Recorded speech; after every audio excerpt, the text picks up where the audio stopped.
Bonjour, ça va? Ça va. Et la santé? Ça va bien, Allah, alhamdulillah.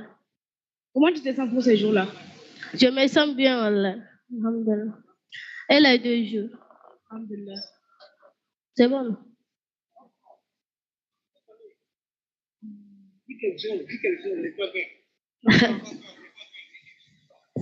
Comme quoi?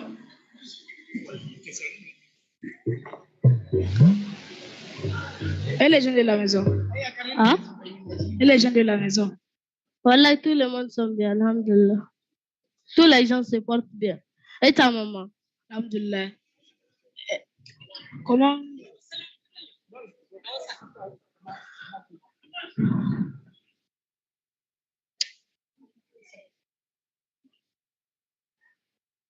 Antoine.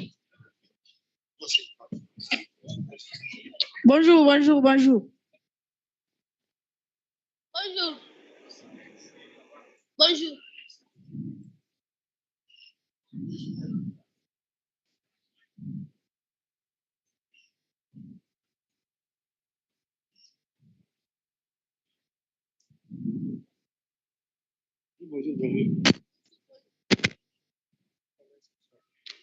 Bonjour, cher public.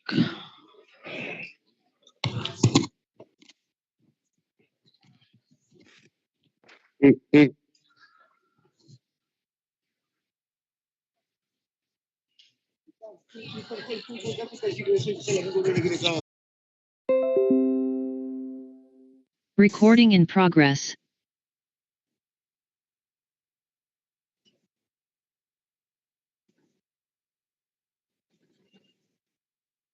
Hein? Bonjour, bonjour.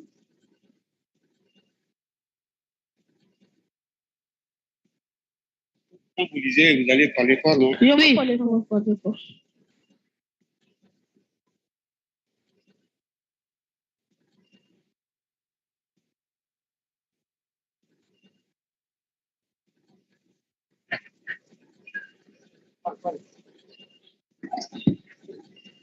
Bonjour.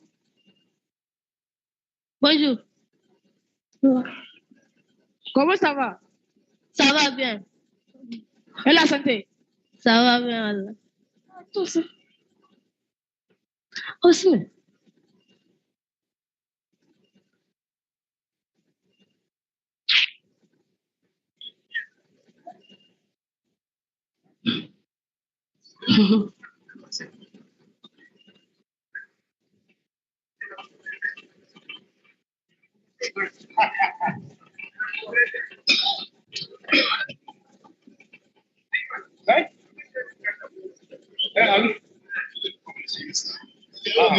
Ah, dis-le.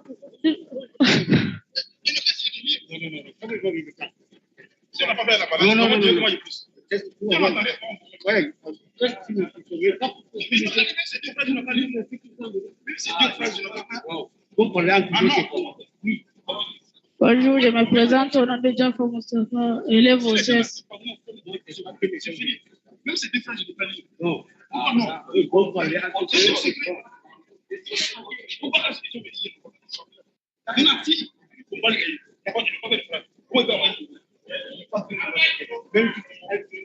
peu non.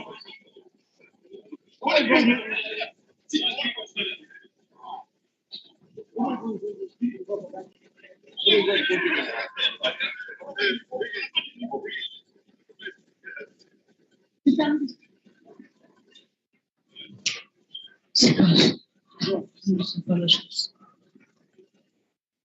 Mais on a caché une nationale.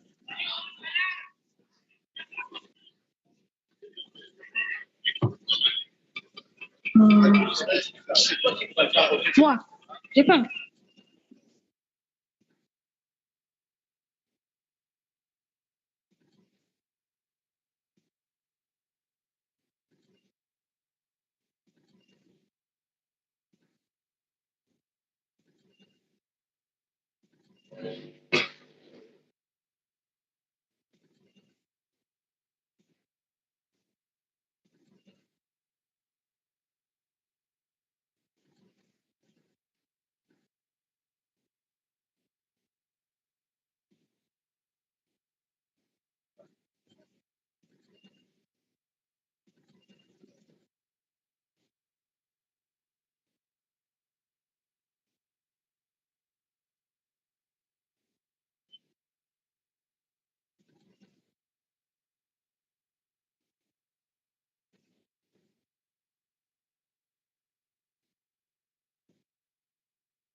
Yeah.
Honorables invités, mesdames et messieurs, bonjour. Veuillez prendre place dans quelques instants.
Madame la secrétaire d'État capverdienne au développement des entreprises, présidente sortante du FRAD, Madame la ministre de l'Environnement et de la lutte contre la désertification du Niger, Madame la présidente du Conseil économique et social des Nations Unies, Monsieur le secrétaire exécutif de la Commission économique pour l'Afrique, CEA, Madame la représentante du président de la Commission de l'Union africaine, Monsieur le représentant du président de la Banque africaine de développement BAD, Madame et Messieurs les présidents des institutions de la République, Mesdames et Messieurs les responsables du système des Nations Unies, tout protocole observé, Mesdames et Messieurs les ministres chefs de délégation, Mesdames et Messieurs les membres du gouvernement, honorables députés nationaux, Mesdames et Messieurs les membres du corps diplomatique et représentants des organisations internationales accréditées au Niger. Accredited in Niger, Governor of Niamey, Deputy Mayor of Niamey, Honorable traditional chiefs and religious chiefs, ladies and gentlemen from the ministers, all protocol observed, you are welcome to this summit. The opening ceremony of the 9th session of the African Regional Forum on Sustainable Development, FRAD 9th, that Niamey, the capital of Niger, is hosting from today up to the 2nd March. My name is Adam Imran Mega, the Master of Ceremony, Excellency, Ladies and gentlemen, before giving the floor for the lunch, the agenda established by the Friday is like this. We have 7 interventions and some cultural demonstrations. So now we give the floor to the first speaker, Mr. Udu Amboka. Dear Governor, please, you have the floor.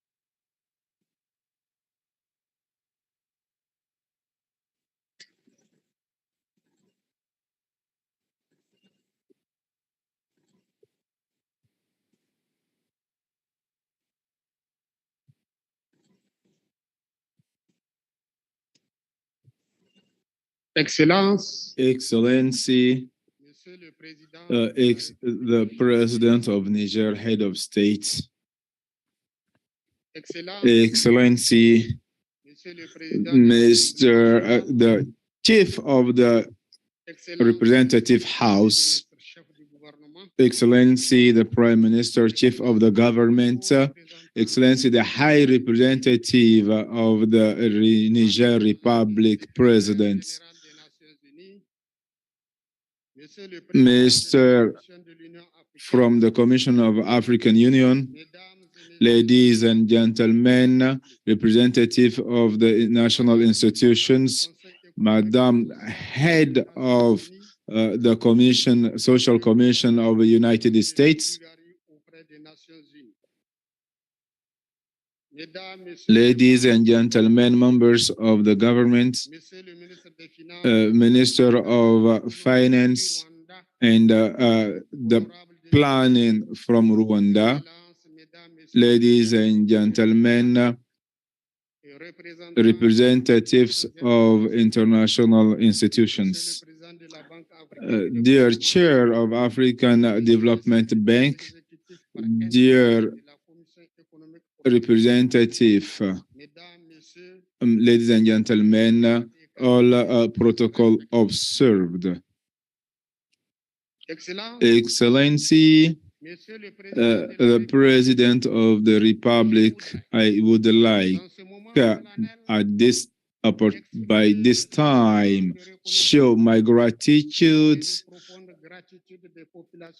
and the gratitude of Niamey inhabitants to the guests who make the move to Niamey in order to attend to the 9th regional session for sustainable development with the theme accelerating the inclusive green recovery from multiple crises and integrated and full implementation of the Agenda 2030 and the Agenda 2063. I would like also to wish them the warm welcoming and a good stay with us in Niamey.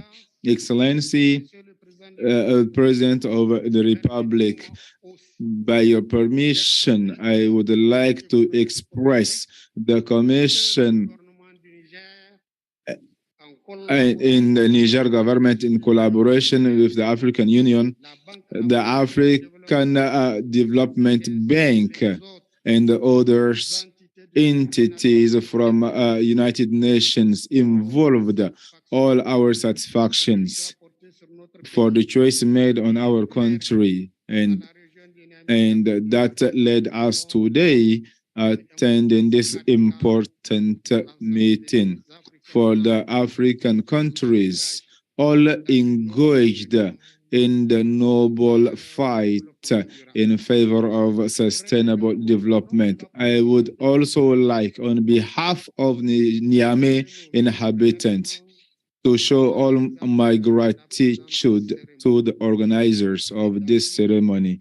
Ladies and gentlemen, I would like also to remind that many countries from Africa, especially those who are at the sub-region of Africa, are facing drought, degradation of lands and natural resources, insecurity and nutrition insufficient, poverty, that are for sure consequences of the climate change.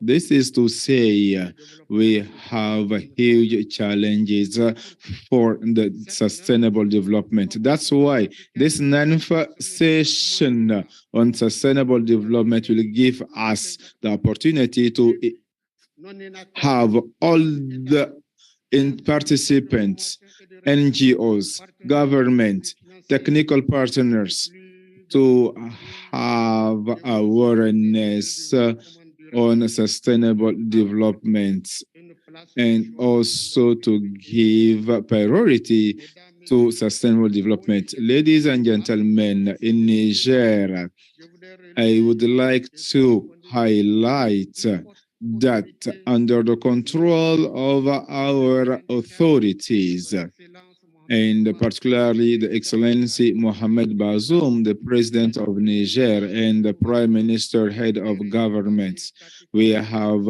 good outcomes and many actions are going on. And this shows how Niger is involved in this perspective, and also some political orientations for the Renaissance Act 3, when the Prime Minister made his first political declarations.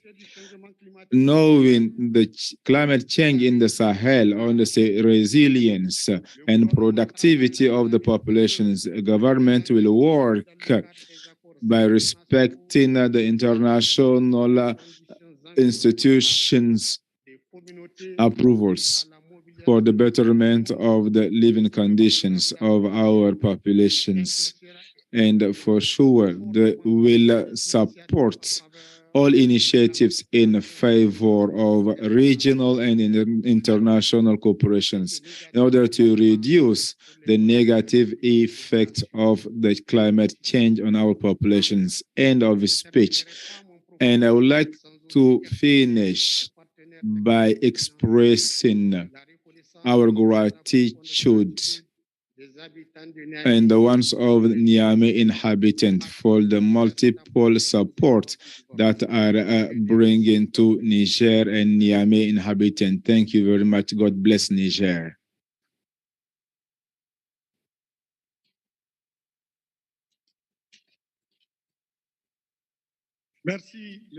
Thank you, Mr. Governor of Niamey, Governor. And by your permission, I would like to call Madame Ajilja Borboza Baz, Secretary from Cape Verde, to have the floor.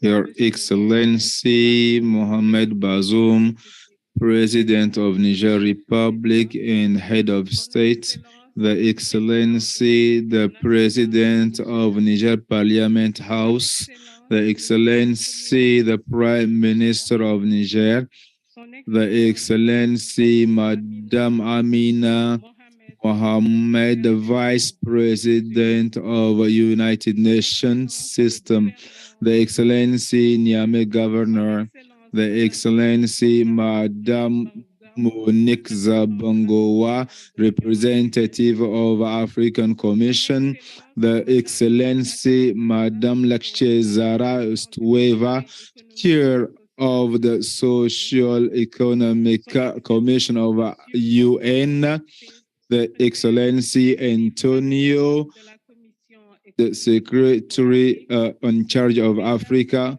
ladies and gentlemen, all protocol observed, ranks and qualities. Ladies and gentlemen, all protocol observed. On behalf of the Bureau of the Non-Session for African Sustainable Development and the Republic of Government and my name, it's a pleasure to address this speech at this non-session that gives us the opportunity to transform our continent to a prosperous place where we can live in harmony with our ecosystem and our diversities for the benefit of the coming generations and the ones of now. By your permission, I would like to begin by expressing my gratitude to the President of Niger, Mohamed Bazoum, and to the government of Niger and Niger population to host this session of Regional Forum. Your attendance here, the President of Niger, shows your leadership at the African level and the transformation of our continent so that the next resources and that the population will draw advantage and all the investments will be beneficial for the population and also for the climate change.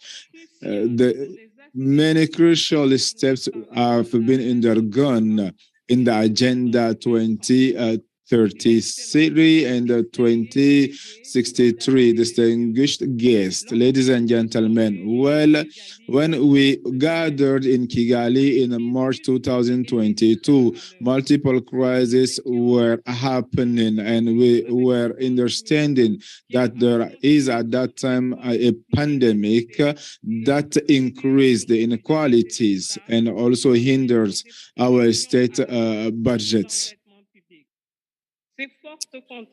For this reason, we delay the transition towards more green economy and more inclusive economy, whereas our continent is undergoing consequences from the climate change. However, knowing the natural capacities, Africa can trust its own path towards a prosperous, sustainable prosperity by responding to all challenges faced by the continent. For sure, we should have innovative solutions in order to take the head above water in terms of economic and financial crisis and also the overloading.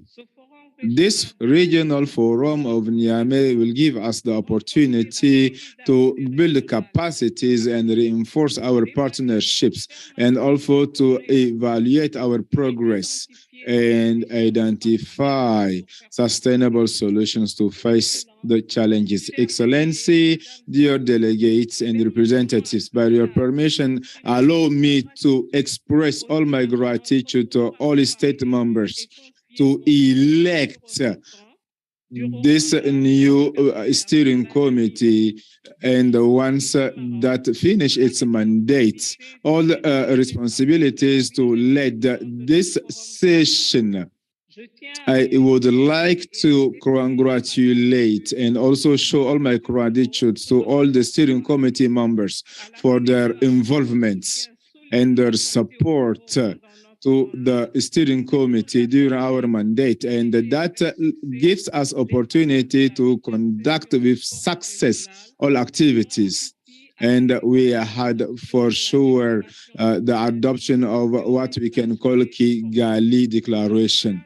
In the framework of our plan of action and the support of the Secretariat of CAA, our steering committee conducted some awareness activities related to the Kigali declarations and some forums on policies on sustainable development that happened in July 2022. And the 10th Summit on Climate Change for Africa and the Inter-Committee in charge of Africa Our steering committee has done many actions of awareness on the mechanisms of financing climate change and sustainable development. The integrated on carbon markets via the development of registered carbons in terms of climate change for the Basin of Congo and also for climate change actions for developments, and also some blue-green obligations that are part of this agenda. I would like to tell you that the CAA and the partners will contribute to the coalitions launched under the chairmanship of Egypt. So for this reason, we would like to ask the COA to continue all its efforts in order to reinforce the capacities of state members and to draw advantage of this coalition. Excellency, dear representatives, ladies and gentlemen, the theme of the NIMSA, that means the Economic Commission for Africa and African Regional Forum on Sustainable Development from multiple crises, and also the Agenda 2063 and Agenda 2030 is a continuation of the last year's session. That means to continue on the appeal to gather people to continue the actions and reach the objectives of sustainable development for this time. This involves the opportunity and the considerable framework in order to consolidate all actions and continue the work on the I would like also to that the new steering committee to intensify all the efforts on the 4 priorities. The first one is development and to build capacities on financing and also in innovative ways for green and blue innovative ways and reinforce the climate change efforts. And the second one is the implementation of the green wall for the continent, and also to augment all investments on biodiversity and management of lands in conformity of the post-2020. And your permission, I would like to highlight the organizations by the Republic of Cape Verde. Last month, the Summit of the Ocean, where the Secretary Antonio Guterres attended. And one of the priorities that we treated is to accelerate the implementations of all the goals of sustainable development and Agenda 2063 in conformity of the destiny and in light of vulnerabilities in terms of development. And for this reason, many development were deployed, and we still need many help to continue the planning and also to have a constant budget, and also to generate and apply statistics of good quality. Finally, the 4th recommendation is in linked to build capacity of youth and women to draw advantage of the digital science and technology and innovation for enterprises that will create jobs. To end, I would like to wish you, dear guest, nice and fruitful session, and thank you very much for your great attention. Thank you.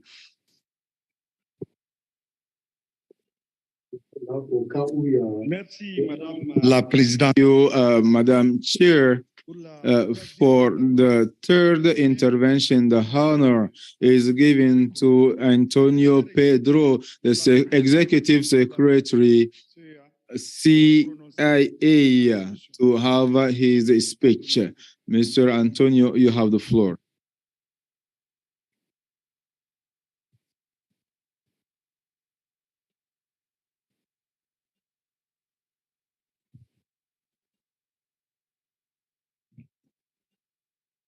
Your Excellency Mohamed Bazoum, President of the Republic of Niger and Head of State, Your Excellency the President of the Assembly, Your Excellency the Prime Minister, Ms. Amina Mohamed, Deputy Secretary General of the United Nations, Your Excellency, Minister of Environment and Sustainable Development, the Republic of Niger, Your Excellencies, fellow colleagues of the United Nations family, development partners and regional organizations, distinguished guests, ladies and gentlemen. Nous sommes encore une fois à Niamey, après le sommet sur l'industrialisation de l'Union africaine en novembre. Realizations happened in November, last November, to launch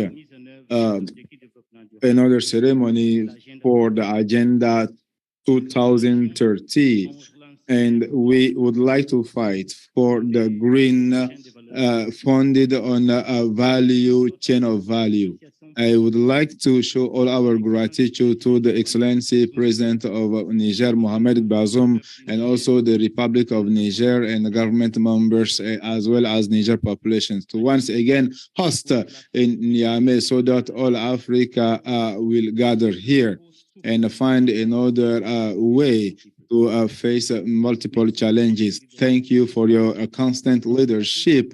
Our gratitude is also showed for the Minister of Environment and the fight against the desertification, for her the involvement for the success of this forum, and for the green project in Africa and for the Sahel. Thank you.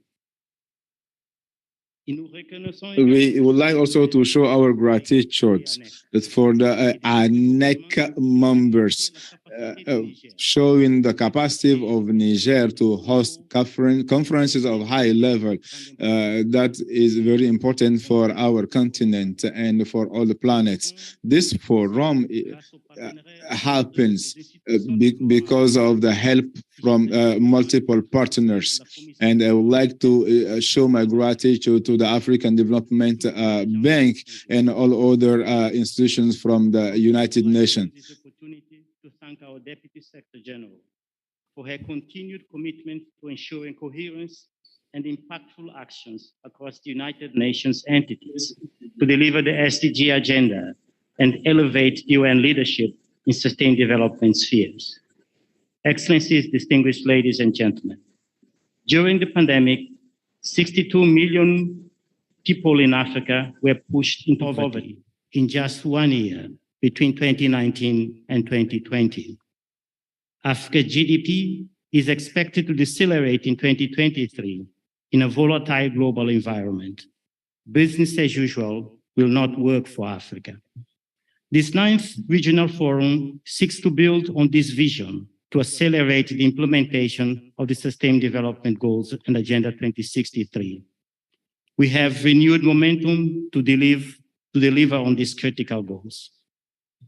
Excellencies, distinguished ladies and gentlemen, this year we are revisiting the Sustainable Development Goals 6, 7, 9, 11, and 17. Please allow me to focus particularly on SDG 7 and on SDG 9, build resilient infrastructure, promote inclusive and sustainable industrialization, and foster innovation. The outcome of the AU Summit on Industrialization and Economic Diversification, which was held here in Niamey, provides us with a roadmap to realize SDG 9 in Africa. One ask was for ECA and the UN to work with various partners to scale up energy investments as a fundamental priority for industrial development. In the last 2 decades, less than 2% of global renewable energy investment has been made in Africa. Yet, for example, Africa possesses 60% of the world's solar irradiation potential. We must change this paradox. An ECA study has shown that 250% more jobs can be created through green value chains when compared to traditional fossil fuel dependent sectors. As a matter of fact, we can deliver on the potential of getting more from our critical minerals, for example, by investing in a battery value chain in countries such as DRC and Zambia, where recent studies show that battery component fabrication will be greener and less costly as compared with production in the United States, China, and Europe.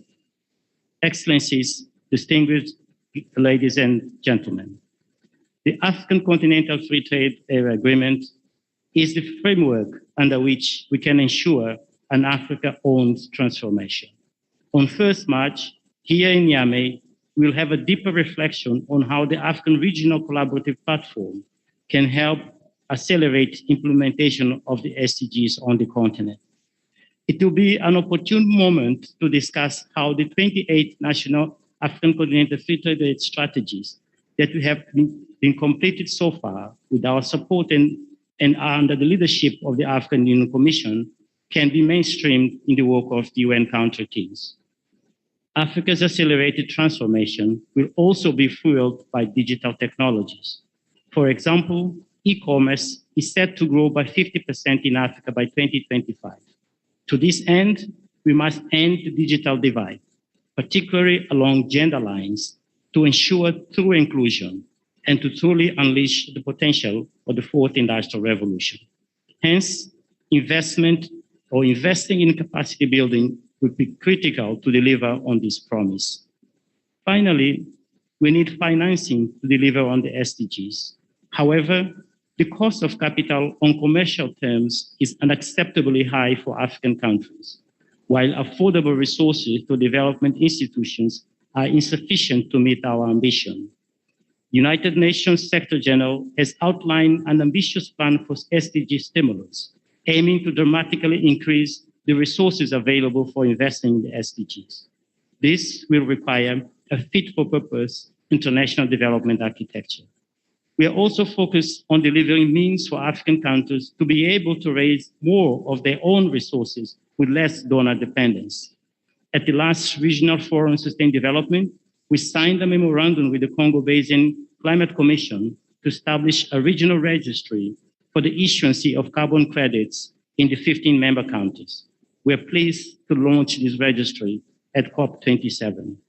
Further, we also organized the Africa Business Forum on making carbon credit work for Africa last week in Addis Ababa to connect project proposals on the continent with potential investors, building on the Africa Carbon Markets Initiative, also launched at COP27. In addition, ECA is supporting the goals of Sustainable Debt Coalition launched by Egypt at Sharm el-Sheikh to reduce the cost of green borrowing, to facilitate debt for climate adaptation investment, and to promote the use of debtor finance key performance indicators to improve sustained development-linked outcomes. Excellencies, distinguished ladies and gentlemen, we are all aware of the challenges ahead of us, but we are also encouraged by the will and determination to succeed. This is indeed the real driving force behind the acceleration of our action on sustained development. I thank you for your attention.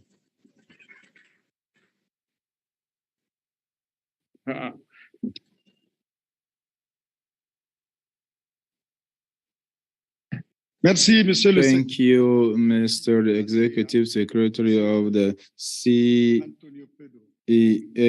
Mr. Antonio Pedro. As you know, the current forum is holding in a hybrid situation because we have some people on the line. I mean, the President, the Social and Economic Commission Chair for UN, Madam, I would give you the floor.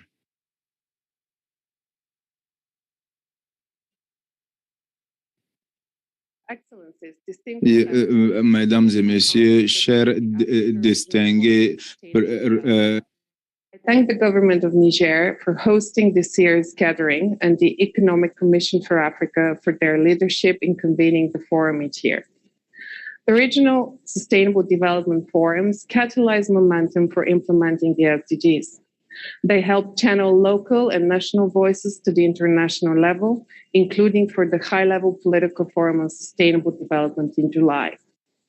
The high-level political forum promotes sustainable development in Africa by providing a forum for collaboration and peer learning, fostering international solidarity and policy coherence, building capacity and mobilizing resources.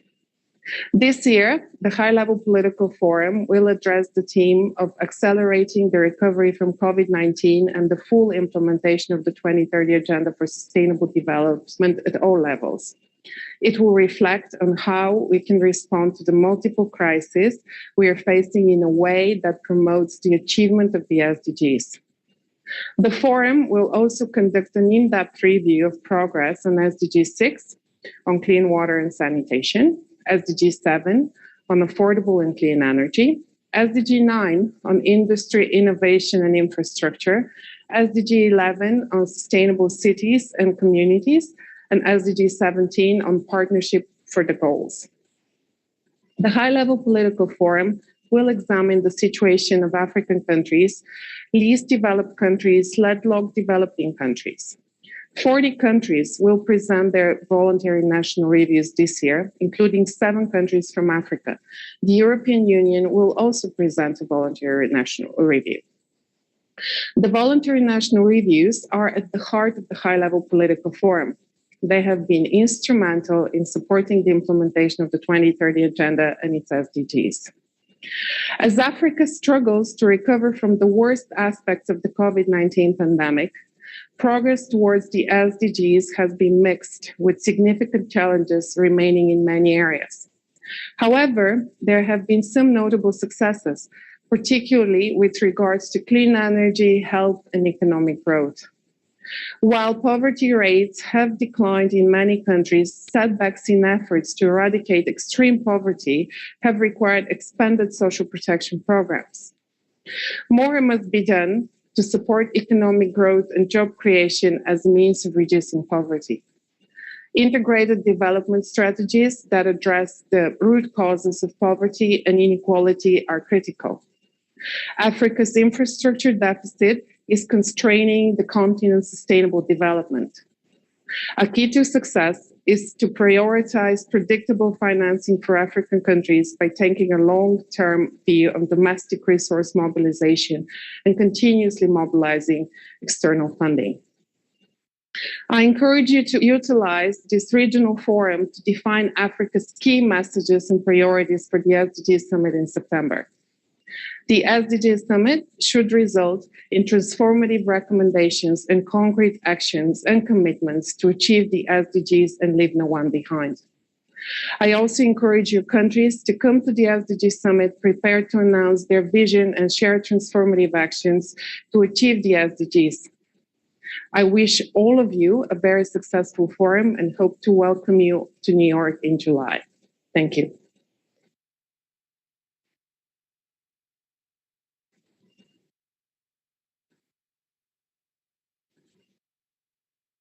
Thank you, Mrs. President.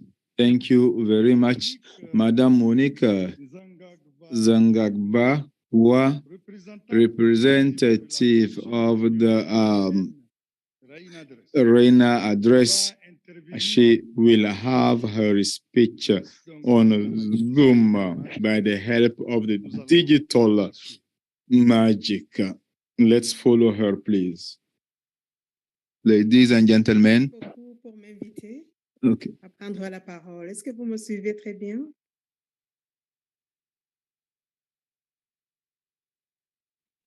Do you hear me? Is it okay?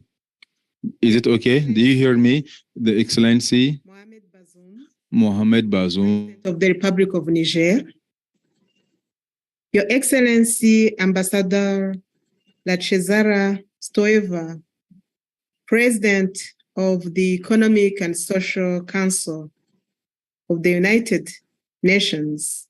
Your Excellency, Amina Mohamed, Deputy Secretary General of the United Nations. Honorable Adargisa Barbosa Vaz, State Secretary for Business Promotion of Cabo Verde and representative of the President of the Bureau. Honorable Mr. Antonio Pedro, Acting Executive Secretary, Economic Commission for Africa. Your youth representatives, Anita Hamidou and Mustafa Jafari, distinguished participants, ladies and gentlemen. On behalf of the chairperson of the African Union Commission, His Excellency Musa Faki Mahamat, I would like to express our sincere appreciation to His Excellency President Mohamed Bazoum for convening this event at such an important moment in the implementation of Agenda 2030 and Agenda 2063. Our appreciation also goes to the Economic Commission for Africa for its long-standing commitment in organizing the Africa Regional Forum on Sustainable Development. Our two agendas, 2030 and 2063, remain robust and essential blueprints for transforming and realizing the well-being of the peoples of our continent. We must spare no efforts to realize the ideals of these two intertwined agendas and also accelerate implementation by delivering on the African Union's Green Recovery Action Plan. Your Excellency, Mr. President, distinguished guests, we are fully aware of the impact of the multiple crises putting pressure on the adaptive capacity in Africa. These crises have pushed an additional 55 million of our people into extreme poverty. 9 African countries are also already in debt distress, and an additional 13 are at a high risk of falling into debt distress. Against this backdrop, I invite the forum to identify and articulate concrete proposals on some of the following factors, which I consider as keys to the success in the implementation of the two agendas over the coming decade. 1, the implementation of the two agendas is to be based on well-costed implementation plans that are African-owned and designed at the continental, regional, national, and local levels. 2, we need to dramatically upscale financing available for both the SDGs and the Agenda 2063. And these findings needs are also to address climate resilience. We know that with the high-level expert group on climate finance highlighting the need to mobilize $1 trillion by 2030, this is the figure we need to meet the needs of developing countries. We need, therefore, to go beyond development aid, and this is at the heart of the Green Recovery Action Plan. Connecting almost 600 million Africans without access to electricity today will indeed be one of the biggest boosts to sustainable development and economic growth we can imagine. 3, upscaling finance is also to be improving domestic resource mobilization and exploring innovative sources of financing. This includes developing a fair price for carbon credit issuance from Africa, addressing affordable market access for African countries to finance green projects, addressing debt sustainability, including facilitating debt swaps for green investments. Fourth, accelerating the implementation of the Africa Continental Free Trade Area, which was just announced by the African Union Summit earlier this month as the theme of the year 2023, and addressing Africa's sustainable industrialization and economic diversification will be key. Last year, the African Union convened a summit on sustainable industrialization in the very beautiful country of Niger, where African heads of state identified the critical steps to be taken to revamp Africa's economic model. We need to invest in sustainable value chains, and we need to deliver on big ticket initiatives, including the Plan of Action for Accelerated Industrial Development for Africa. We call it AIDA. We need to invest on PIDA, the Great Green Wall for the Sahel, and the Great Blue Wall set to harness the vast marine wealth of our region. Number 5, resilience must be built into the delivery of the goals of the 2 agendas, Agenda 2030 and Agenda 2063. The current crises have shown the fragility of the gains made, as demonstrated by the millions that have fallen back into poverty. Factor number 6, the implementation of the 2 agendas must be with and for the youth. Youth should therefore be actively engaged in and empowered for the design and implementation of policies, plans, and programs for the 2 agendas.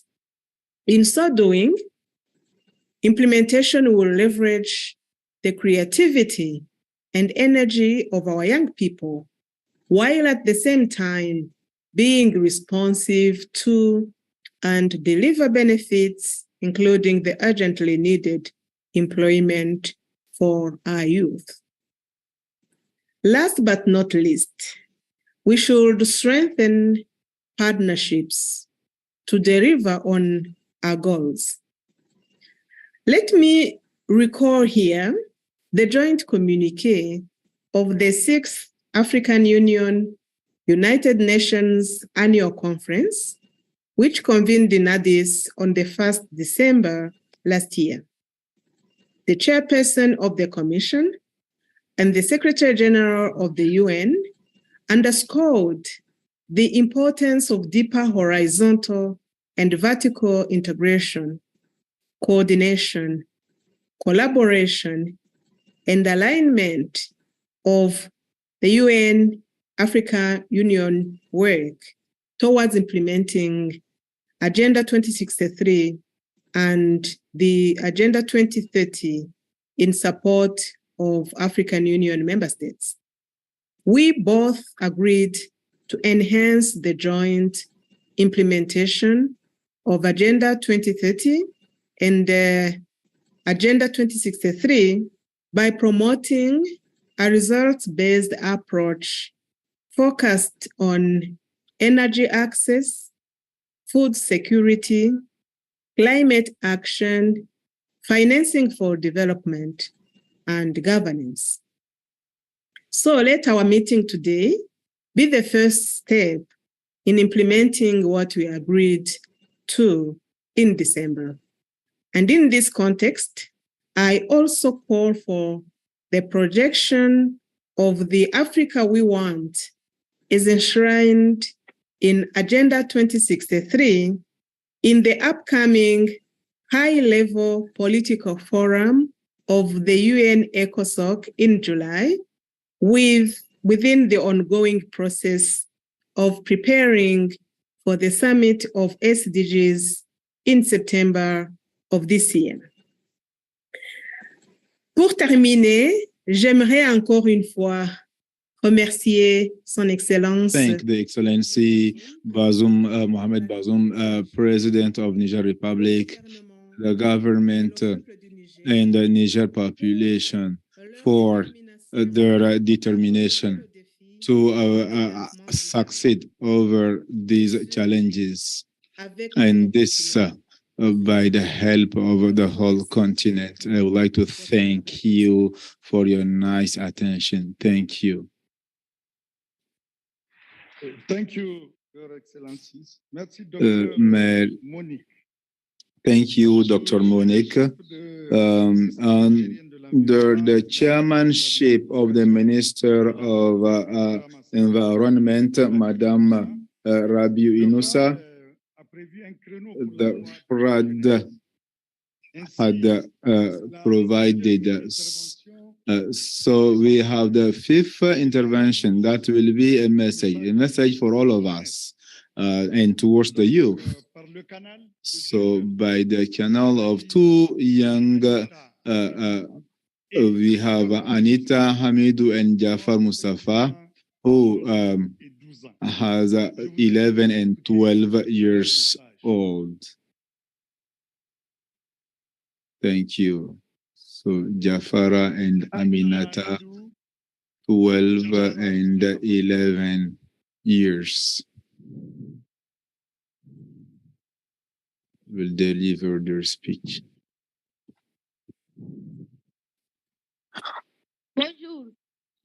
Morning, my name is Anita Mohammed, is student from School Al Malika, member of the youth club.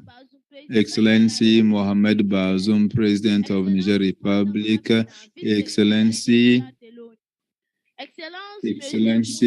Musa Fatima Mohammed, President of African Union Commission, distinguished guest. So, one.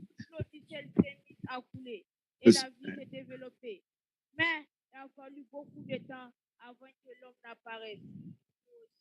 Et ce qui a pris si longtemps à se former, l'homme est parvenu à le maîtriser et à le bouleverser. Le continent africain est confronté à des... African continent is confronted to many challenges, environments, degradation of lands, deforestation, the diversity loss, and extreme vulnerability to climate change. The whole constitute a hinder to our development. Dear Niger, that is in the Sahel, with arid climate and desertifications and climate change combined to catastrophes will enhance the vulnerability of populations. Dear parents, we would like to thank you for this session on the to mobilize resources and also to have a synergy of Africa towards the development. We would like that problem of we cannot hear, and the migrations, the insecurity in our country. We would like, please, to continue our education, even if there is catastrophes and other problems. And would like also to continue that you continue some initiatives for our benefit.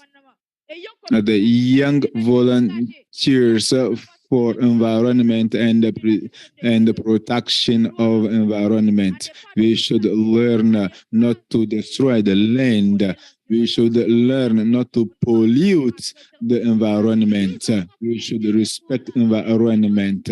We should protect nature.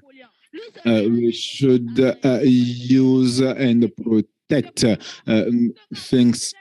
That's why we should plant trees and protect also the trees in our schools, discuss with our parents concerning climate change and the challenges linked to it. Dear leaders, the generations that the past generation and the coming generations are going to use the same natural resources. So we would like that people will be more involved for sustainable development. And let's work for the green recovery and for a better future. Together, we will win. Thank you very much.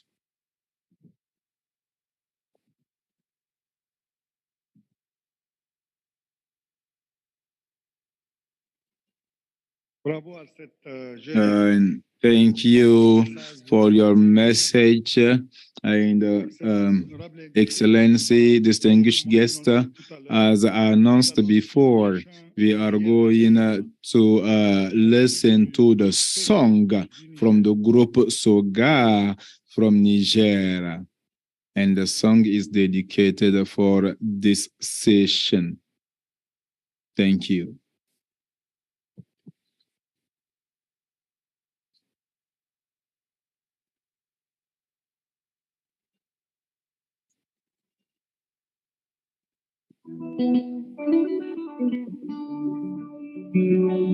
La Commission économique pour l'Afrique, le gouvernement du Niger, la Commission de l'Union africaine, la Banque africaine de développement organise la 9e session du FRAD. Bienvenue en terre africaine. Wakubaini.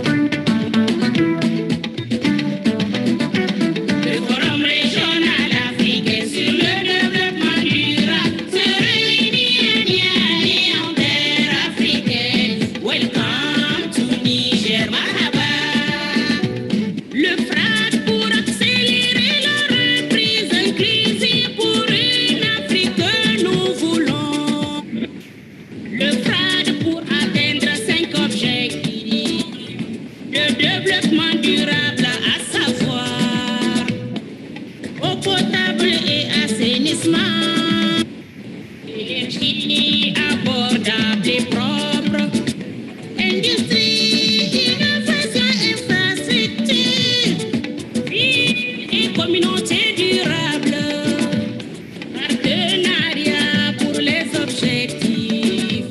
Welcome to Niamey, Adjapama. Yaurana, activité, Mistrori, Damasana de Dama, Sosadu, Fabrini Niamey, Domin Nasari, Pusakayaki de Talauti, Domin Arziki, Yabunkasa. Welcome to Niamey, Marhaba.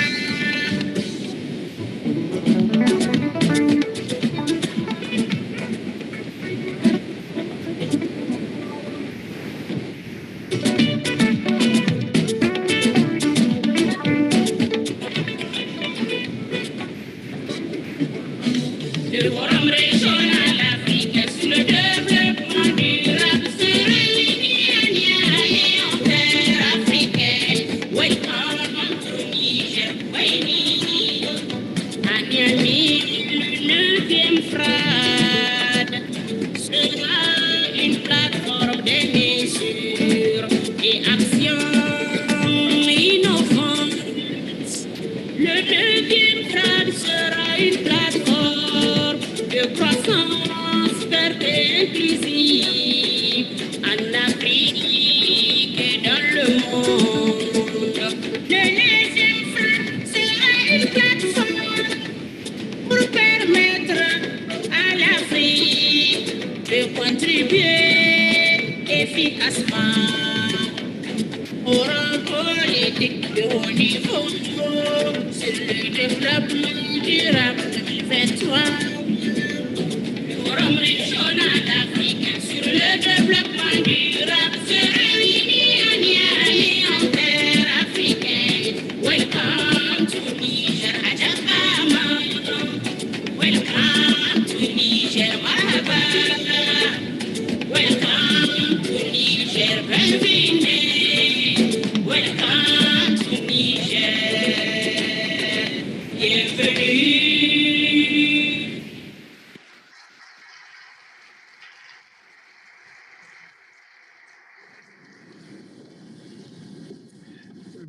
Thank you, Group SOGA. The Regional Forum for the Sustainable Development Manifestation, Niger host Africa once again. Excellency, honorable guest, the sixth speaker will be Madame Amina Mohamed, Secretary Assistant from the United Nations. Madam, you have the floor.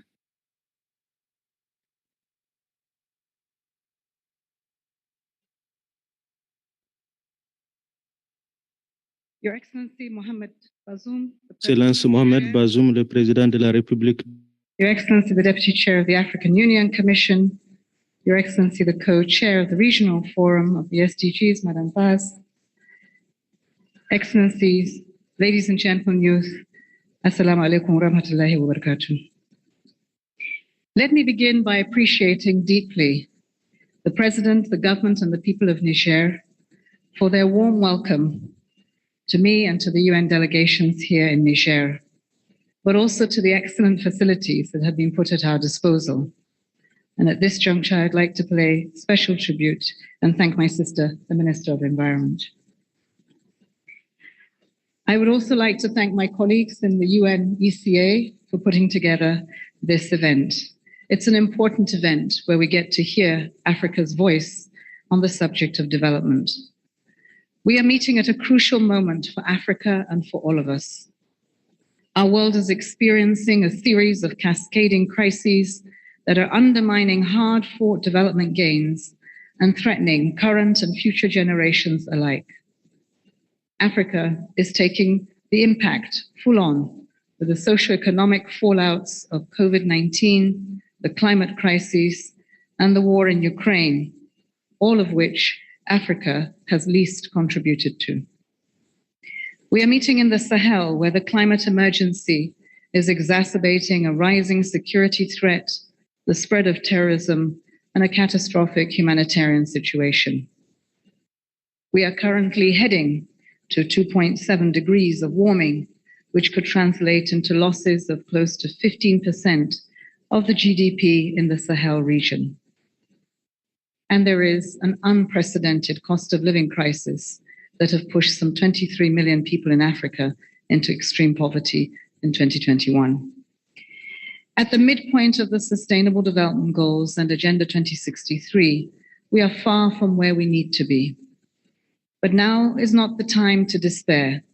On the contrary, now is the time for solidarity, for leadership, and for commitment to the actions that we need to take to implement the agenda. As the Secretary General of the United Nations said in Addis earlier this month, Africa is poised for progress, and the 21st century is poised to be Africa's century. Your Excellency, Mr. President, thank you for bringing us together here in Niamey to face these challenges head on. Thank you for your leadership in the face of incredible complexities in our environment, in which we must achieve so much with so little and urgently for our people and the environment that we live in. We are doing so with the common understanding that through Africa-led solutions, born on African soil, we can change course and rise to the challenge of Agenda 2063 and the SDGs. Intra-Africa trade is rising in the region, and the Continental Free Trade Agreement has the potential to lift 30 million people out of extreme poverty. Thanks all to the leadership in the African Union. African heads of state have also endorsed an action plan on sustainable industrialization and economic diversification. And so we must ensure that the emerging green and digital economies better serve Africa's people and the natural environment. And here, key to implementation will be the inclusion of our young population. Africa's energy transformation is at the heart of these efforts. The development of a sustainable value chain for electric vehicle batteries, minerals by the Economic Commission for Africa, and other development partners is a promising example. So too is the Congo Basin Carbon Credit Registry, which provides a platform to ensure high integrity carbon credit that are issued and strengthens African carbon markets.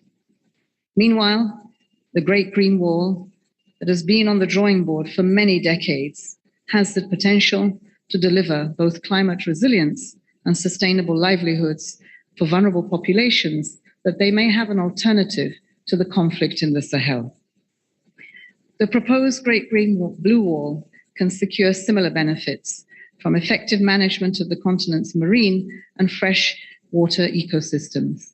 And this is important because as we have a conflict in the Sahel and in many other parts of Africa, so too do we see the rise of criminality in the Gulf of Guinea. Excellencies, ladies and gentlemen, when world leaders, including our 54 African leaders, gather at the SDG Summit next September, it is solutions like these from a rising Africa that must be supported, that must be invested in. This summit is a moment when we come together to fight for the SDGs, but also to keep the promises that we made in 2015. It must deliver in three key areas. First, we must re-energize national SDG promise. It is clear that after 7 years of implementation, we are not taking the bold decisions, making the needed investments to drive transformative progress. At the summit, world leaders must set out clear ambitions to reduce poverty and inequality by 2027 and 2030. And they must do this by making investments in Africa, investments in our economy, investments in our people, especially our women and our youth. They must convey a clear commitment to fully align national institutions and budgets with the framing of the Sustainable Development Goals. And they must put forward concrete plans to drive critical SDG transformations from energy to food systems, to digital technology, to social protection and education, and make real our commitment that we leave no one behind. Second, the summit must deliver on tangible progress in the area of SDG financing. The financing gap to achieve the Sustainable Development Goals and deliver climate resilience continues to widen. 43% of African nations are in or near debt distress, mostly driven by external factors that are beyond the control of those governments. This cannot be acceptable. The Secretary General has called on the G20 to unlock an SDG stimulus of at least $500 billion annually to developing countries, especially in Africa. On so many fronts, our world is on fire, and putting out that fire demands equality in our support, not hypocrisy and broken promises. More broadly, we also need systemic reforms to a global financial architecture that today is not fit for purpose and that remains too short-term oriented, crisis-prone, and fundamentally skewed towards the interests of the rich. Through the SDG stimulus, coupled with initiatives like the Bridgetown Agenda, we will continue to call for such reforms. This includes ensuring that African countries can access debt relief, write-downs, and additional finance that they desperately need to recover and plan for an uncertain future.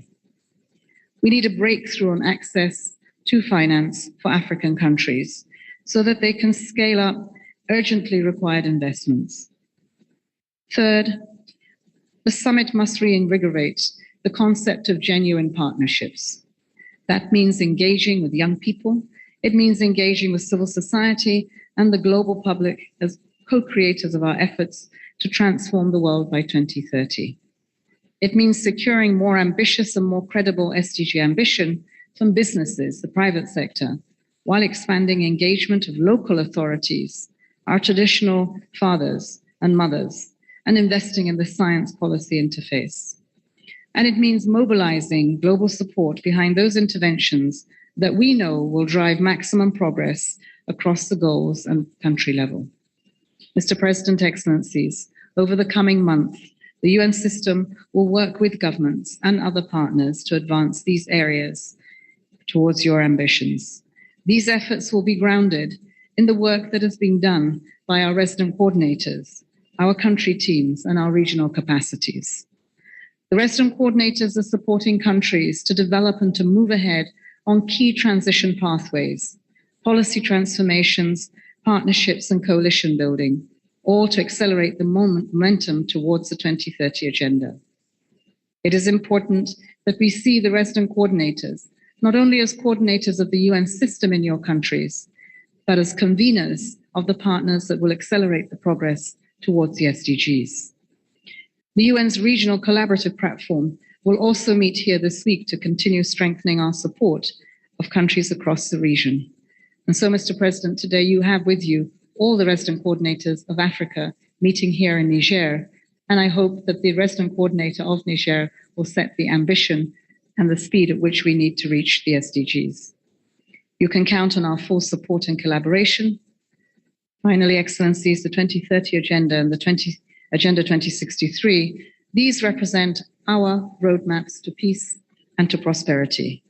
And in 2023, as we decide whether or not we will travel that road, let us use this 9th Africa Forum on Sustainable Development as an opportunity to chart ambition. I look forward to these fruitful deliberations and the outcomes that are influenced by Africa's ambition that we can take to the series of meetings at the summit in New York and at the COP28 in the United Arab Emirates. I thank you. Bithera.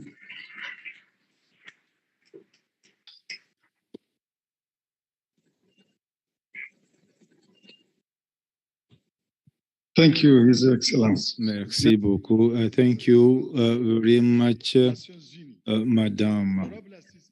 Honorable, dear participants, now I would like to ask you to listen to the official speech for the opening of the NINF session.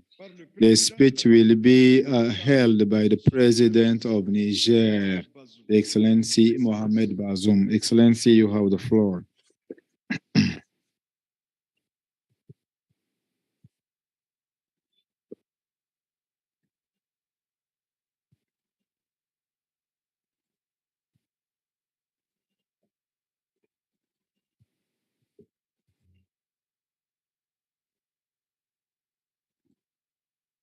Monsieur le Président de l'Assemblée. Mr. President of Niger Parliament House, dear Prime Minister, Madam Vice Secretary of United Nations, dear representative of Niger institutions, ladies and gentlemen, members of the government, ladies and gentlemen, all protocol observed. After Rwanda, in 2022, it's Niger's turn to host the NINF session of the Sustainable Development session. I would like to show my gratitude for this ceremony because it shows that the Economic Commission for Africa towards Niger. By your permission, I would like to congratulate the immense effort deployed by my brother, Mr. Paul Kagame, who hosted with great success the current forum with the theme Accelerating the Inclusive and Green Recovery After Multiple Crises and Integrated and Full Implementation of the 2030 Agenda for Sustainable Development and Agenda 2063 happens in a time of many crises. We have problems linked to water, energy, new technologies, difficulties to access to financings, and also bad effect of climate change. These problems also happens in a situation where we have a high growth of the population with difficult food difficulties. And this growth of our population, combining with the lack of resources, plus the climate change, led to new problems in our countries, especially in Africa countries. That's why I am so happy for this theme. The theme that is particular, knowing the mutations and also the challenges linked to it, as mentioned. Madam Vice Secretary from the United Nations, dear participants, the accelerating and the recovery, inclusive recovery, needs collective efforts from the state members, the United Nations entities, the regional organizations, and different partners, as well as the civil society, as well as the private society. In other words, we should all be convinced that the realization of real progression in this agenda of 2030 and 2033 must happen through the promotion of a fair planet with inclusive, in order to have an economic growth and protection of environment, and also to take into charge the interest of the coming generation. Ladies and gentlemen, this summit on sustainable development is a platform to share good practice and learn lessons concerning the agenda. And I think that Niger session will be funded and will furnish us clear messages and clear orientations, as well as measures to have attained these two agendas in our region. In fact, the different evaluations or assessment of African countries in attaining the ODD has proved that we have performance in certain domains. And in spite of all the effort, the current rhythm from now to the year 2030, Africa cannot attain all the goals. So we have necessity to deploy much effort, and particularly knowing that we face insecurity as well as the climate change that can hinder our efforts. Knowing this last aspect, we have not an adequate financings facing the resilience, especially concerning climate change. And this is in the heart of our thoughts. That's why referring to the outcomes of the 27th session on the Convention of Climate Change from UN, I would like to invite this forum to dip their thoughts, knowing the situations of Africa, in order to have sustainable measures and accelerate what we can do in order to be able to face the challenges. And we know that our continent is not the only one victim. In order to have a prosperous situation, the Commission Climate that my country is leading has now the funding climate for the Sahel, that ambition to promote effort in the Sahel. And I'm persuaded that the operationalization of this funding will play an important role to attain the goals in this commission. Ladies and gentlemen, I also observe that during this session, you will discuss and you will review the goals on the continent. The ODD 6, drinkable water and hygiene, 7, drinkable water and proper energy, and the ODD 7th and 11th, city and community sustainable development, as well as the partnership for the objectives. So these are the domains where our regions needs still works to do to protect a planet and also to protect all humans to live in peace and prosperity. We want to have prosperous in these domains so that we can live in peace with good citizens. And with positive actions. Africa that will be involved in a tolerant and socially and inclusive way and with satisfactions on our needs.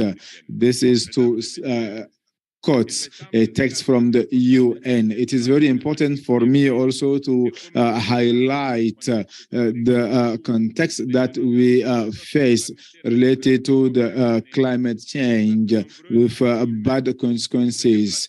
The great migrations, those we call climate refugees. Facing this situation, it is urgent for our region to have rapidly new tools and define new approaches that will reinforce the local administrations and the communities to face new problems and to protect our cities. In other words, Africa urgently needs to involve in a vast framework of urban resilience facing climate change. And I would like to show my gratitude to the recent forum in Niamey on the urban resilience for the important program of urban resilience.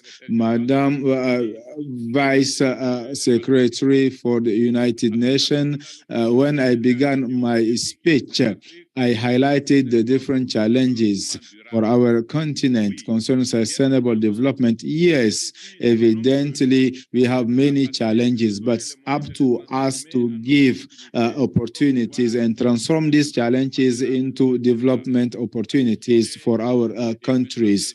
At this level, it seems that the questions linked to infrastructures will be at the heart of our discussions, and it will give opportunity that we will use them for the youth and by the youth. That's why in my country, I put much emphasis for the development of the capital, human capital, because I'm convinced that with good human quality, we can face the challenges and we can use the rational and the revalue the resources that we have. For this reason, I would like to invite the forum to in-depth reflect so that they can use innovative technologies through the reinforced partnerships, especially with the private sector, universities, non-government organizations, civil society, in order to build national structures for sustainable and resilient development. Ladies and gentlemen, I would like to end my speech by insisting on the question linked to water so that we can have to attain ODD linked to it by establishing a strategy and a program in our efforts to protect this resource in the global context marked by huge competition in this domain. That's why I invite you to orient your thought in this direction so that you will make Niamey meeting to have a fruitful message for the next forum that will happen in New York in the United States.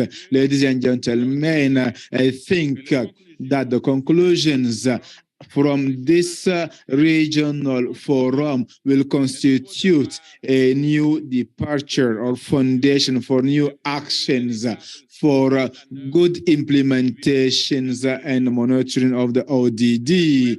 I would like also to wish that this current meeting and fruitful recommendations will empower Africa at the higher level for the coming meeting. On this being said, I declare open the next session on the sustainable development by wishing fruitful discussions. Long life African Union, long life international partnership. Thank you very much.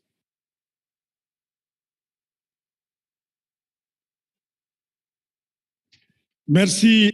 Thank you, Excellency, President of the country, Head of States, honorable participant. Please stay and follow the group SOGA. And by this time, the different personalities will be ready for the group photo. The protocol agent, please help the personalities to be at the group photo place. And now we call for SOGA group to come on this podium. And the President of Niger Parliament House, Mr. Prime Minister, Mr. High Representative of the President, members of the High Table, and all ministers coming from foreign countries, ministers coming from countries from FRAD.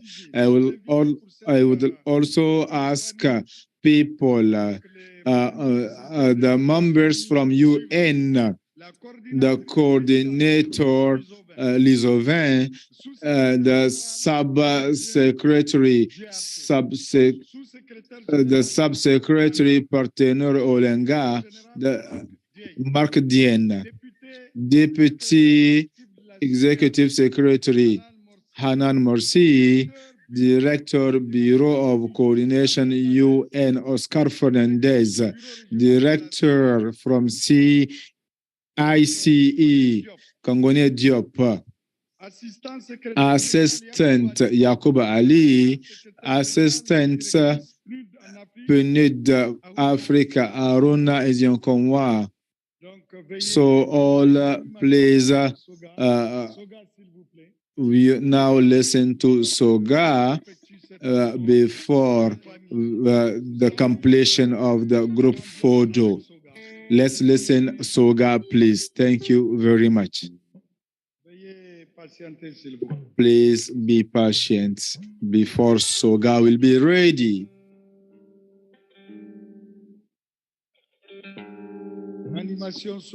SOGA, please. SOGA music.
Nous continuons en animation avec Soga. After the music from Soga Group, thank you very much for your attendance and thank you for your nice comprehension. Let's continue listening to Soga, please.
Can you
Soga.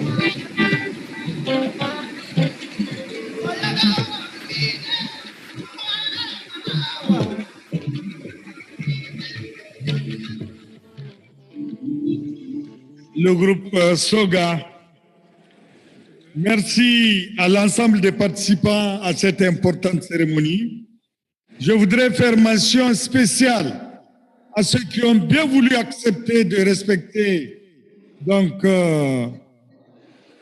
l'appel lancé, à savoir patienter le temps que la photo de famille se réalise. Merci, vous faites honneur. Je voudrais remercier également les experts du COJ, ceux de l'ANEC, merci à la sécurité, merci au protocole d'État, merci à la cellule communication de la présidence de la République, toujours dynamique, merci à la presse publique et privée, merci à MSA, Médias Services Audiovisuels. Une fois de plus, merci à tous ceux qui ont effectué le déplacement et mention spéciale à tous ceux qui ont accepté de respecter l'appel lancé, à savoir patienter, garder position, le temps que l'organisation et le protocole orientent les personnalités pour la photo de famille, et donc les personnalités retenues pour la photo de famille. Merci, agréable journée. Merci.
Merci beaucoup.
Eh, eh,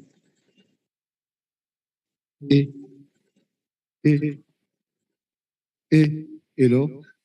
eh, hello, hello, and hello, hello, hello, hello,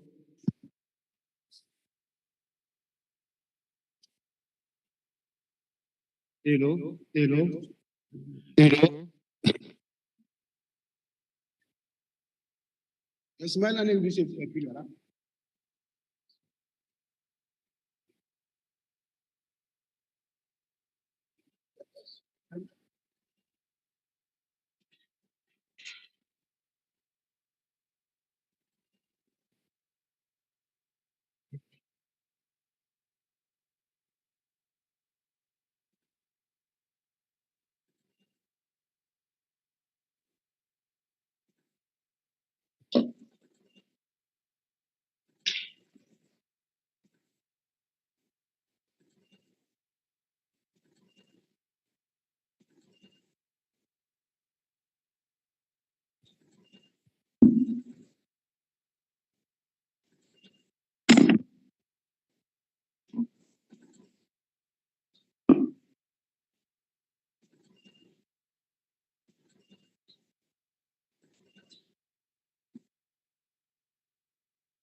Hello, microphone on. Nina speaking. Hello, hello, hello. Hello. Can you hear me? Hello. We can hear you, booth. Nina.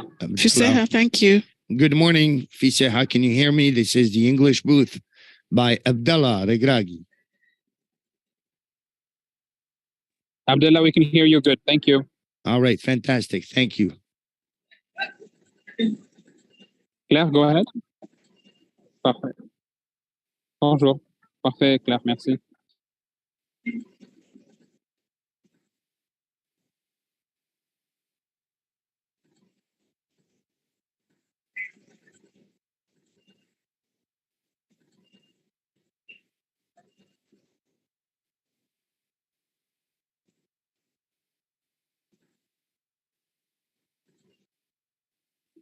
Oui, on t'entend. Merci, Rita.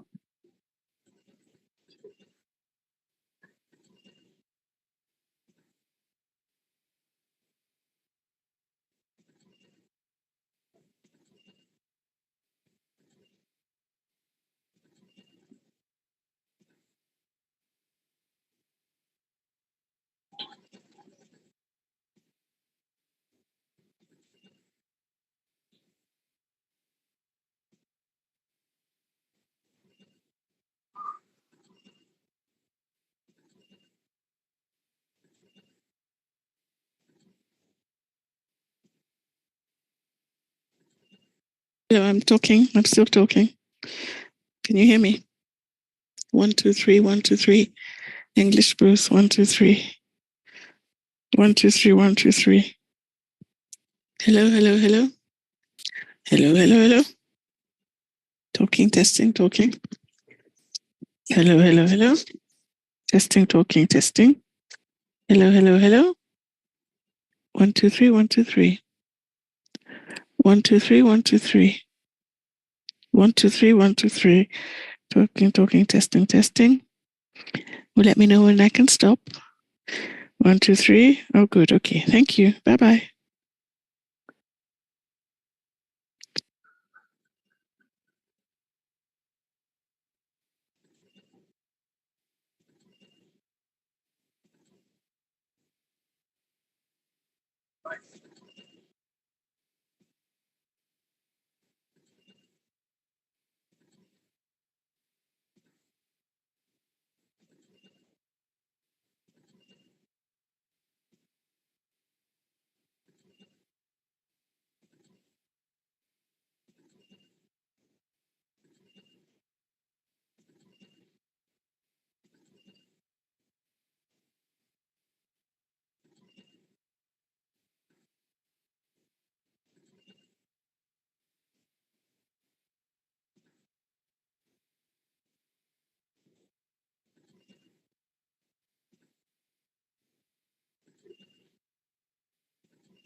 Excellences, Mesdames et Messieurs, si vous pouvez prendre vos places, nous allons Your passer. Excellencies, ladies and gentlemen, please be seated. We are going to move right away to panel 1.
Bonjour, mesdames et messieurs, chers participants. Ladies and gentlemen, dear participants, Madame Garama Saratou, Mrs. Garama Saratou, the Minister for Environmental Protection and Countering Desertification in Niger,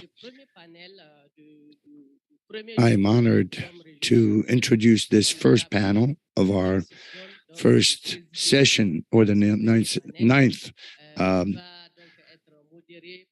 African Sustainable Development Forum. That was this first panel that would be moderated by the minister, and I will give the floor to the various speakers so as to introduce themselves, and I would give the floor to the moderator. Mr. Parse, you have the floor. Thank you very much, Honorable Minister, And thank you again for the warm welcome that was extended unto us since yesterday in this beautiful country, in this beautiful city of Niamey. It is a tremendous privilege, I feel, to be able to share the podium with yourselves, as well as with the eminent panelists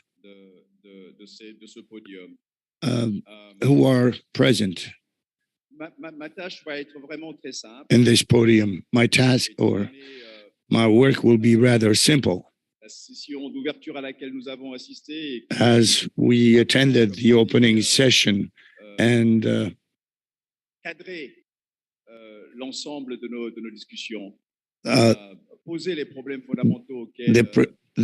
address that was made actually has framed all of our mandates and has set out the issues to which our continent is facing.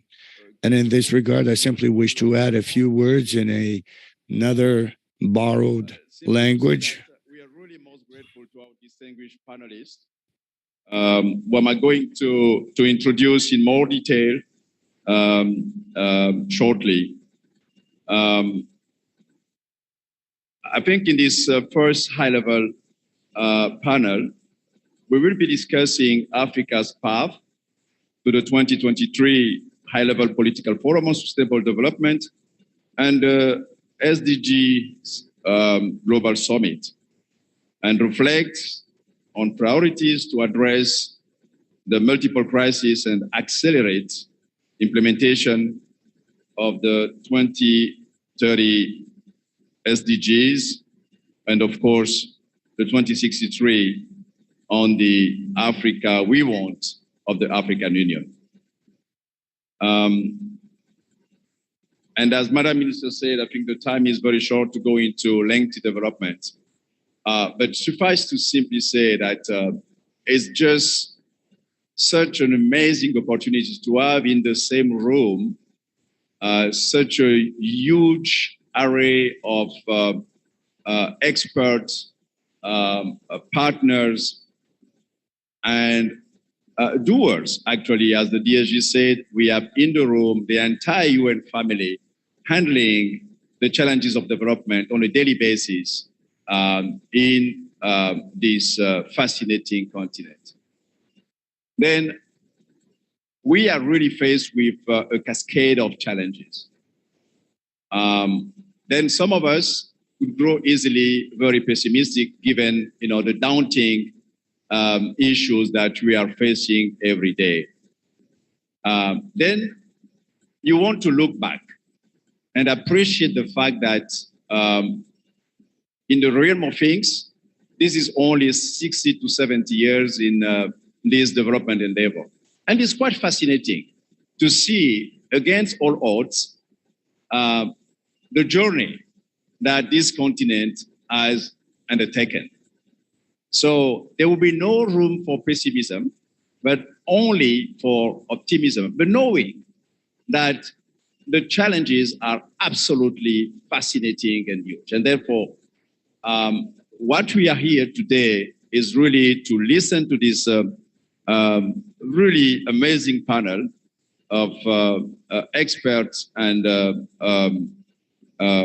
political and UN expertise to help us really work through these 2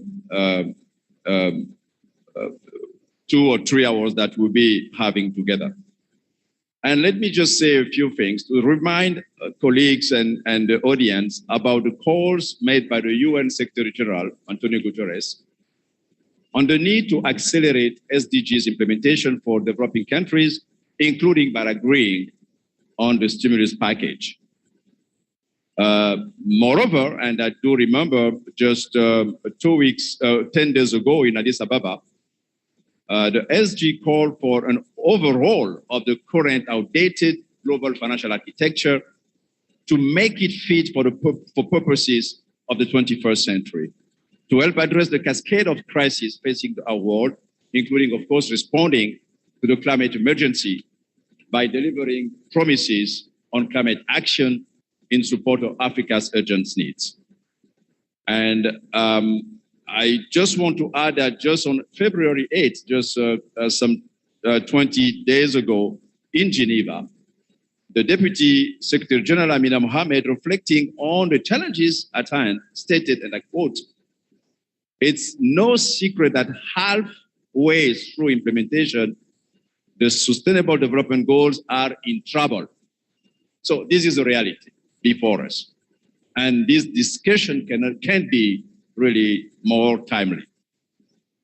So at this juncture, allow me just to introduce the Director of the Macroeconomic Policy Division at UNECA, my dear colleague and brother, Adam Eli Reich, who will brief us on the highlights of the 2023 Africa Sustainable Development Report.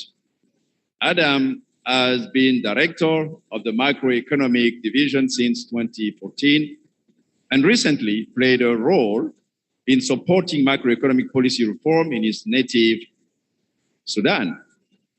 Adam has been with ECA since 2004 and previously worked at the Islamic Development Bank. His PhD thesis was entitled Financial Development and Economic Growth in the LDC country, Sudan, from 1960 to 1988. So, Director Adam, the floor is yours. Thank you, Mr. Moderator. Good afternoon, ladies and gentlemen. My job is simple, though not fascinating. I just wish to present the main findings progress report on SDGs. Like you said, Moderator, the progress is really not good. And I think all of us sitting in this conference need to really talk about what needs to be done in order to accelerate progress towards SDGs and Agenda 2063. So what I'm going to present has to do with the goals that will underpin the theme of the high-level panel on sustainable development for 2023 and the corresponding agenda goals of Agenda 2063 of the African Union, the Africa we want. So the selected goals are 6, 7, 9, 11, and 17. And my next slide shows SDGs and the corresponding goals of Agenda 2063. So first we have goal 6, clean water and sanitation, and the goals of Agenda 2063, 1, high standard of living, quality of life, and well-being for all citizens, and goal 7, environmentally sustainable and climate resilient economies and communities. And the second goal is goal 7, affordable and clean energy. And also, I think, next slide, please, okay. The slide shows corresponding goals of Agenda 2063. And then goal 9, industry, innovation and infrastructure. Goal 11, sustainable cities and communities. And goal 17, partnerships for the goals.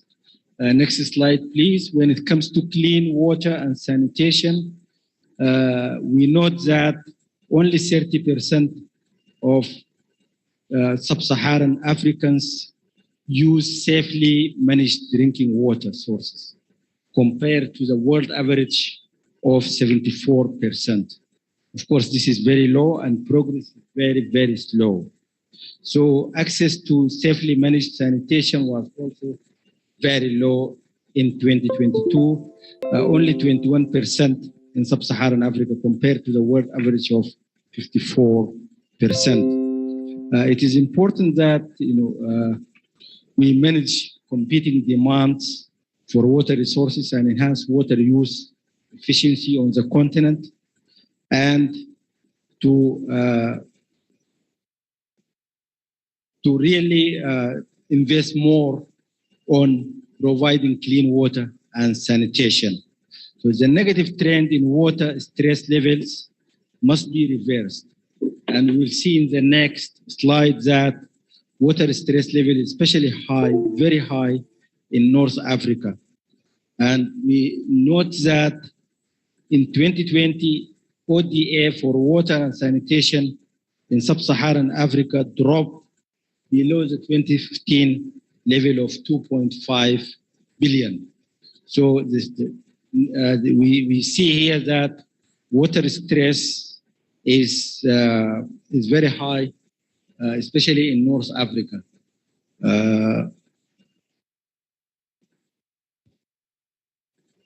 Regarding SDG 7, affordable and clean energy, again, we note that over 50% of people in sub-Saharan Africa do not have access to electricity.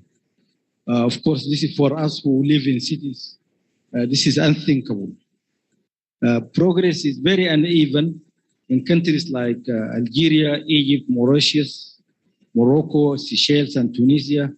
They achieved close to 100% access to electricity by 2020. But in at least 16 countries, 60% of the population do not have access to electricity and clean energy.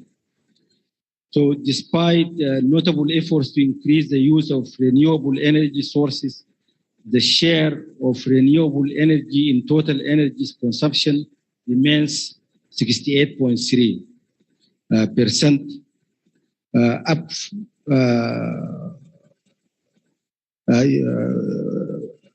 slightly up from what we had in 2013.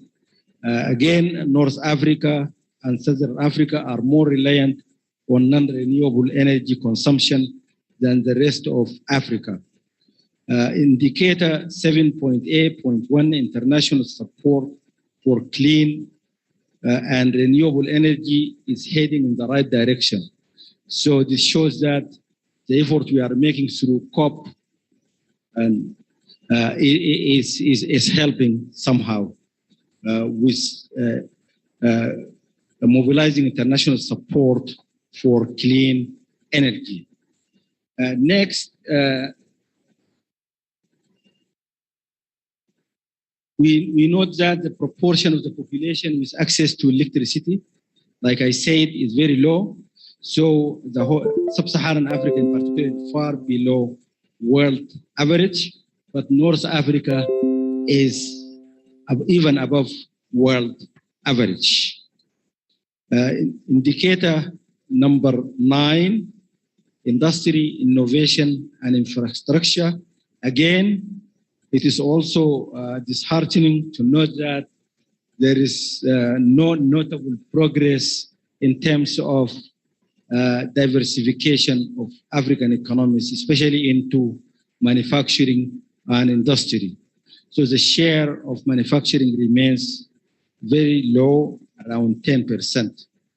And the share of employment in the manufacturing sector has declined since 2019, following the outbreak of COVID-19. But we notice huge changes. Actually, I always get worried when I talk about Africa average. We really see progress in some countries, notable progress in all the indicators we present. There are notable differences across countries, but Africa average remains disappointing. The share of medium and high technology manufacturing in total manufacturing in sub-Saharan Africa was 21.4% compared with the global average of 45%. And again, Africa Africa is on track to achieve Agenda 2063 target of doubling ICT penetration and realizing a 70% increase in broadband accessibility by 2020. This is something good to note.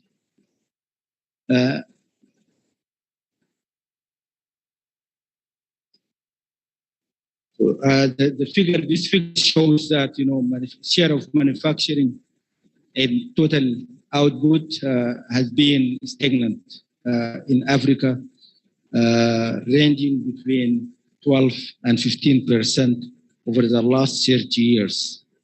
Looking at cities and communities, we note that the proportion of the urban population living in slums declined, but again, the decline is very, very slow. We also note that progress has been made in providing decent housing and moving people out of informal settlements. Of course, when you go to cities like Nairobi, cities like Marrakesh, and a number of cities, we see a lot of progress. But overall, Africa average also remains very low. Progress remains very slow. So we note that progress towards reducing the number of deaths, missing persons, and directly affected persons attributed to disasters has shown improvement, but also remain below the target and uneven across countries. Increasing the scope of adoption and implementation of national disaster risk reduction strategies must also be accelerated. This figure shows proportion of urban population living in slums, as I said, declining but very slowly compared to the world average. World average of about 24% in 2020. But in Africa, the average is 50.2% of people living in slums. Finally, with regard to goal 17 partnerships, we note that domestic revenue generation in Africa continues to lag behind other regions and is below the average for least developed countries. Of course, we have been talking a lot about this, and a number of side events were organized around this. Of course, I'm not going to go through this, Mr. Moderator. The proportion of the domestic budget financed by domestic taxes improved in Africa, and Africa is increasingly more dependent on domestic resource mobilization. So this percentage rose to 65.8% in 2019, compared with 61.9% in 2015. So again, we underscore the fact that African countries are becoming more and more, increasingly more and more reliant on domestic resource mobilization. OECD countries have collectively fallen short of the 0.7% of their gross national income to ODA, and FDI lags behind other regions such as Asia and Latin America. Debt management has been challenging for African. I think we heard the DSG saying today a number of African countries are in debt distress, and a good other number of about 9 countries in debt distress, and a good number, other number of African countries also facing increasing debt challenges. If we look at this figure, we see that external debt service as a percentage of exports of goods and services remains high, and that's why we have seen macroeconomic indicators challenge in many African countries with depreciation and rising internal and external imbalances. To conclude, Mr. Chair, we need to really look into these issues and challenges that that slows down progress towards achieving the SDGs of Africa. And as I said also, we need to really look at the countries that are making progress, the countries that are lagging behind, and learn from each other. So rapid population growth, urbanization, and the poor water resource management are threatening access to clean water in Africa. Very briefly, access to modern and renewable sources of energy is fundamental to achieving the SDGs, and no noteworthy progress has been made on industrialization. And of course, without industrialization, value addition, diversification, it will be very difficult for us to achieve the SDGs. So harnessing digital technologies and promoting free and fair competition will be key to revitalizing African economies. And African governments need to strengthen domestic resource mobilization, as we have been talking during the side events. And more efforts are needed in strategic development cooperation within the continent and with international partners. I thank you. Thank you so much. Yeah, a big round of applause for our dear colleague Adam. Many thanks, really, Adam, for these insightful observations. You've done a great job trying to unpack this, not only the report, but really make it more palatable to all of us on a rather dire reality. It's clear that there is really no time to waste. This is a time for breaking away from business as usual. And I hope over the next few days, around, of course, the national authorities of this country in the context of the forum and around the DSG, we will have an opportunity to really devise different ways of doing business. And I will challenge the panelists, now that the set is seen, really to come up with this out-of-the-box thinking and solutions, durable solutions that we hope can really break this absolutely toxic and really counterproductive cycle. Now, it's my distinct honor and privilege to invite His Excellency Minister Rabiot, Monsieur le Ministre du Plan du Niger, His Excellency Minister Planning of Niger, and I'd invite him to share his views on the perspectives and priorities that the President so kindly pointed out to us this morning, and so effectively pointed out. He referred to our aspirations to implement these Sustainable Development Goals, and you, Excellency, have a considerable amount of experience. You have a doctorate from the University of Orleans in France. You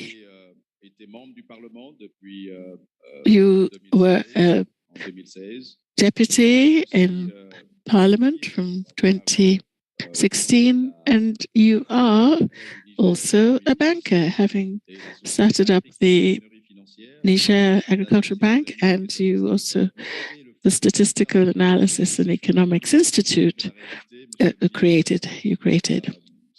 You are well placed to share your expertise with us. Kindly take the floor, sir.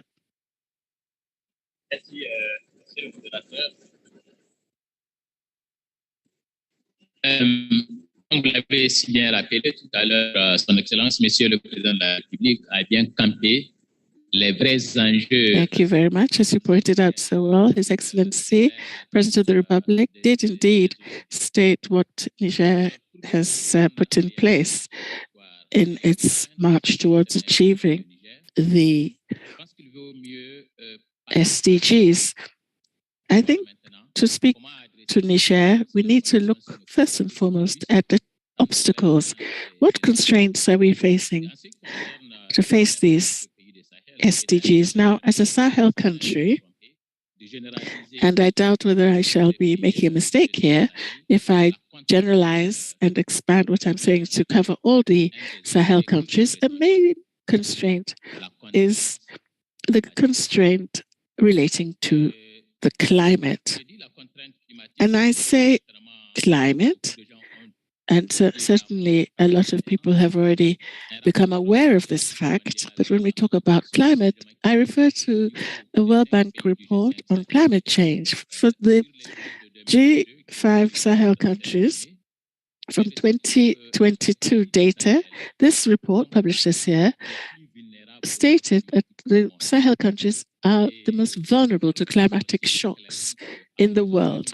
But this quite clearly demonstrates that by 2050, if nothing is done, the G5 Sahel countries will lose a drop in their GDP representing 7 to 12%.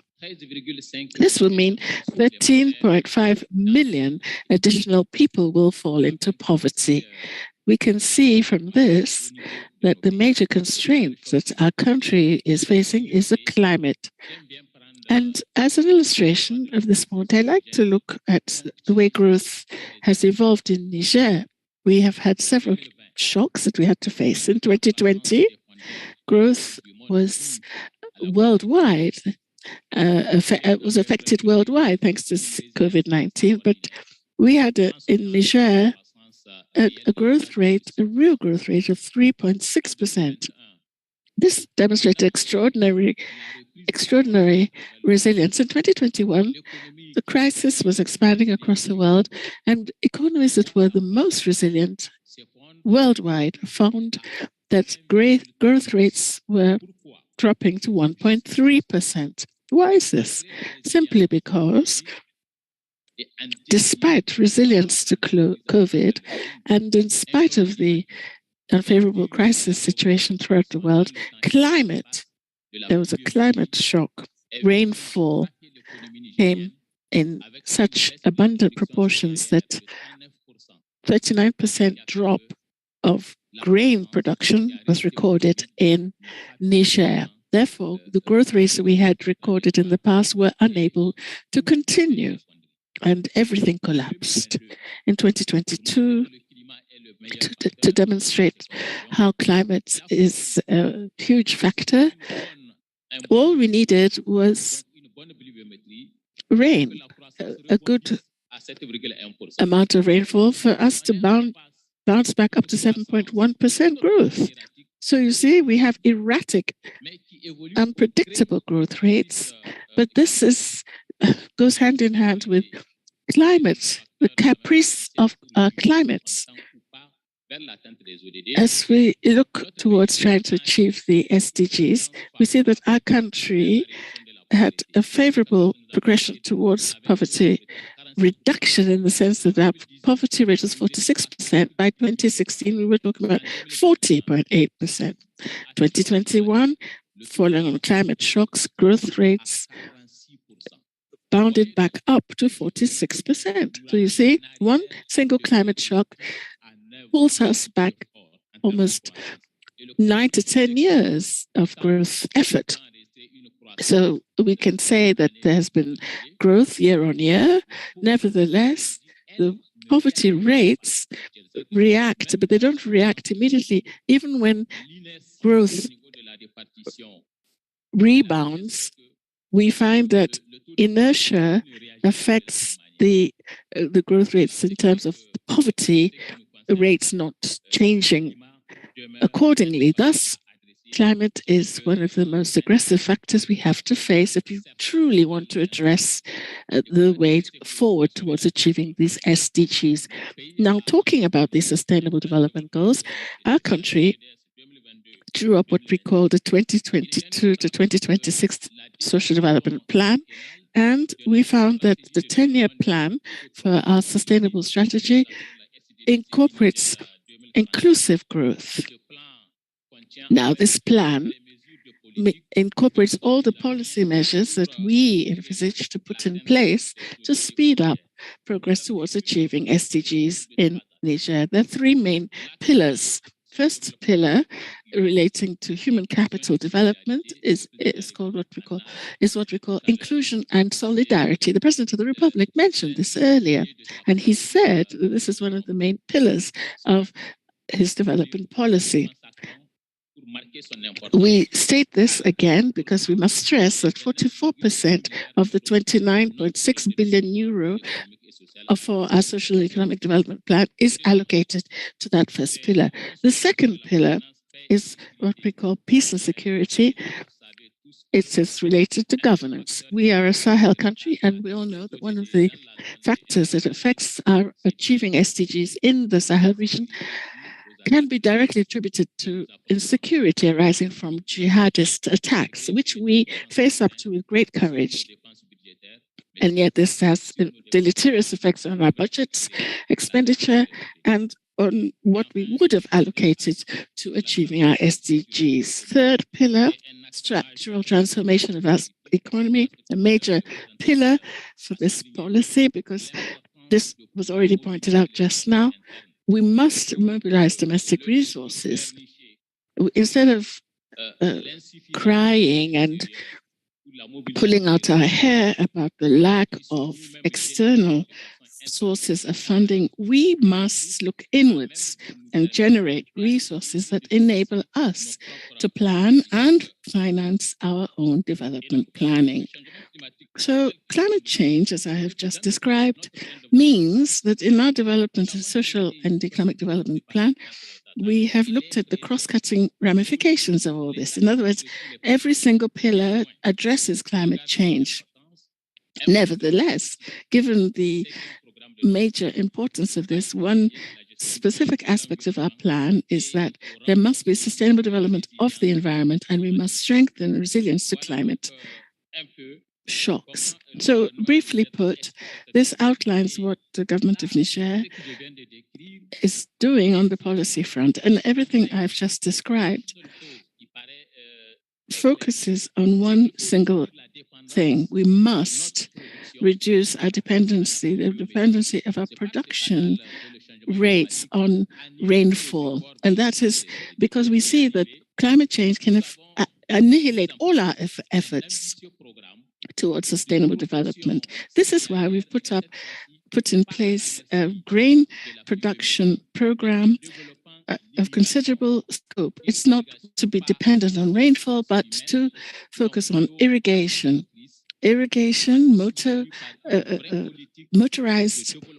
Motor-powered immigration, not human-drawn immigration. No, we want to mobilize all the considerable resources that our country possesses with respect to water, and we want to mobilize these resources. We want to ensure that the underground water table can be harnessed to renewable energy sources so that we can develop irrigation and thereby no longer have an economy that is dependent on the vagaries of climate change.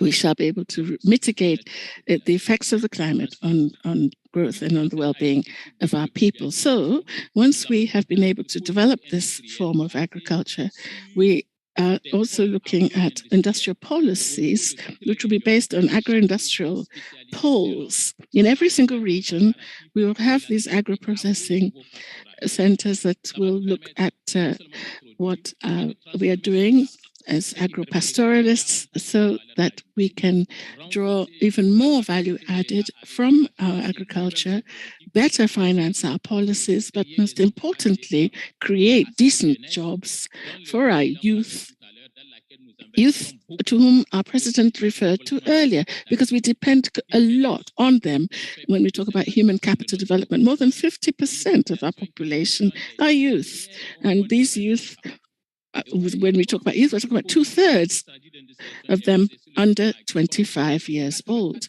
So if we're focusing on agricultural development, we find that 85% of our population is in the rural areas. Therefore, we must generate resources in a permanent way for the majority of our population in those areas. So we must focus on those areas if we wish to achieve the SDGs. I shall stop there, Mr. Moderator, ready to answer any questions that may be put later. Thank you. Thank you very much. I thank you, Your Excellency, for this brilliant presentation. Indeed, you've been very concise, but you certainly give us hope. Your presentation has put human capital development at the very center of development, as the head of state pointed out this morning. Your Excellency, I believe as we listen to you that we have to be optimistic. We are referring to a country that has looked at the situation that it faces. Indeed, things are difficult. You yourself have referred to the issues that you face. You talked about the existential threats, if I could describe them as such, that are posed by climate change and by the climate crisis. Nevertheless, you indicate a thorough mastery of the problems that you have circumscribed and incorporated into your projections. And this is a source of hope, because you are saying that when the country moves forward in those directions that you outlined, then there is indeed room for hope. And I'm sure that others will go along the same lines. We have listened with passion to what you said about domestic resource mobilization that necessarily must be underpinned by partnerships, as our colleague Adam mentioned earlier. Thank you, Your Excellency. Thank you very much. With these comments, may I now invite my dear colleague. Be using. I know you can speak in multiple languages, but it's a pleasure really to invite you. Let me simply say that Christina will be sharing with us, the few actions that are required by the UN to allow a breakthrough to happen in the SDG implementation in Africa. Now, Christina joined the UN as the special advisor to the Secretary General on Africa, she was formerly the Minister of Finance and Planning of Cabo Verde, a country that many of us see as a role model on this continent when it comes to development or to breaking the cycle of poverty and embracing sustainable development. So Christina was the Minister of Planning. So your dear colleague, Minister Rabiot, from 2006 to 2016, so a solid 10 years, in that capacity. And among other positions in the country. In the private sector, she rose to become the vice president of Citibank. So we have in the room someone who was a doer, was a wealth of knowledge and really hands-on expertise. So Christina, without further ado, please, the floor is yours. Good morning. Can I keep saying good morning to everybody? It's a pleasure to be here. I'd like also to greet my fellows in this panel. Thank you very much. Allow me, Parfait, to structure my intervention around two words in the title of this session. I don't know, the title of this session is quite long, but there are two magic words in the title of today's session. The first magic word is priorities. And the second one is accelerate. These, I believe, give us the space, not to say the opportunity, parfait, to, for me in special, to structure my remarks, if you allow me, parfait, more from a methodological and conceptual standpoint. Because I do believe that this is the challenge when you are on policy making. If you want to avoid approaching a policy making as a wishing list, in order to avoid approaching policy making as a wishing list, you need upfront to adopt very sound, pragmatic methodologies and conceptual frameworks. So basically, the exercise to define priorities, and I will try to be brief, the exercise to define priorities requires a two-fold approach. And you have been only taking one based on my assessment. It requires first a political economy approach. Second, it requires a economic policy approach. And these two are different. And allow me to give you a very simple example. When you structure your policy making, essentially captured by economic policies, you put yourself in a short-term time frame and you narrow yourself to the GDP growth. If you bring a political economy dimension, you will notice that you need to bring to the macroeconomic reasoning income distribution. And if you do not bring income distribution, you will not get the right solution. Because income distribution from a macroeconomic stability standpoint is as important as economic growth. The second word that I mentioned, and this is priorities. So when defining priorities, you need to have this background. Second is accelerating SDGs. Yesterday, I had the opportunity, one of the panels, to say that, yeah, everybody is talking about us accelerating SDGs.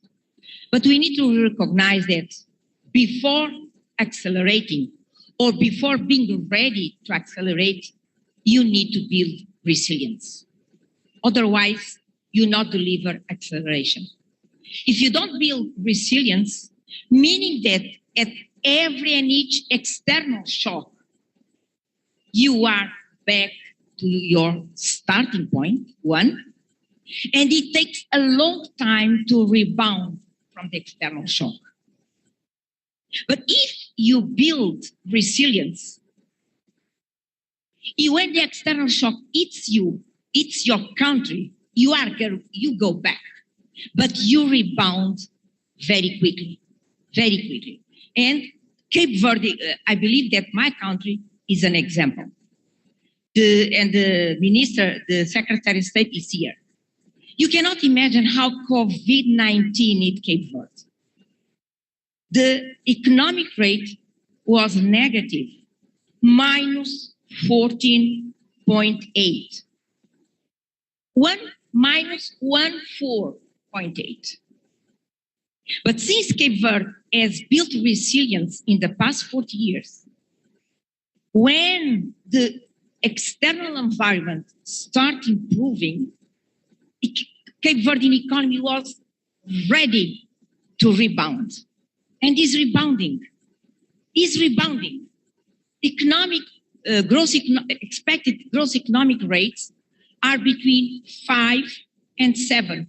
I don't know if this is the last number at Algisa, but at Algisa, my friend from Cape Verde is a member of the government. She can correct this figure. So it's important to priorities we cannot do everything. You have no time and you have no money. So you need to create a methodological framework to define your priorities. And accelerating, which is in the title, please bear in mind that you cannot accelerate in a sustainable way if you don't build resilience. If you agree with these methodological remarks, then I would like to move to the second part of my remarks. And again, I believe it is based on my experience. You maybe ask me, oh, what you say is obvious. Of course, you need to define clear priorities. But in defining clear priorities, you need to have a clear conceptual framework. And I will tell you the one that I used. It may be useful, it may be not, but allow me to tell me what I use. Basically, when the 2008 international crisis came first, and of course, we had to cope with international crisis in the first 2 years before starting receiving the first financial concessional to help us to deal with the crisis, you need to look for inside solutions. You need, and there are space for inside solutions. So what we did at that time in Cape Verde, we identify a driver. Out of all sectors that you have as government, we have the obligation to intervene, we have obligation to invest. We need to identify one driver. Second, we need to identify a game changer. Once you are able to do that in a very participatory way, you need to ask yourself, as the government, as the policymaker, what are the enablers that I need to activate to unlock the driver and to unlock the game changer? And by using these three pillars, driver, game changer, and the enablers, it provides you, I believe, a correct and meaningful approach to, from a policy-making standpoint. Drivers. In the case of Africa, and was the case back in Cape Verde, I do believe that everybody in this room would agree that energy is the driver.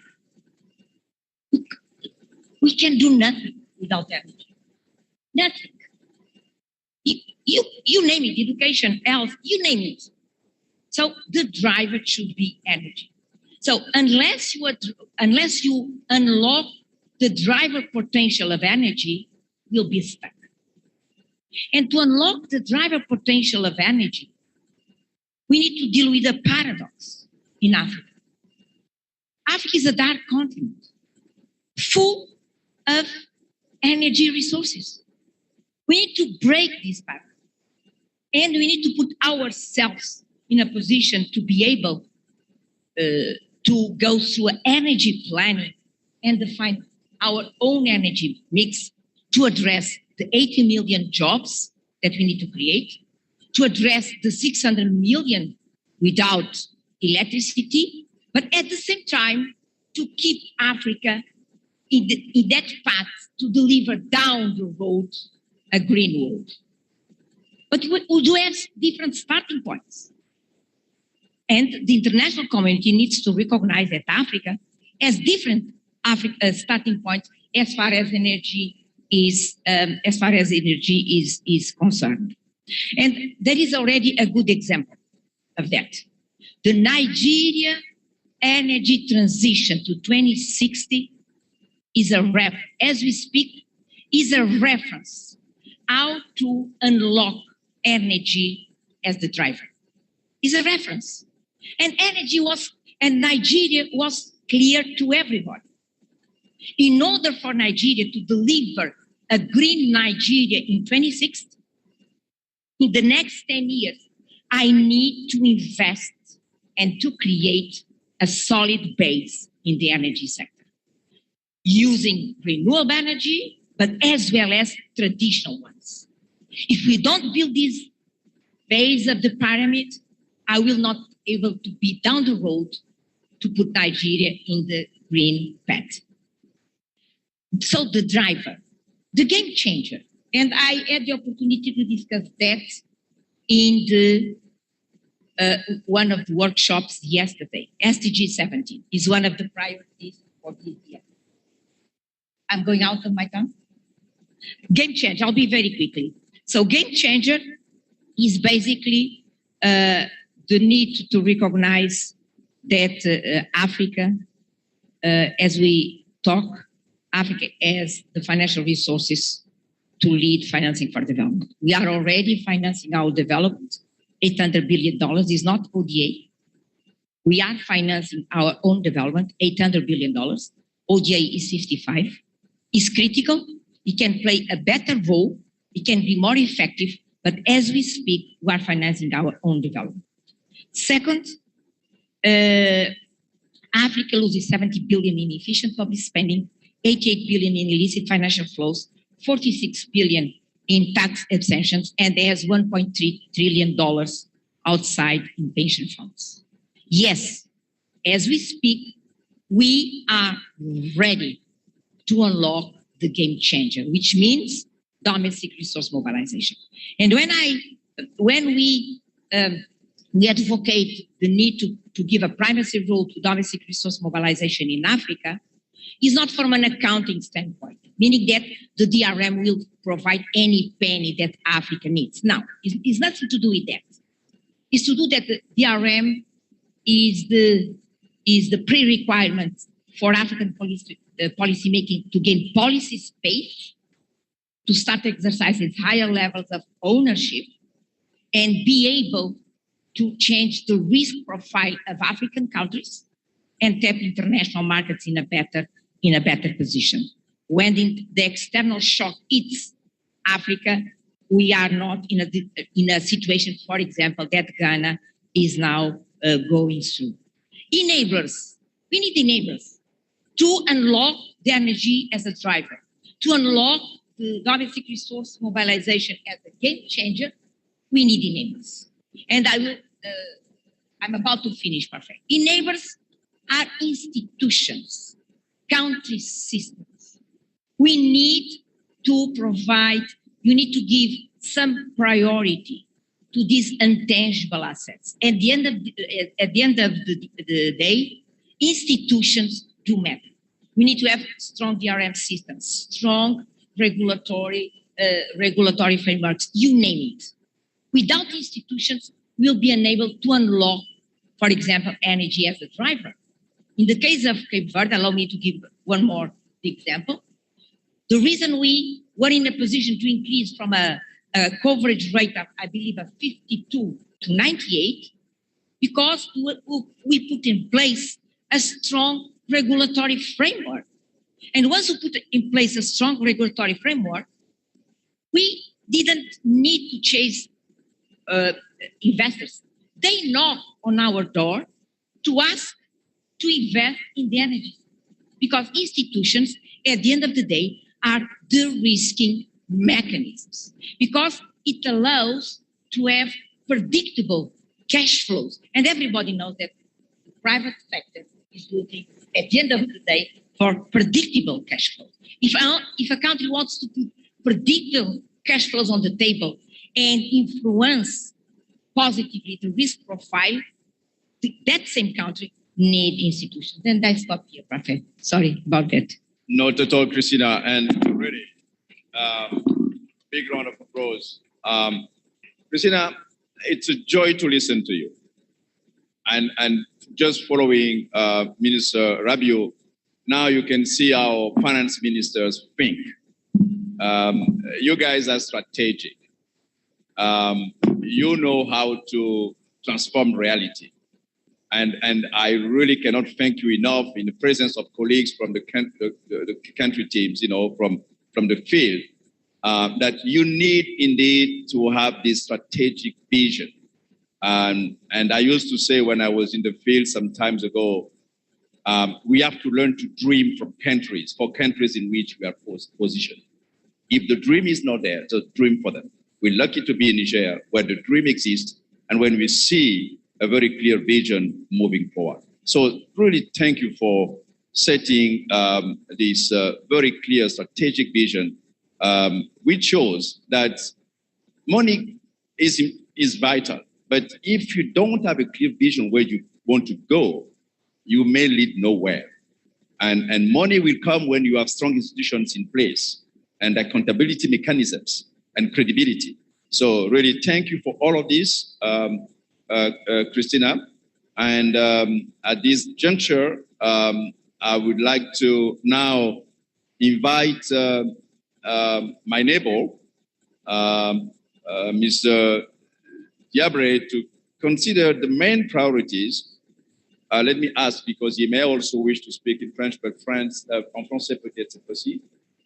Mais voilà, selon l'inspiration. Yes, yes, he says so. And we want to see how we can deliver sustainable value chains in Africa and move away from simply exporting raw materials. And this is one of my really biggest frustration, that 400 years after the triangular trade, we are still stuck in this really conundrum where the continent is still seen as a place for cheap raw material that will travel miles away for transformation and come back.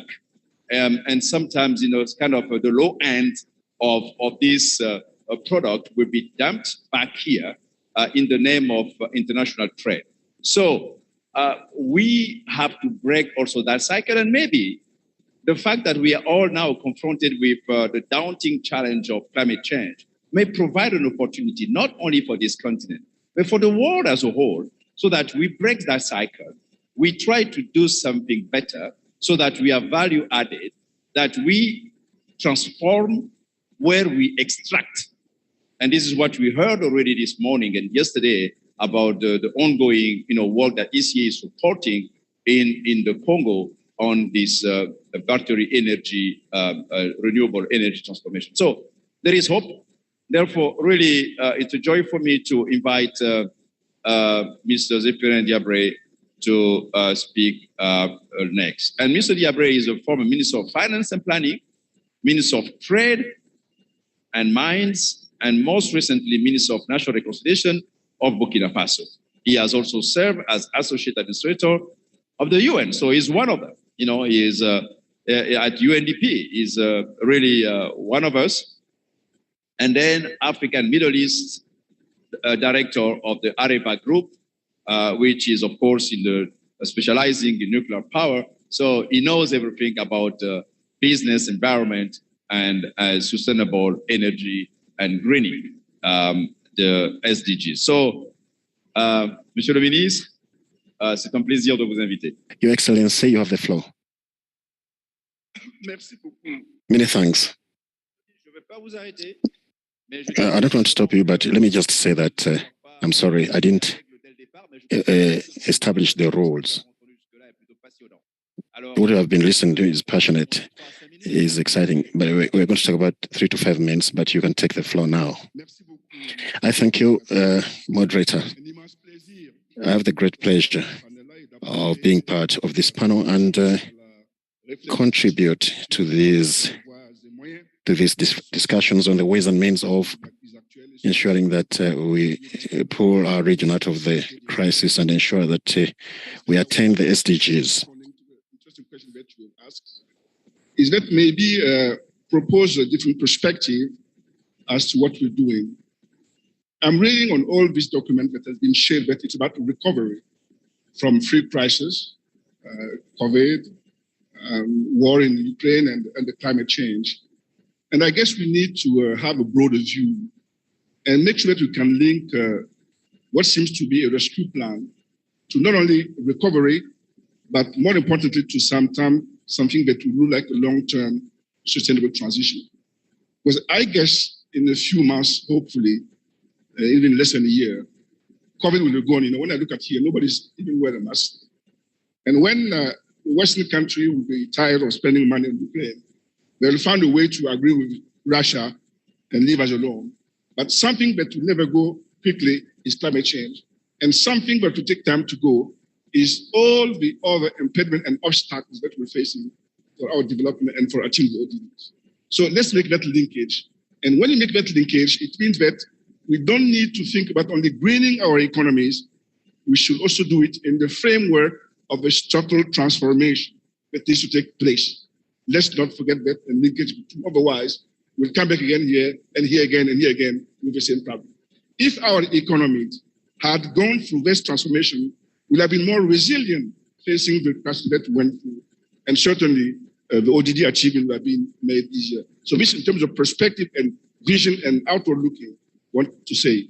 Second, when you consider some of the issues that has been raised pertaining to the current situation, I can take one or two and flag them and try to propose solutions.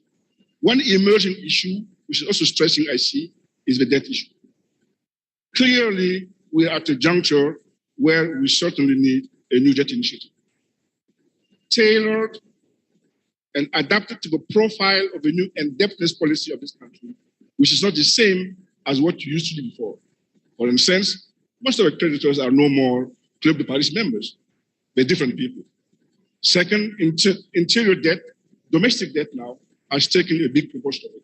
So you can't solve that issue with the traditional remedies that we have been witnessing for decades. And I'm glad that the IMF Managing Director is calling from all the creditors of Ghana and Zambia to meet in the forum.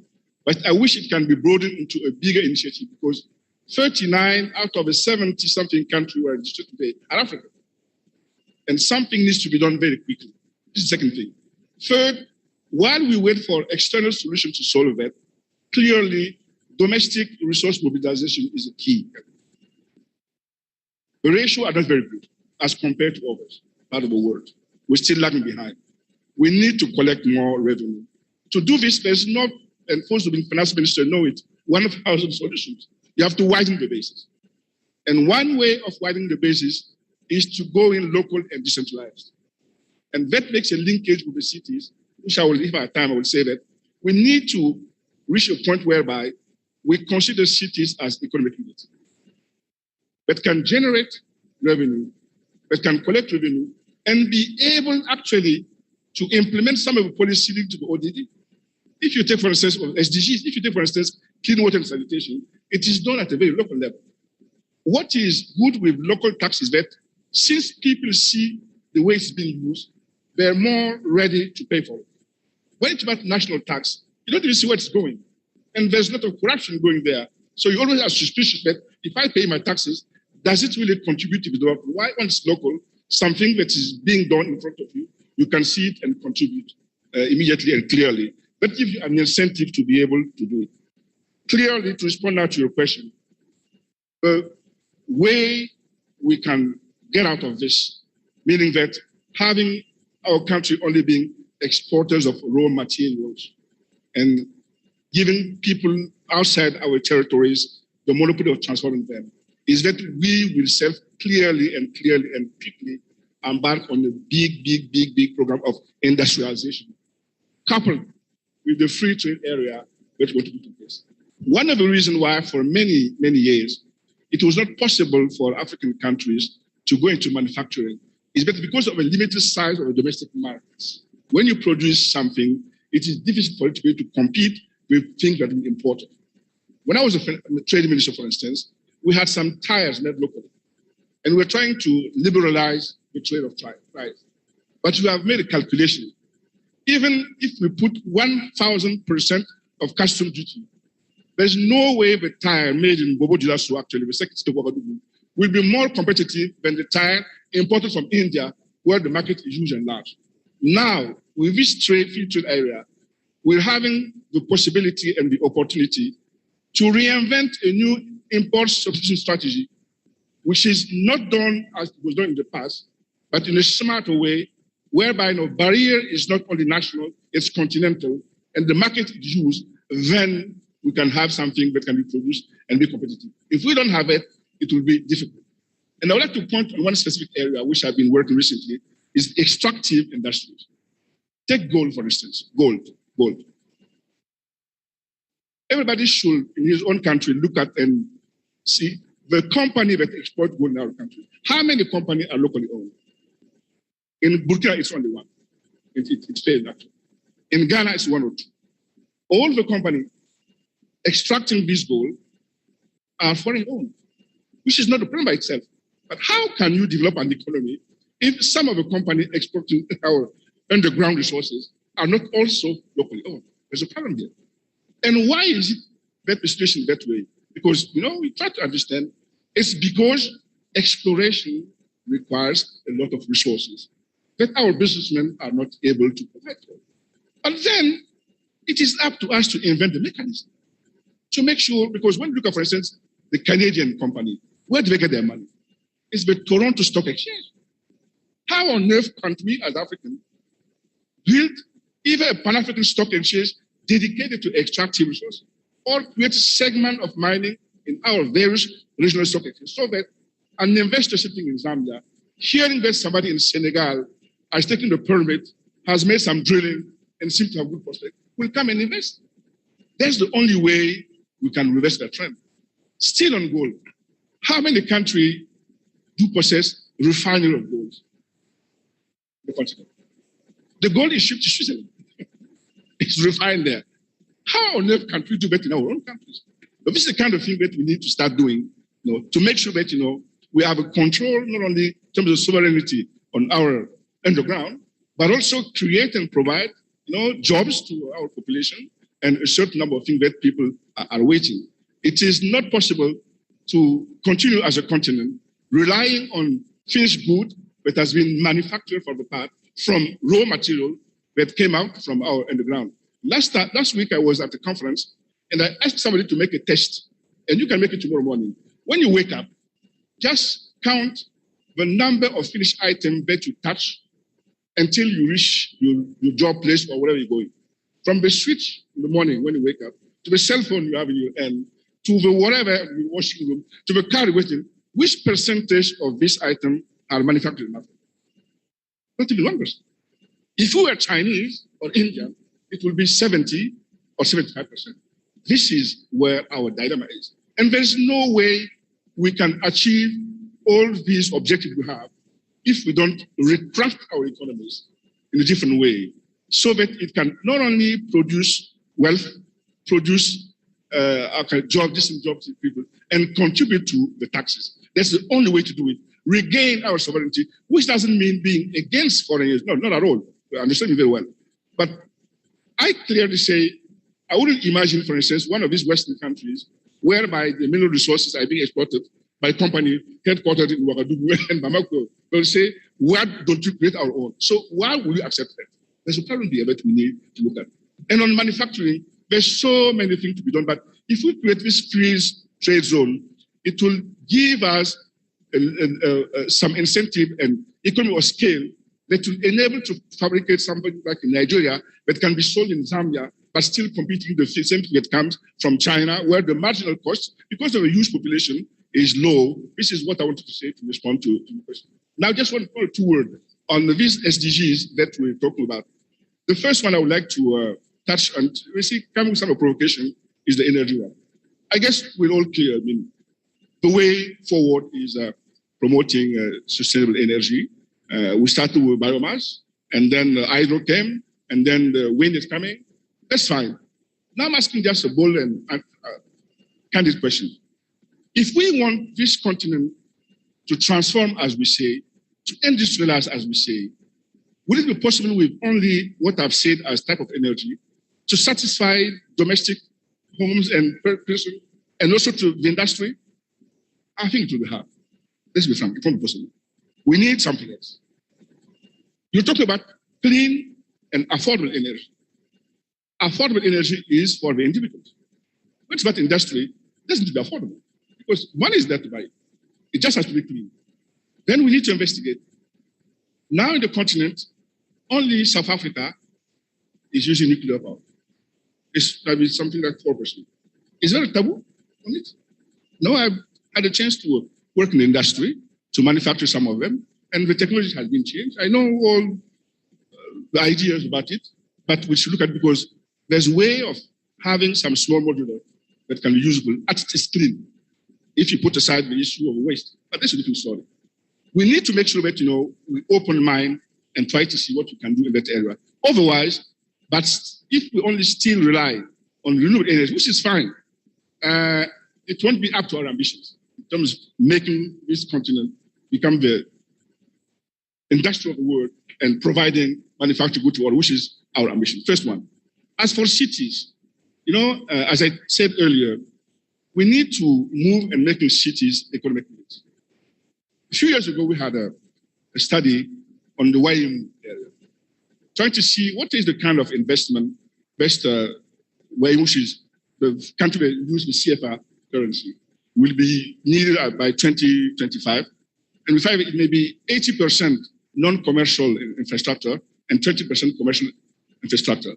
And we have calculated that, those of the municipalities of the cities who are more than 100,000 inhabitants, if you take 20% of the net saving as a collateral for a loan with a bank on the market rate, you can finance all this. You can do that.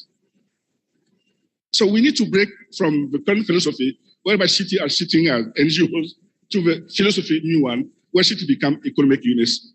That's also one way for us to be able to fund some of ADGs, for instance, water, sanitation, education, and so on, and to complement the role of the public sector. Last but not least, on partnership, we'll take only one segment of it, is the private sector. Since Rio's 1972, it's clear that the private sector has been a companion of the UN and all other multi-stakeholders around the world in terms of sustainable development. And we need to commend them for that, and also commend the various UN funds and programs who have program or strategy in that regard. And I would like to mention what UNDP is doing, the private sector. But still, we need to go one step further because we need them to be transformers. Then it has to be bolder. At last resort, if they can even fund, okay, but before that, there's a big role for them and the bigger role for them to play, which I would like the UN to embark on.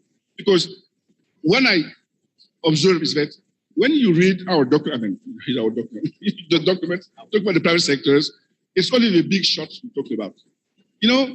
A small lady sitting at the corner of the street here and selling some cakes, shifting from plastic to paper bag, is a big contribution to sustainable development. We need to also have it in mind. These are, Mr. Moderator, some of the ideas I wanted to just flag out. Time permit, I will be able in the session, parallel session, to be able to elaborate more on them. Thank you very much for that. No, thank you so much. Thank you so much.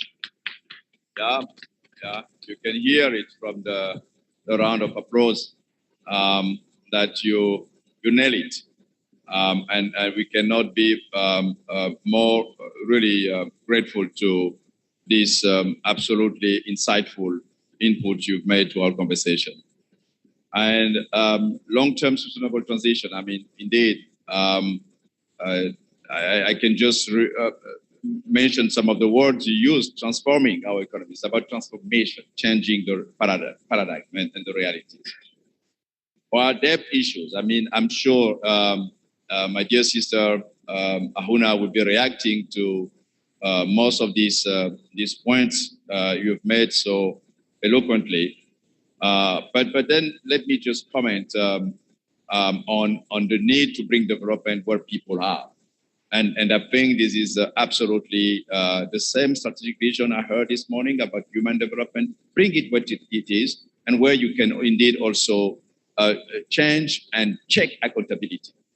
So really, thank you so much for all of this. And another comment maybe, because you need to make sure that this is captured well. You have the EU, which is today maybe the most powerful economic bloc in terms of its leverage in the world economy in terms of and political, absolutely. Why did they get there? For one single reason, they managed to move beyond the differences, and they have many. History can tell and remind us, absolutely. And they established one powerful thing that you kind of refer to, that is the customs union. I mean, the CFTA and colleagues from ECA will tell me if I'm wrong, will not yield all expected, outputs if we don't quickly move towards this customs union, to have the critical mass that will make it possible for a continent to negotiate with the rest of the world on near equal footing, away from tiny entities, even when you are 200 million, I'm not mentioning any country, my sister hears me. Africa needs that critical mass, and 1 billion people, if this was a customs union, exactly, the reality would be absolutely different. And why I'm saying this is simply because we all agree that a more stable, stronger, and stable Africa will be for the benefit of the world. So it's the world indeed as a whole will benefit from a more stable and stronger Africa. So thank you for all of this, Minister. And it's now my really pleasure to call on my dear sister, Auna, to provide us her views on how the UN system can best support implementation of the SDGs at country level. She's done it. She was one of those UN leaders. You have many in the room, but she was one of those UN leaders in the field and trying to leverage the comparative advantage of the organization to advance development of that. She's now the Assistant Administrator and Director, Regional Bureau for Africa, UNDP, Mrs. Ahuna Ejaknoa Onochi officially began a role as UNDP's Assistant Administrator and Regional Director for Africa on August 15, 2018. So it's been over, nearly 5 years. In this role, she leads UNDP's work supporting 46 countries in Africa to achieve Agenda 2030 and Sustainable Development Goals, and I would say even beyond, because now with the RCP Africa, she's able also to make concrete and direct input into the implementation of the Agenda 2063, hence bringing closer together these two major frameworks. Prior to taking up this post, my dear sister Ahuna was UN Resident Coordinator, UNDP Resident Representative, as I just said, and Humanitarian Coordinator in Ethiopia from 2015 to 2018, UN Resident Coordinator and UNDP Resident Representative in Uganda 2012-2015, and before that, she held the same position in Lesotho from 2008 and 2012 to 2012.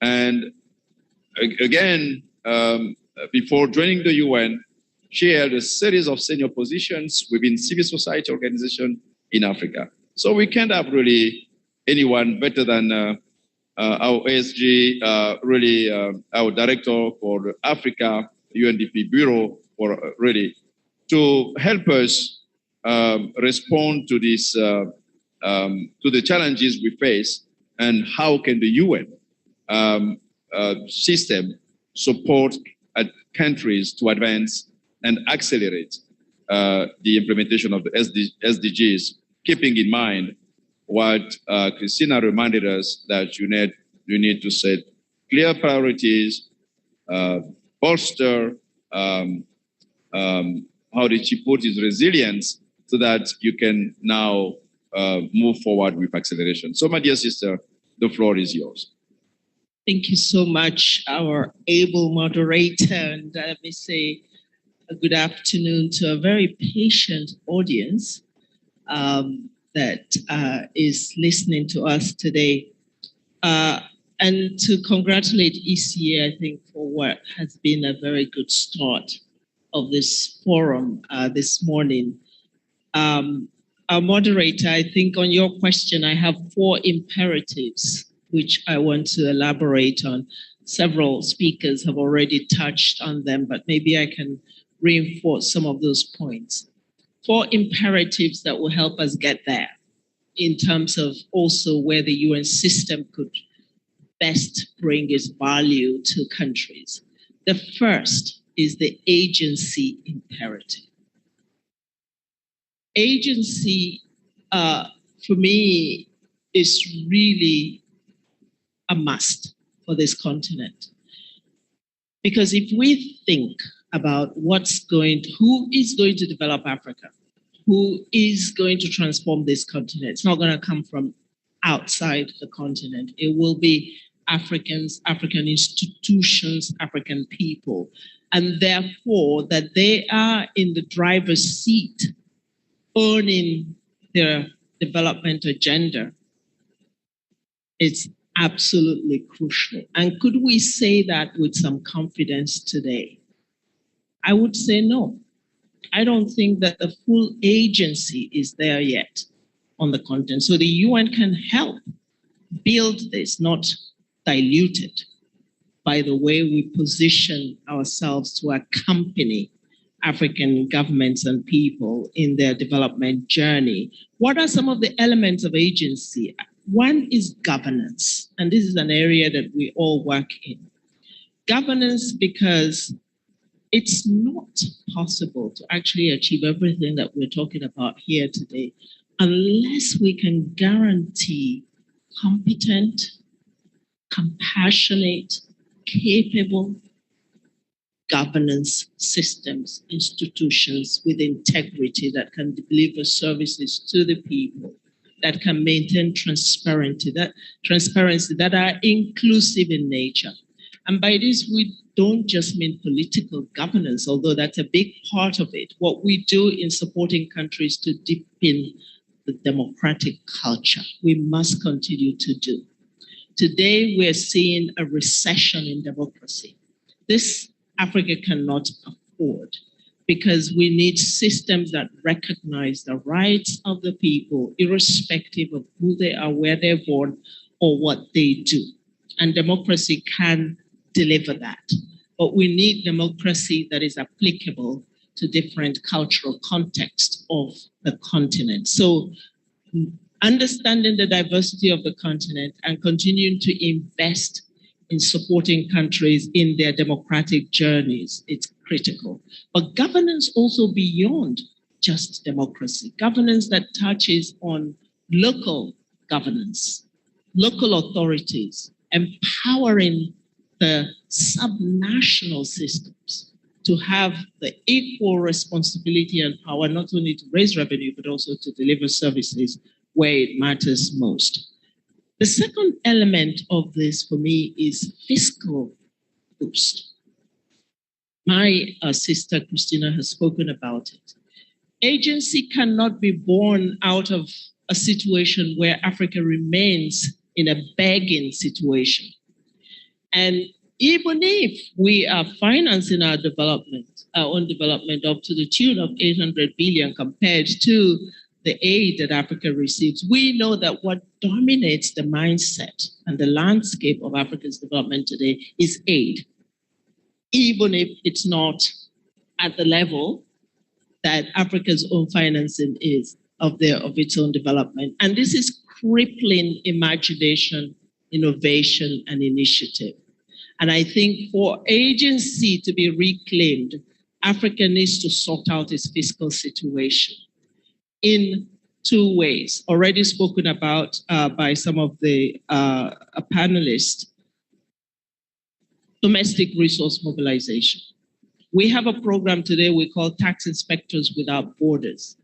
And this is helping countries to understand how to craft contracts in their natural resource governance that win for the people, that make Africa's resources work for Africa's people and development.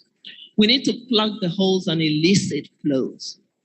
Billions of dollars leaving the continent, much more than what's coming in. Just recently, I heard in one country that shall remain unnamed, within a period of 4 years, $32 billion left that country. That's a least developed country where we have a presence at the UN, working within a very predominant aid framework. But the country was able to generate $32 billion that flew out of the country.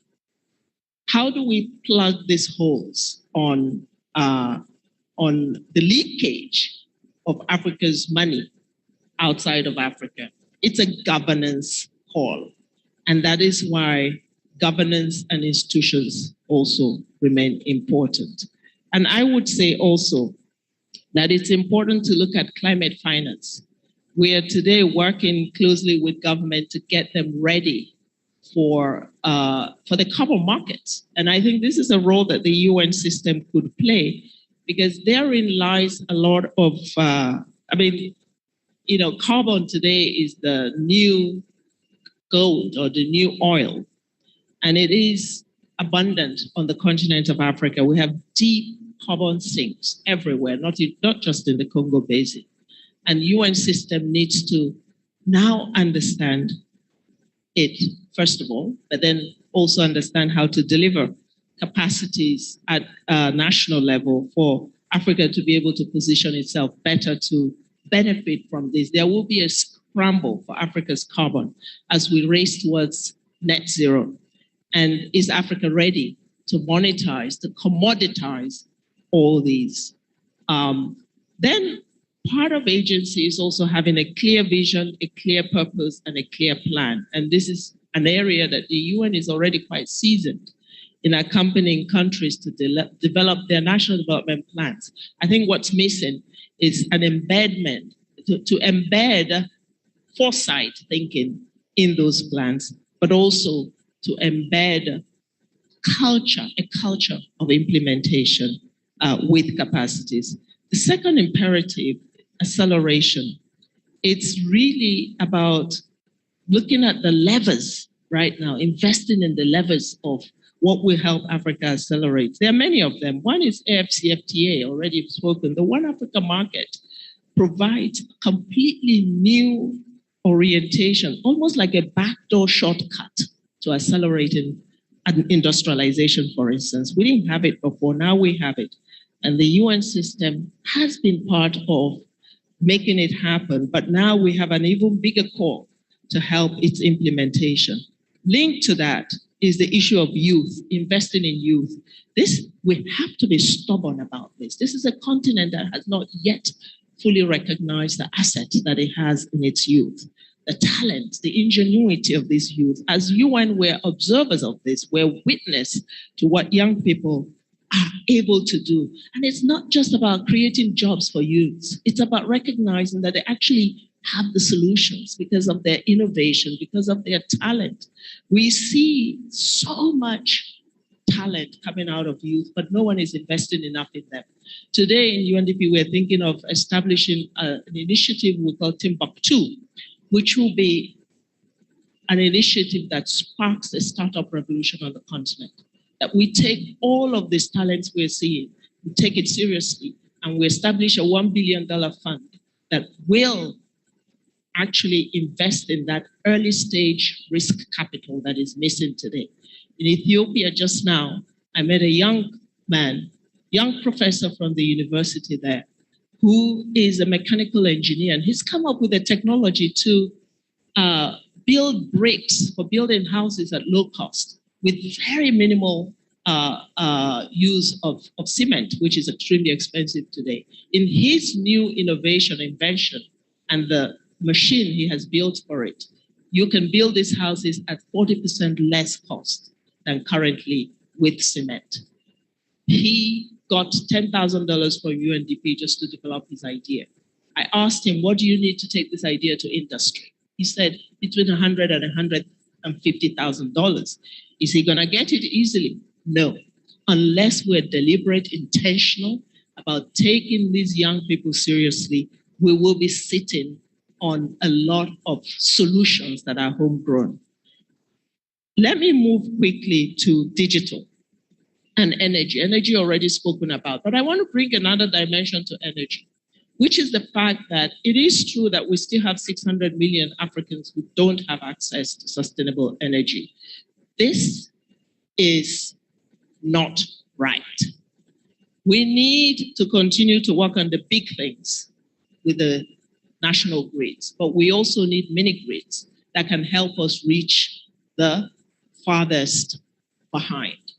And this is where we are investing now in an African mini grid program that is constructed now to cover 18 countries and help reduce the energy poverty that we see for people significantly. So we're hoping to reach 200 million Africans with more sustainable solutions. And I think on digital, it's a no-brainer. Africa is developing in the age of digital transformations. We need to leverage this. Every UN country team should have a digital strategy in terms of how the UN accompanies Africa's digital readiness to be able to touch on every sector of the development framework. And impact, moving quickly to impact imperative, we have to take it as an indictment as a development system to see that there are people today, children who are not in school or who are studying under trees. We have hunger growing in many places. And yet there's a lot of money going into aid, whether it's humanitarian or development aid. We need to establish impact where it matters and insist on it. We have today a PAYU-DESE program, emergency development program, where we're using government money to take development packages from roads to bridges to clinics to schools to areas that have not been touched by development by anyone. We're doing this in DRC currently. We did it in Senegal. We're doing it in Chad, in Liberia, and many other countries are signing up.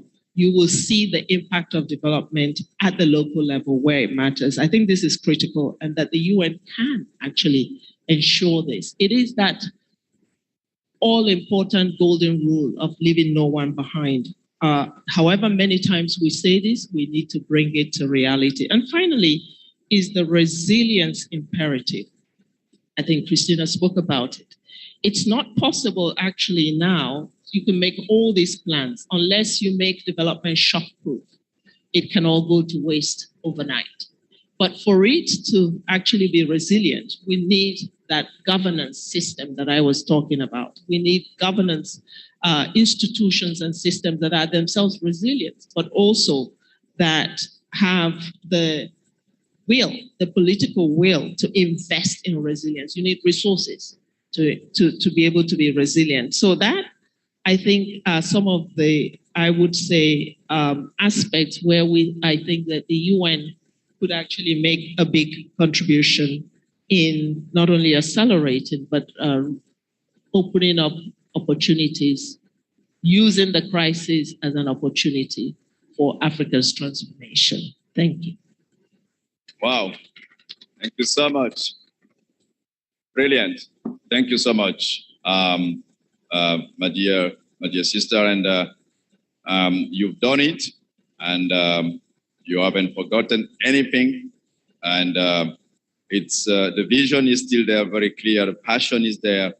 I like your point on ensuring that we have capable, compassionate, and competent government institutions. I mean, because at the end of the day, it's all about the people.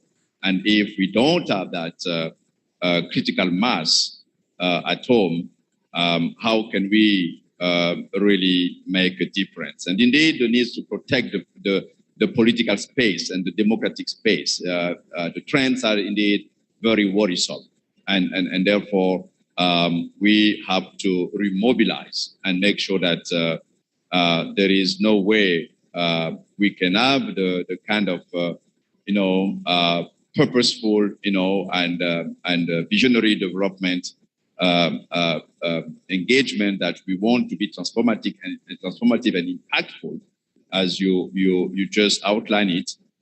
If we cannot rely on democratic institutions. So really, thank you so much. And it's so good that the vision is broad and innovative, grounded, including on new technologies. And I cannot but refer to the conversation you have initiated in the continent to start thinking about embarking on the fourth industrial revolution through AI. And that's absolutely fascinating. I see Alessandra, my other colleague, and in the room, you have made it possible so that we use every single tool that we have to really indeed advance and break this cycle of poverty that is really impeding, our efforts to advance the development, sustainable development in the continent. So thank you so much for all of this. And I have to blame myself. There is one person who is far from sight, but I can assure you is not far from mine. And this is our Deputy DG, UNESCO Deputy DG, Mr. Q. He was a permanent representative of China to the International Exhibitions Bureau at the Ministry of Foreign Affairs of China, where he managed Chinese cooperation with BIE and coordinated preparations for the World Expo 2010, Shanghai, China, Expo 2010. At the same time, as Deputy Chief of Mission, Mr. Q served as Minister for Chinese at the Chinese Embassy in France. He was responsible for bilateral affairs and administration of the international functioning of the internal functioning of the embassy. He also supervised the permanent delegation of the People's Republic of China to UNESCO. So, Mr.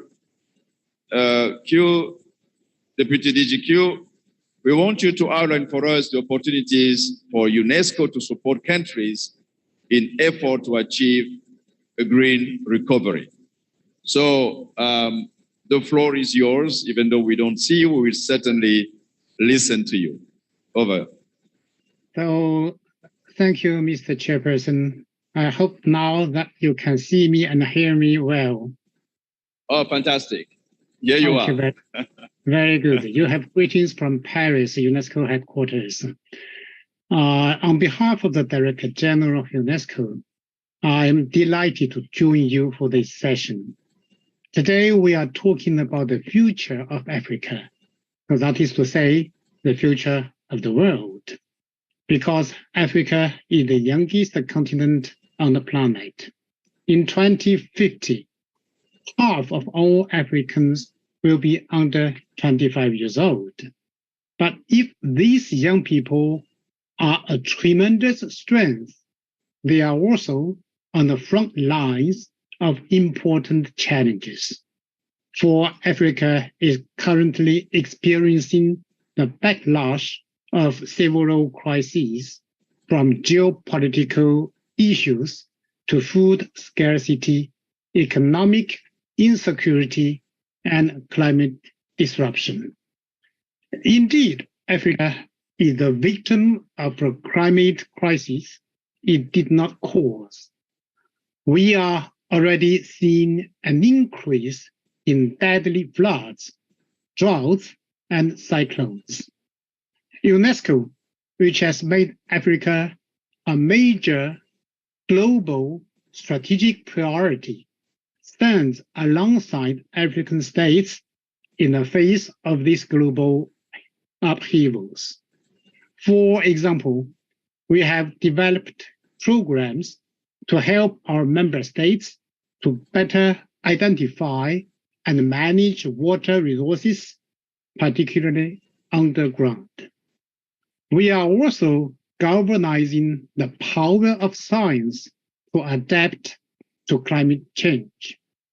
For instance, between 2019 and 2021, UNESCO supported the use of artificial intelligence to enhance the capacity of 11 countries in the Niger and the Volta basins to manage flood risk.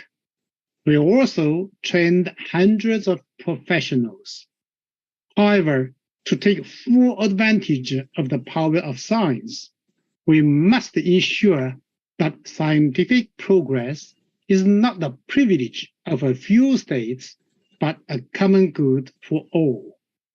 With this goal in mind, to make science accessible to all, UNESCO developed a major standard-setting instrument, our recommendation on open science, adopted in 2021. Excellences, Mesdames et Messieurs, C'est dans cette même ambition. Excellencies, ladies and gentlemen, putting science and development is at the heart of our work. And this is why UNESCO is implementing scientific programs, particularly for women. The basis of development and the sine qua non condition for our success is access to quality education. It is for this reason that we are doing this.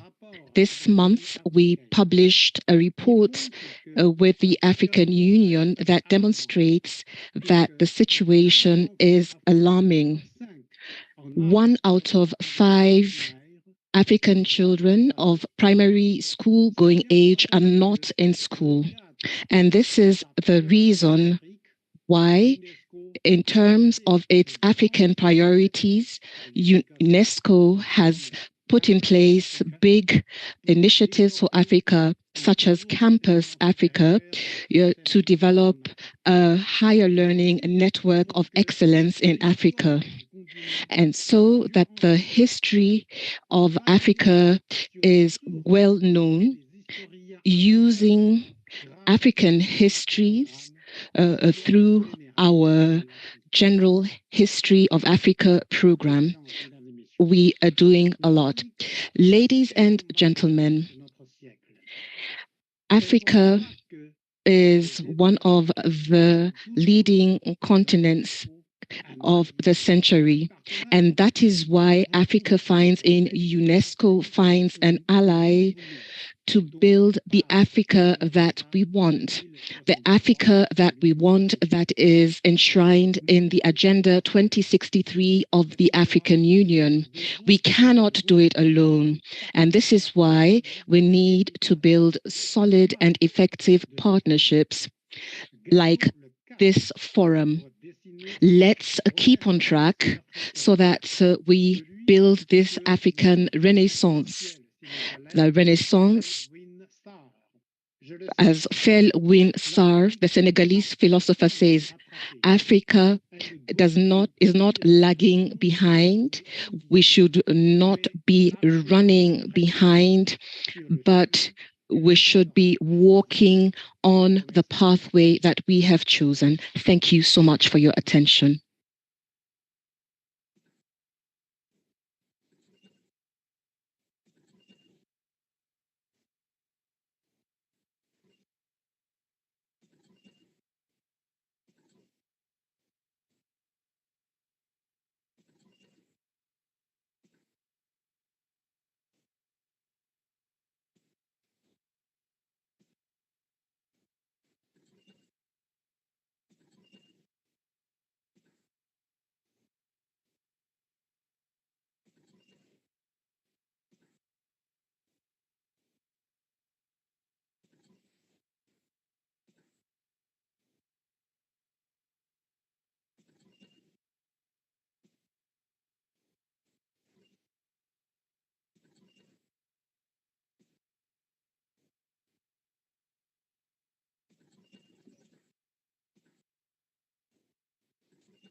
Ceux qui vont bâtir le futur de ce continent. That are going to build the future of this continent and the world.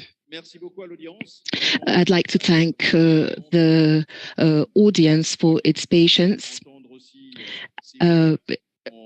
we talk about young people who should not just be involved, but should be absolutely engaged and actors of their own development. Decision-making actors on the African continent. And this my really distinct pleasure to invite now Mr. Emmanuel Ametepe take the floor. He will address the need to ensure inclusion and participation of young people in the acceleration of the implementation of the SDGs. Mr. Ametepe is the convener of the African Youth SDGs Summit, bringing young people together. This is leadership in action to advocate for implementation of the SDGs. He is also executive director of Youth Advocates Ghana. He is a youth development consultant with a particular interest in governance, participation, and youth empowerment. My dear Emmanuel, the floor is yours. Thank you very much, Mr. Moderator. Good afternoon. First of all, I would like to begin by extending my deepest appreciation to ECA and the organizing partners for the invitation to me and my colleague youth leaders to be part of this important discussion. The conversation before us is a very important one. And over the past 2 days, youth leaders from the African Youth SDG Summit Secretariat and also from the Pan-African Youth Union and other youth leaders have gathered to brainstorm and to chart a new policy recommendation that will allow or to feed into the 2023 high-level political forum and also the SDG for the future. And it is my honor to transmit some of the key policy recommendations that emerged from that conversation. First of all, I would like to say that listening to the excellencies on the panel and some of the highlights of the conversation so far, it is interesting to know that almost all of them acknowledge the fact that young people are the future of Africa, and there's a need for us to make significant investment in young people. But however, there are some recommendations that we feel must match this kind of acknowledgement that we have experienced so far from our leaders. First of all, if you look at the issue around youth innovation, and I want to say that from the presentation so far, there is that acknowledgement that we need to invest in innovation. We need to make sure Africa transforms, and we need to make sure that we are using the things that we need and we develop the things that we need in Africa. If you compare young people in Africa to young people in Europe or America or China, the only difference between these two cohorts is the fact that in Europe or in Africa, there are systems. Young people in Europe, young people in China and other parts of the developed world are trusted. Whereas in Africa, it is the opposite. Her Excellency, Madam Hakuna, talked about the fact that in Egypt, she met a young man who is pioneering an innovation to transform our infrastructure sector. And I can say that there are a number of young people across the continent leading different innovations, whether it is in the area of education, healthcare, agriculture, climate change, or anything. We can identify young people from different sectors who are leading innovations.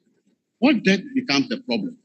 The challenge is that young people in Africa do not have the systems, or the system is not in favor of them.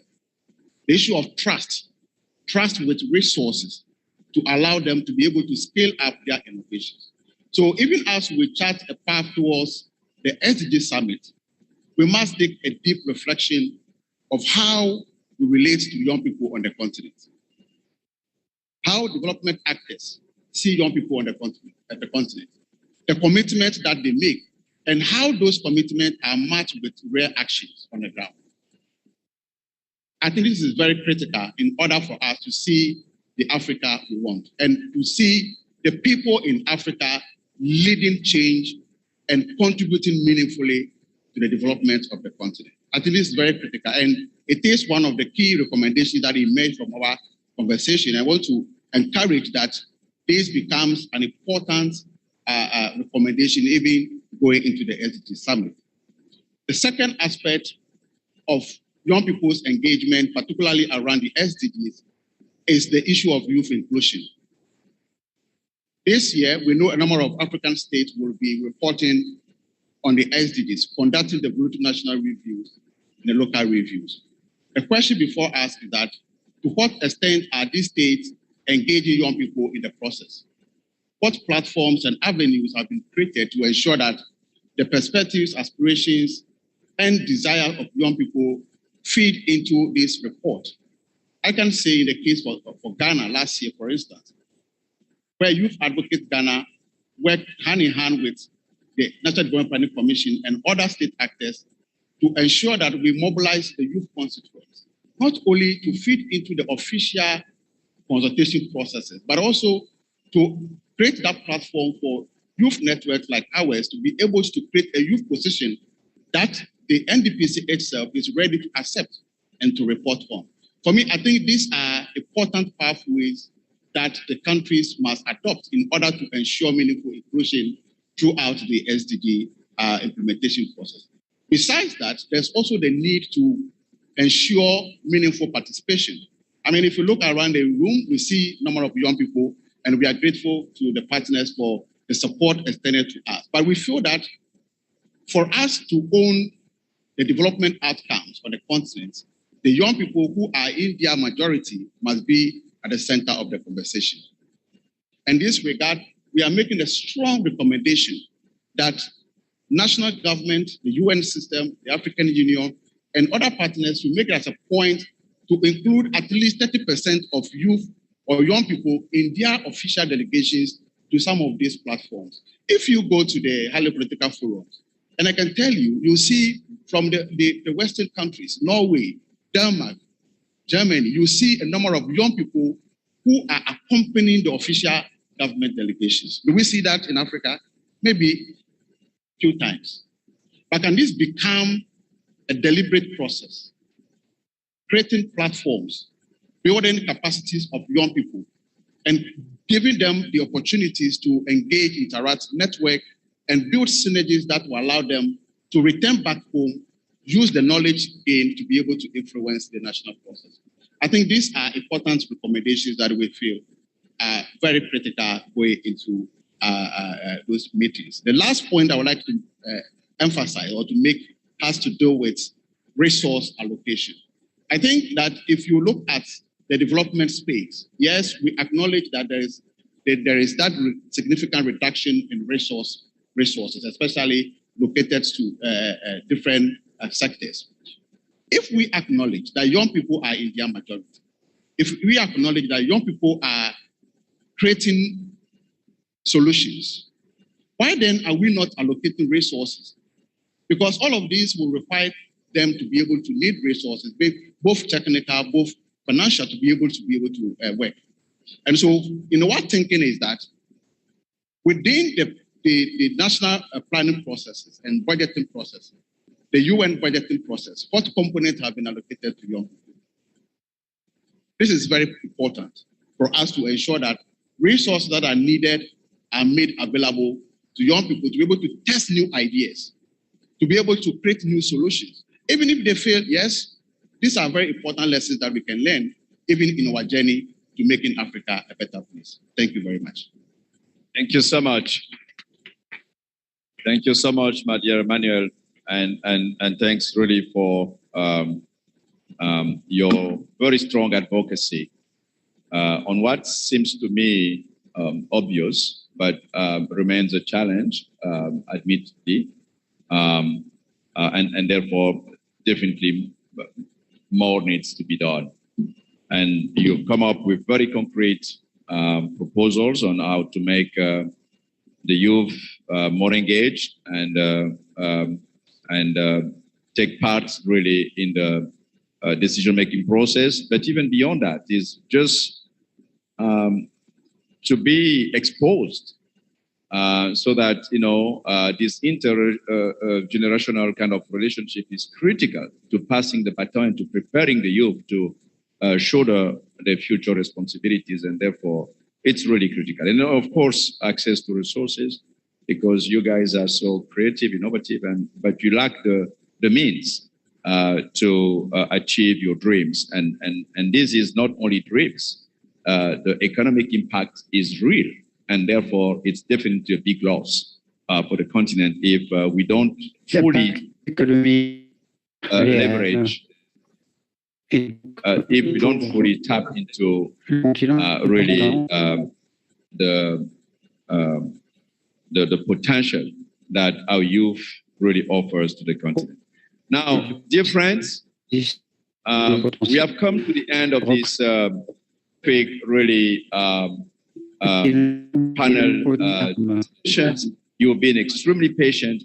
I'm told the panelists did very well because we have said for this engagement.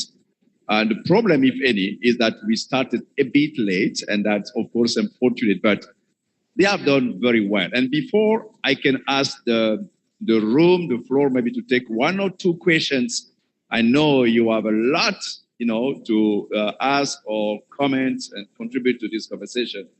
I will just ask you once more to just give a big round of applause to these terrific panelists. Thank you so much. So I will take one or two, if any. Let me look around the room if if there are any requests for the floor, and I'm sure there will be. Oh, there is one timid hand over there. Is it Sierra Leone? Wonderful. So Sierra Leone, I will only give the second to a women speaker. Morocco? Oh, fantastic. Do we have a lady?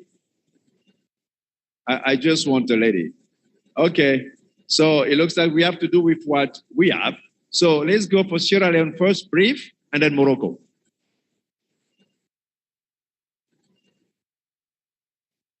Sierra Leone, you have the floor.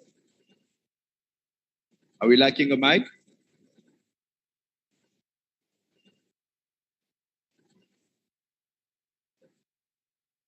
We have no one in the room to help us.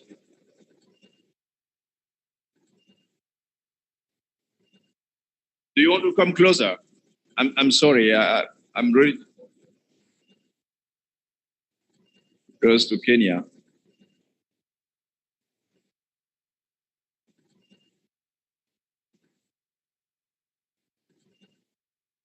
So make it brave. No comments. Just one question. And then we move on to Morocco.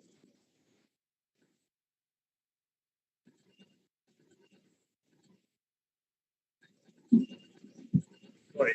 Oh, that's okay.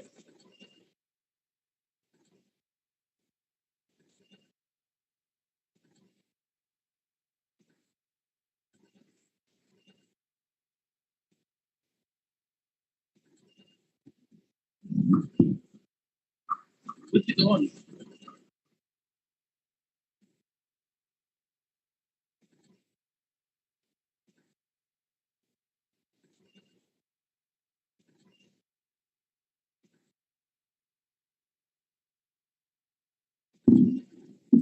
Thank you so much.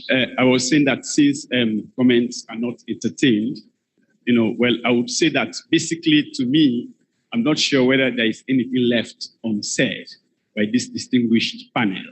I think a range of solutions, recommendations have been advanced. But I think within that, we need prioritization. Among this range of solutions, which ones do you think we need to put, say, 1, 2, or, what could be the first 3 you think we need to pay attention to? Because a whole lot of things to be done. Thank you.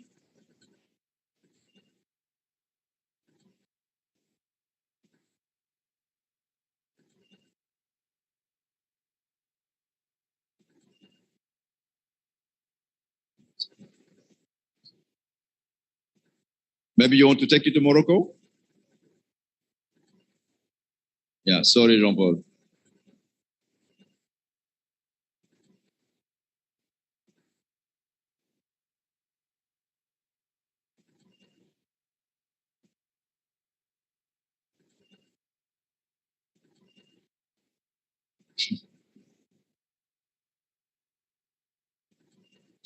Merci. Donc, bonjour à tous. Thank you.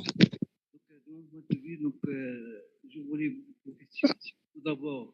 I want, first of all, to appreciate the speakers for the excellent presentations. I think today that from what you have said, we're on the right track, and we should be able to put what has been established in concrete terms to achieve our objectives. And I would like to echo what Nigeria said today. We need to move to a paradigm shift to make sure that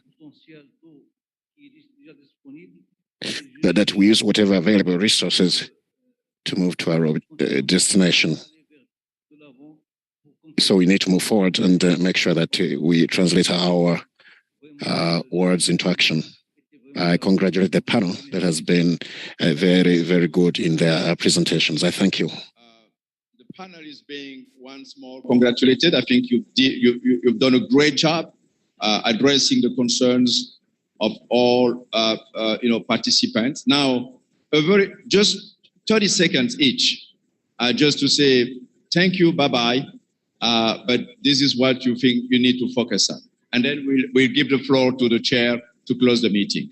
So, Emmanuel, why don't you start? Just a quick snapshot. Thank you very much, Mr. Moderator. I think for me, the first priority would be an investment in youth innovation and entrepreneurship in Africa. Excellent. Well done. Maria. Agency. Building Africa's agency. Fantastic. Strong country systems, institutions. Excellent. Oui, votre priorité. Voilà. Une seule priorité.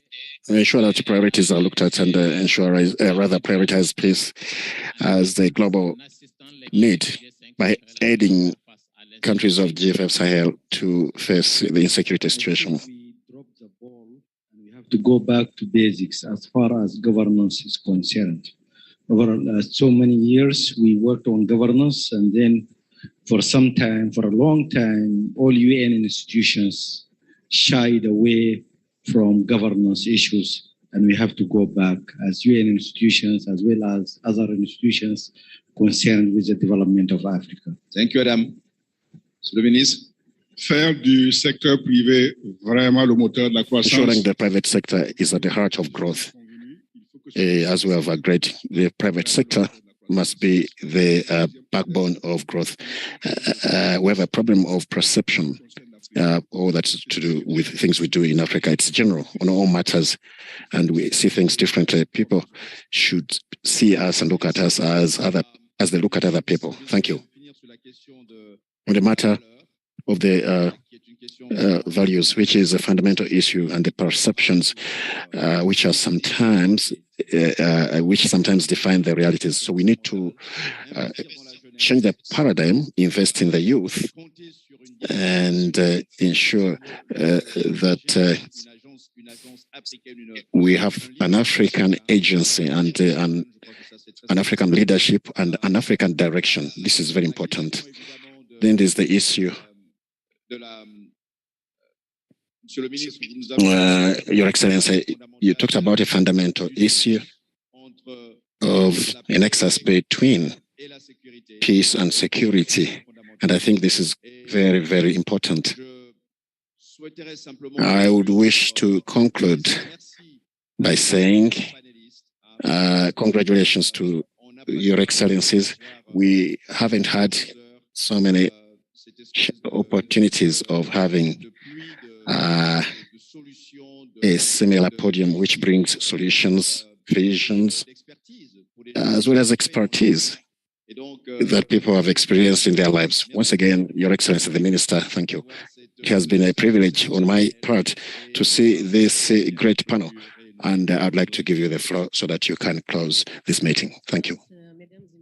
Excellencies, ladies and gentlemen, ministers, the Africa that we want in the African Union has to go through the achievement of SDGs, and we need to define our priorities in a clear manner towards the implementation of the SDGs and ensuring that we can meet our objectives. These are the objectives which are set at the high level and which we must aim at in all our exchanges as we share our rich experiences and our resources in the area of wealth. There are solutions which go through resilience and the divergences, as we have seen, as presented by different experts, as solutions where Africa has to own its destiny and follow its own set guidelines. We have other solutions, and one of them is the inclusion of the youth. It's one of the solutions, and the other one is industrialization in different areas. We have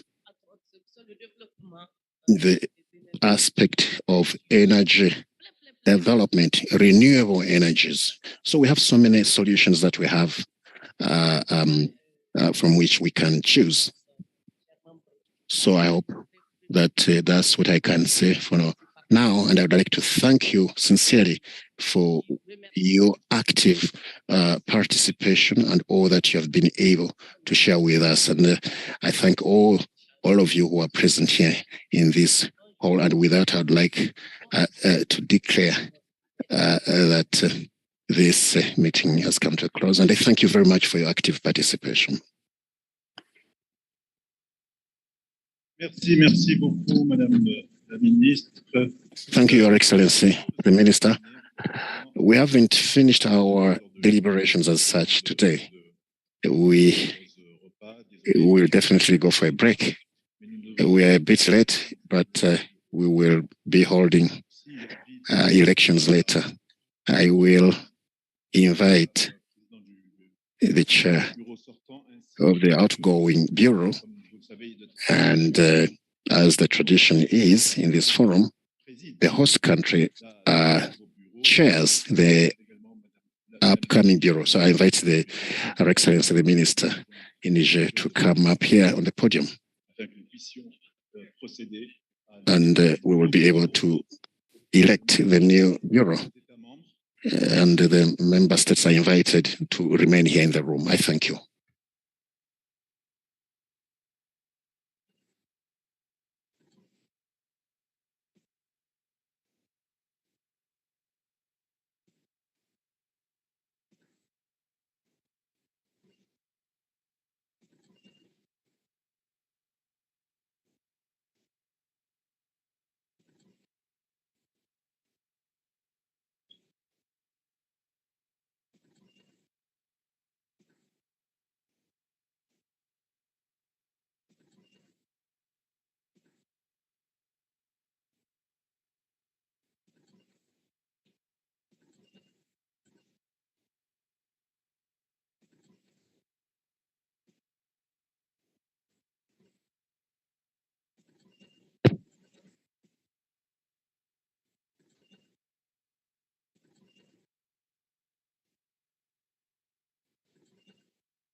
Bonjour à tous.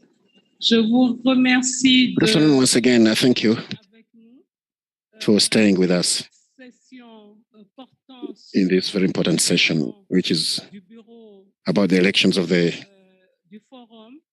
Bureau of the Forum, of the 9th session of the Forum for Sustainable Development. And I have the pleasure of chairing this session once again.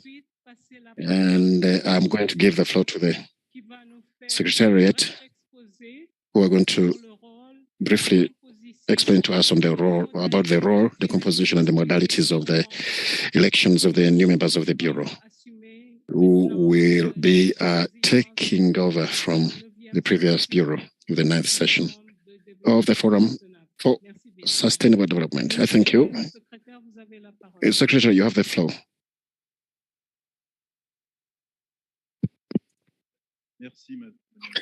Thank you very much, Your Excellency. Dear delegates, we will move to the election session, elections of the Bureau. There's a document which was sent to people, to different people, and it is available on the website of the Forum, both in English and French. Now, these elections of the Bureau, follow the deliberations, and this is aimed at ensuring active participation of everyone in this forum. So we will be adopting the clear outcomes of the meeting in Niamey. Secondly, we want to ensure the follow-up of the implementation of the results of this forum and report the progress made in this regard during the next session of the forum. As we heard in the speech this morning, we need to ensure that the actions that we have set are achieved and defend the outcomes of the regional forum, the political high-level forum for sustainable development, which is held every year, and as well as other conferences, the regional, international, and national meetings. So it's the role of the Bureau to go through all these. There are documents which were shared in the annex, where we have the previous Bureau, as well as the context of the previous Bureau and a list of countries which were members of this Bureau, and the chair and vice chair and rapporteur. We have five sub-regions. There's a chair, there's a vice chair, and three vice chairs, yes, and a rapporteur. So for this particular session, the composition of the second session of the Bureau, there's chairmanship of West Africa, as per tradition. The host country chairs the forum. So I think we can applaud the chairmanship of Niger, where Her Excellency the Minister is the representative. Then the second vice will be in North Africa. The second vice chair, Southern Africa. Third vice, Central Africa. And finally, we will have the rapporteur from East Africa. So we would wish that the countries that are at least represented in the previous Bureau have the opportunity, and they have the opportunity to be part and parcel of this Bureau. So we would like the countries to express their candidature and wish to be part of the Bureau. We already we have held conversations with a number of countries in this regard. For instance, we could start with Central Africa. I think that Chad expressed their wish to be members of the Bureau. So if there is no other candidate, then we can validate Chad, which is a member of the Bureau. I did not see any requests from any other member of the region. So we can endorse Chad as third vice chair, given that Central Africa has the third vice chairmanship. Now, concerning the rapporteur in East Africa, it seems Ethiopia expressed their interest to be rapporteur. If there is no, yes, of course, Ethiopia is there. Thank you, Your Excellency. For East Africa, I do not see any other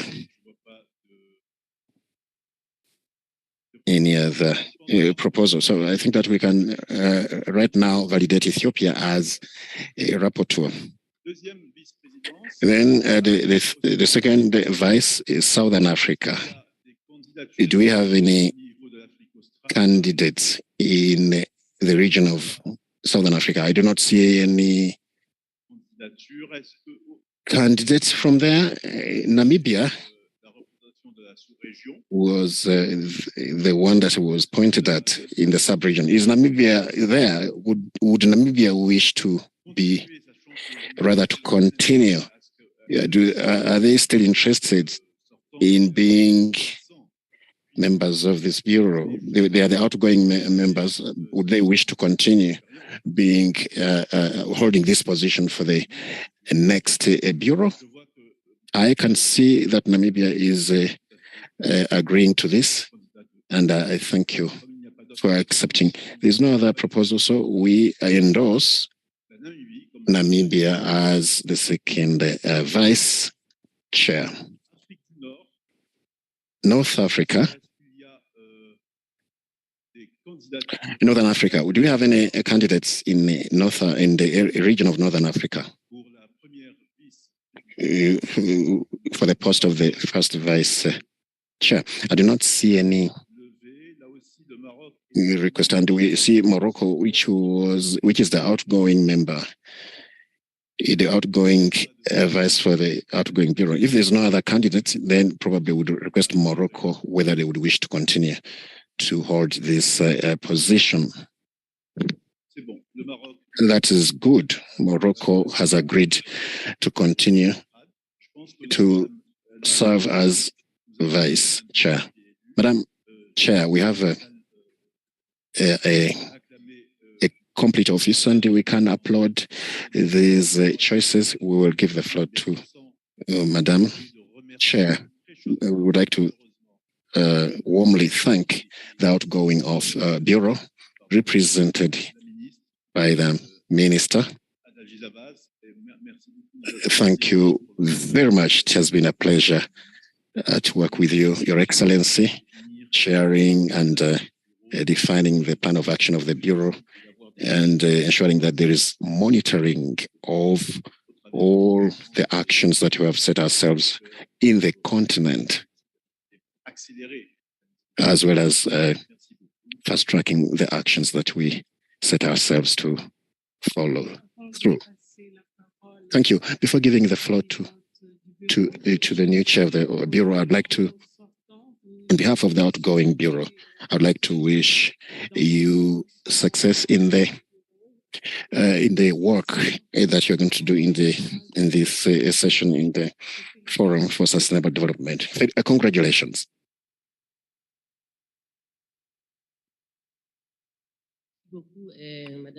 Thank you very much, Chair.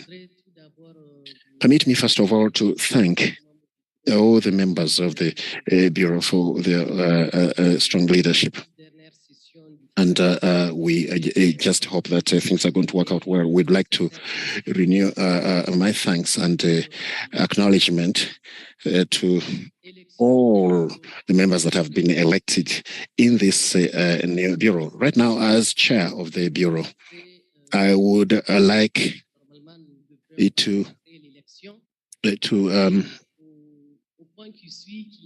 look at the point, the next item on the agenda, which is the adoption of the agenda. And as we have seen here, the documents are already available, and everyone has gone through the items that we need to consider. We have the next item as the provisional agenda, and then the provisional agenda, which is in the document for 2023/2, the work program, which was document 2023/3. Now, with regard to this document, I would like to know whether there is any objection with regard to the adoption of this text that I've just mentioned. In the absence of objection, I declare that this document is adopted. Now, before observing the lunch break, I'd like to talk about an item that is to do with the organization of our work. I'd like to inform the session that the last day of the forum, the representatives of government and sectors and the UN systems and invited partners are invited to present their commitments and actions, the commitments which are underway or that those that are planned to fast track the development of the SDGs. We want to ensure that we look at the transformative actions to accelerate the progress in achieving the 2030 agenda and Agenda 2063 in line with its objectives and ensure that we can achieve the SDGs, the process which is underway. So I'd like to invite all that wish to speak and present their commitments and actions to register the Secretariat. So the Secretariat is available to receive the people and registrations for those people who would wish to take the floor. So after that, then we will adjourn for the lunch break for 1 hour. And I think probably the Secretariat is going to guide us, and they have the floor. Thank you, Chair, for your remarks and for your congratulations. And we also in turn wish you the best. So we will go for break. And of course we have the heads of delegation. Then we will be able to come back after 1 hour. The meetings is suspended for the lunch break.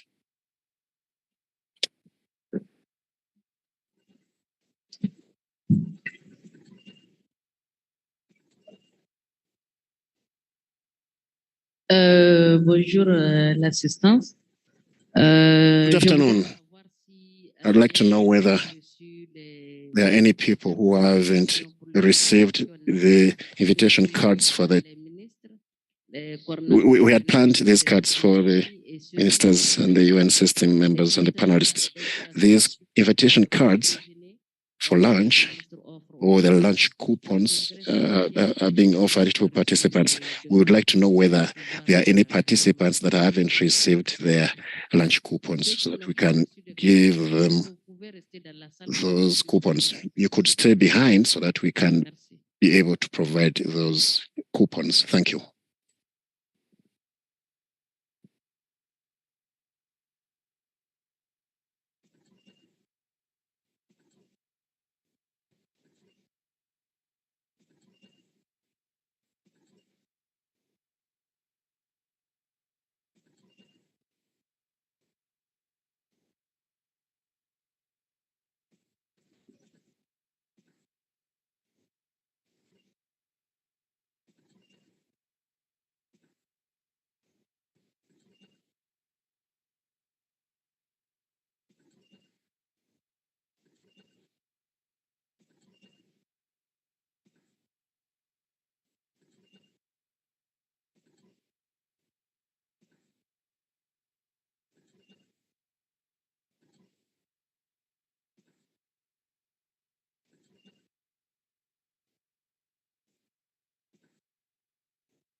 kill a mess.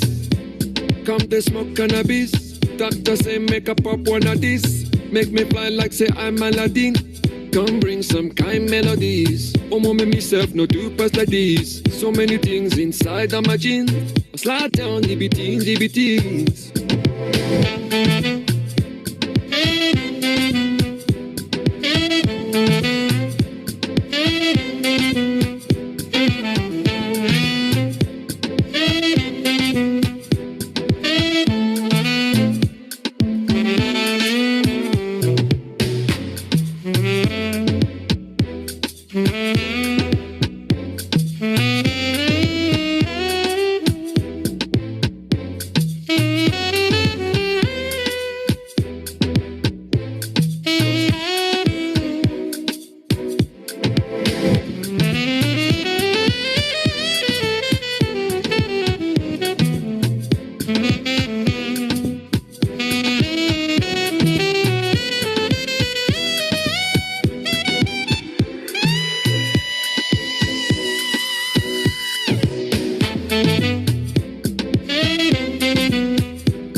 tetema. Oh, mama tetema. Oh, mama tetema. Oh, mama tetema. Oh, mama tetema. Oh, mama tetema. Oh, mama tetema. Oh, mama tetema. Kicha kimen, kimen, kimen pa. Kimen, kimen pa. Kimen, kimen pa. Kimen, kimen pa.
Recording in progress.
C'est ouvert comme ça.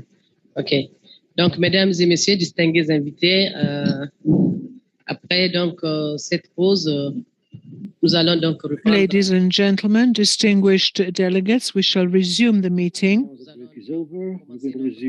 We're going to start our round table, high level, which is the second high level on the theme on the 27th Conference of Parties of the UNFCCC Partners on Climate Change and the funding to reach inclusive participation and to accelerate the implementation of sustainable development, not by 2030 and Agenda 2063, the Africa that we want, the African Union.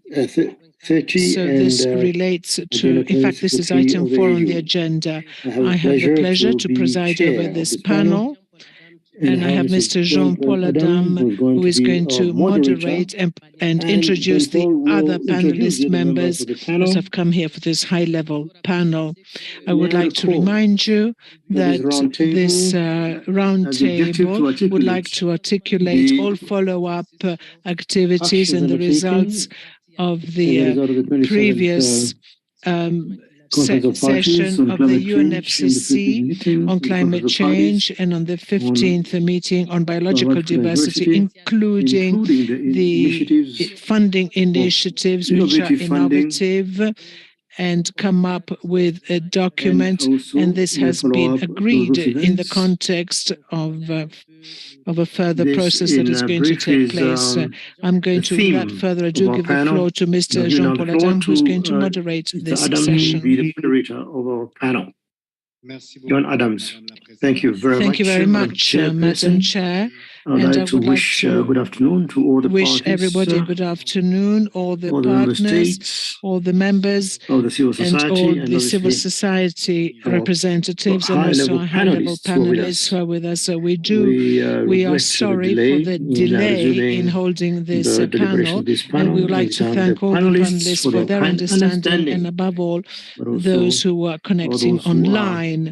We have among us on this high-level panel various representatives of the Bureau, Ethiopia, Chad, and we also have the incoming and outgoing chairperson, Her Excellency Ragi Babosadas from Capo Verde. We are going to tackle an issue which was mentioned on several occasions during the first panel, namely how to fund this acceleration for sustainable development, and which is closely linked with the new sources which are dependable in order to reach climate resilience. You are all aware of the Paris Agreement, which is the roadmap for the future of climate resilience, but we don't have all the necessary sources so that the countries can implement their own national plans and also to achieve climate resilience. We applaud the efforts made by the presidency of COP27 that made some breakthroughs in adopting the principle of creating a special fund on loss and damages, which during the course of this year before COP28 negotiations were held on the format as to how these funds are going to be organized and where the contributions are going to come from. But with the current global crisis, which involves the capacity of the countries in mobilizing funds, we're extremely interested in hearing the point of view of our various panelists who come from different countries and also the different members of the United Nations system to hear what they have to say. We have here online Mrs. Diane Keita, who is the Assistant Secretary General and Deputy Executive Secretary for the UNFPA, the United Nations Fund for Population Activities. She was in the past Minister for Cooperation and African Integration in the Republic of Guinea, and she has a lot of experience, and this is going to help us to talk about this subject effectively and to talk about the situation that actually occurs in a member country, but also the current challenge to make sure that the funding does reach the population. So we shall kick off the panel with Mrs. Keita. She's online. She has been waiting for some time. And then we have among us Her Excellency, the Minister of State for Planning and Development of Ethiopia, Mr. Nemera Ebeheru. We also have the State Secretary for the Promotion of Enterprises from Capo Verde. We also have His Excellency, the Minister of Territorial Administration and Decentralization and Sustainable Development of the Central African Republic, Mr. Apande. And we also have the State Secretary in the Ministry of Economic Development and National Partnerships, Mrs. Madeleine Linge. Thank you very much for being here with us, Madam. And I believe we also have the Deputy Minister of Economic Planning and Development from Egypt, who we hope are online, and perhaps this can be confirmed by the delegates here. And I would like to ask Mrs. Keita to share her proposals with us on the issue on how to fund Agenda 2023 and Agenda 23, and to bear in mind the climate change funding. And if you can, perhaps above all, share the prospects with us in order to make sure that all the sources that have been mobilized will really reach the people who need it, and that no funds are left in the banks, but that these funds be invested in population activities. Madam Keita, you're online, and I'll give you the floor. And I would like to ask the technical team to make sure that she is properly connected. Thank you, Mr. Moderator, dear colleagues, excellencies.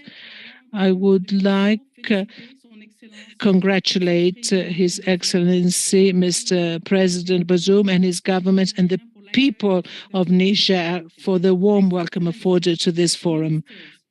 Senior government officials from all across Africa, senior UN leaders from various agencies, funds and programs, development partners, representatives of civil society and young people, mesdames et messieurs.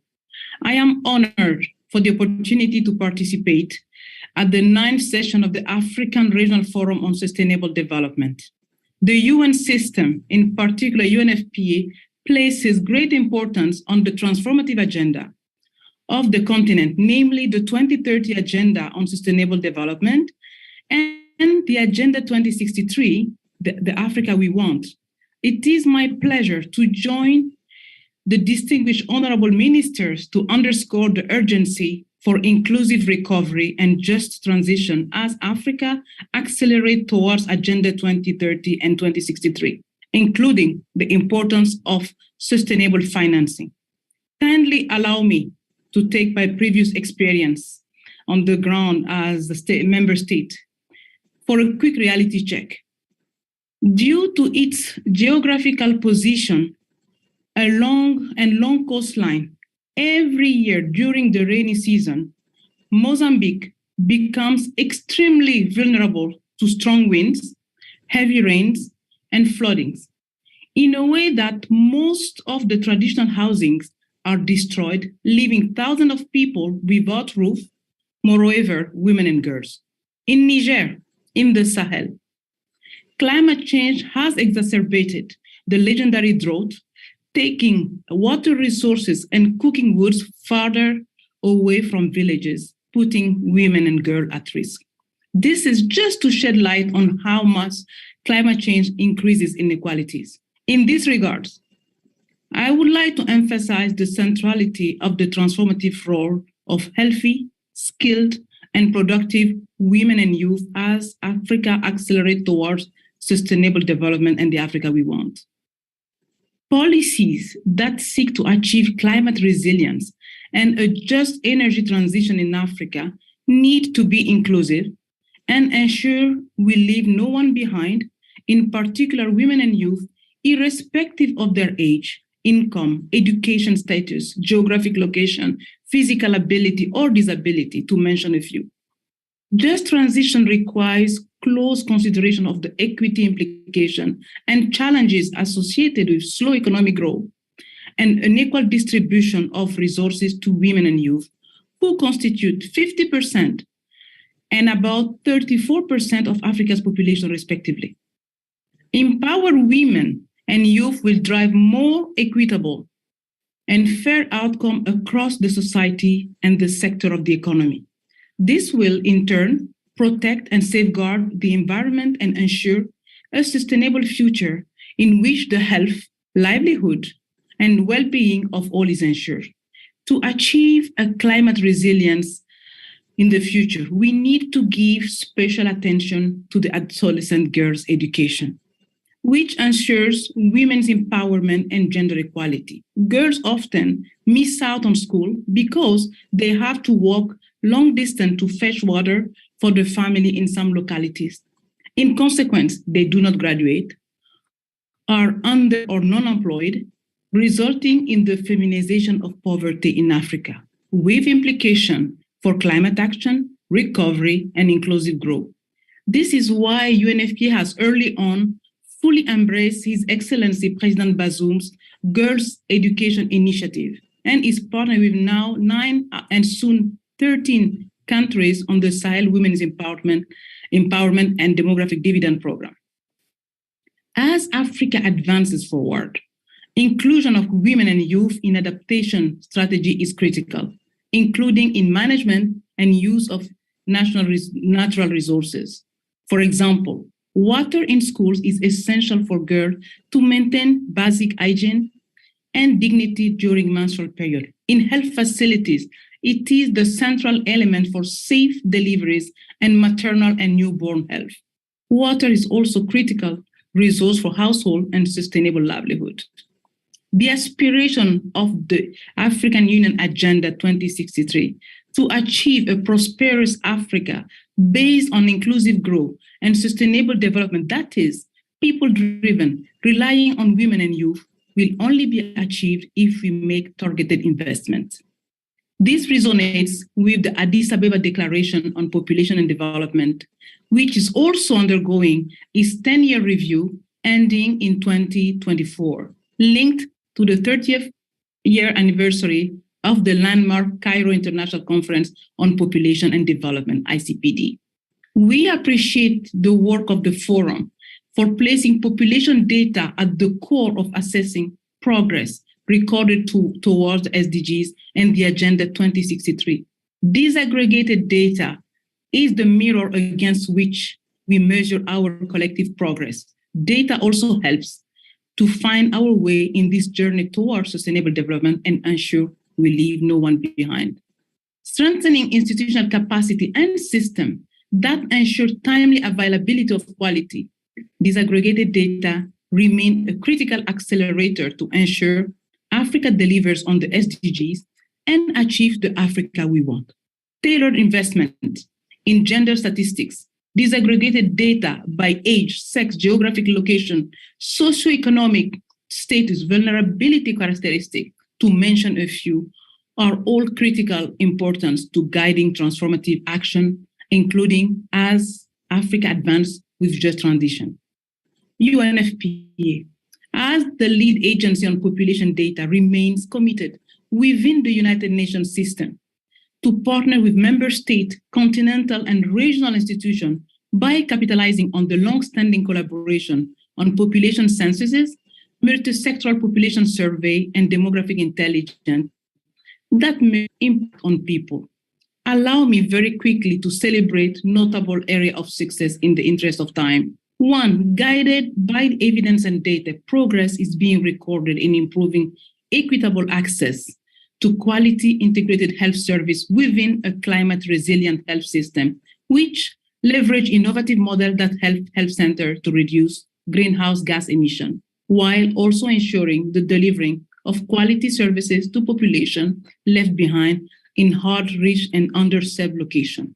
The second initiative is across Africa, the Youth Connect Africa, a major platform. I am aware that young people have renewed their commitment as change agents in Africa's fight against climate change and its impact. They are co-creating innovative solutions and influencing decision policy, financing, system accountability, to mention a few. Looking ahead, 2023 presents an important opportunity to amplify the need for resilient system, community, society, and household underpinned by agile adaptation to future risks and disruption that may occur. This perspective is important as the continent also undertakes the 10-year implementation of the Addis Ababa Declaration on Population Development, Africa's negotiated outcome of Beyond 2014 review of the ICPD Program of Action. This year, as Africa advances towards a future fit continent, I urge for the 10-year review of AAP-DPD across all AU member states and regional and continental level to be guided by placing resilience at the core. UNFPA looks forward to its partnership with AUC and UNECA in this regard ahead of the Global ICPD 30 commemoration next year. Excellencies, Mr. Chair, progress in Africa will determine global progress. So let's stand up to be counted as central actor by ensuring robust evidence-based reviews that are forward-looking and take into consideration all possible scenarios. This decade of actions set the pace for future continental framework and transformative agenda that reflects the core purpose of our common agenda as Africa moves strongly and sustainably into the summit of the future, making sure to leave no one behind. Je vous remercie de votre bonne attention. Merci. Cool, Madame Keita. Merci pour ces propos, and thank you so much. Thank you, Madame Keita, for those words, and thank you. Disaggregated data, we can really make informed decisions on how we use resources effectively in this era of multiple crises. With those remarks, I would now like to go to the State Minister of Planning and Development of Ethiopia, Mr. Nemera Gebeyehu. We are very pleased to have you with us, coming from Addis Ababa, where ECA is based. And we'd love to hear from the perspectives of Ethiopia, how do we raise the financing that we need for these responding to these multiple emergencies?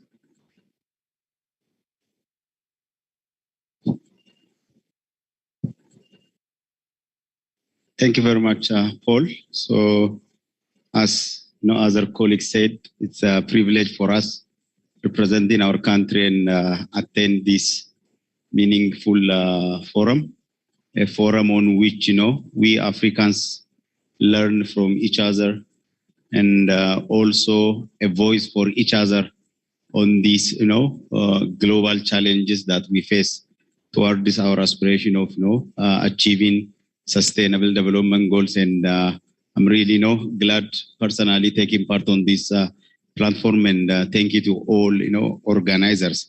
I think just to make it very brief, I wanted to highlight the issue just posed to me by Paul from Ethiopian perspective, probably in three main points.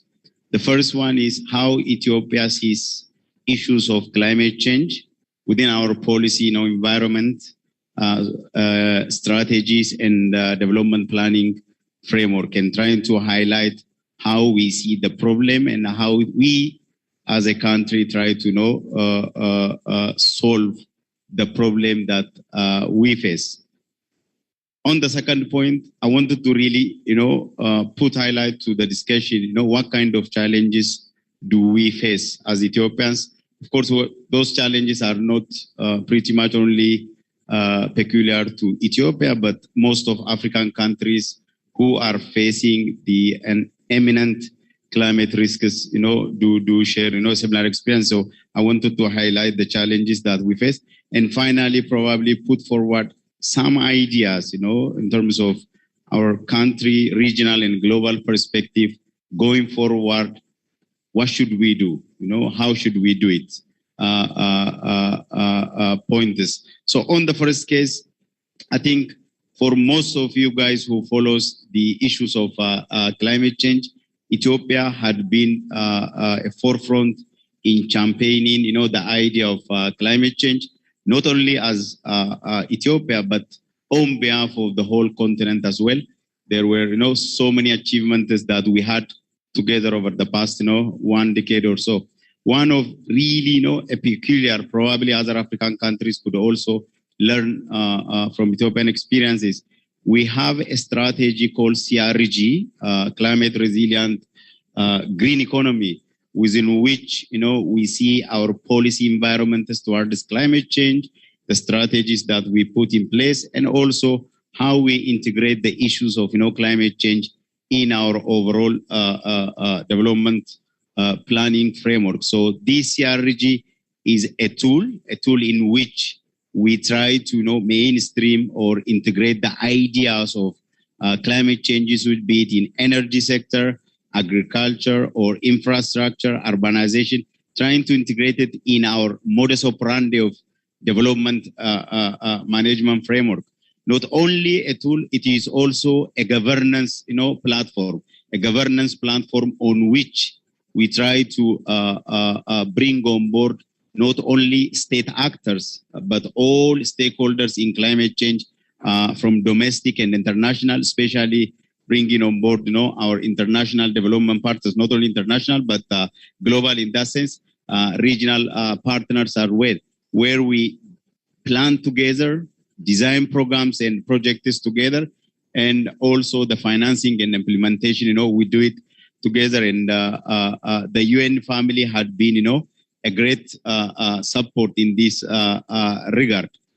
Now this CRG is, almost a decade now since we started this governance back in 2011, which also corroborates with the COP17 of the Durban or South African climate conference we had. Now that platform is a decade old, and we reviewed, our past experiences, what we achieved, what we missed, and how we should be, going forward, especially with the current global commitments expected from member states. And in that regard, we are developing. Actually, we just, finished developing our long-term low-emission development strategy, and we see it our CRG strategy at the national level, where we have our nationally determined contributions set, clearly in the document, and also the kind of adaptation programs and projects we wanted to really pursue, as I said earlier,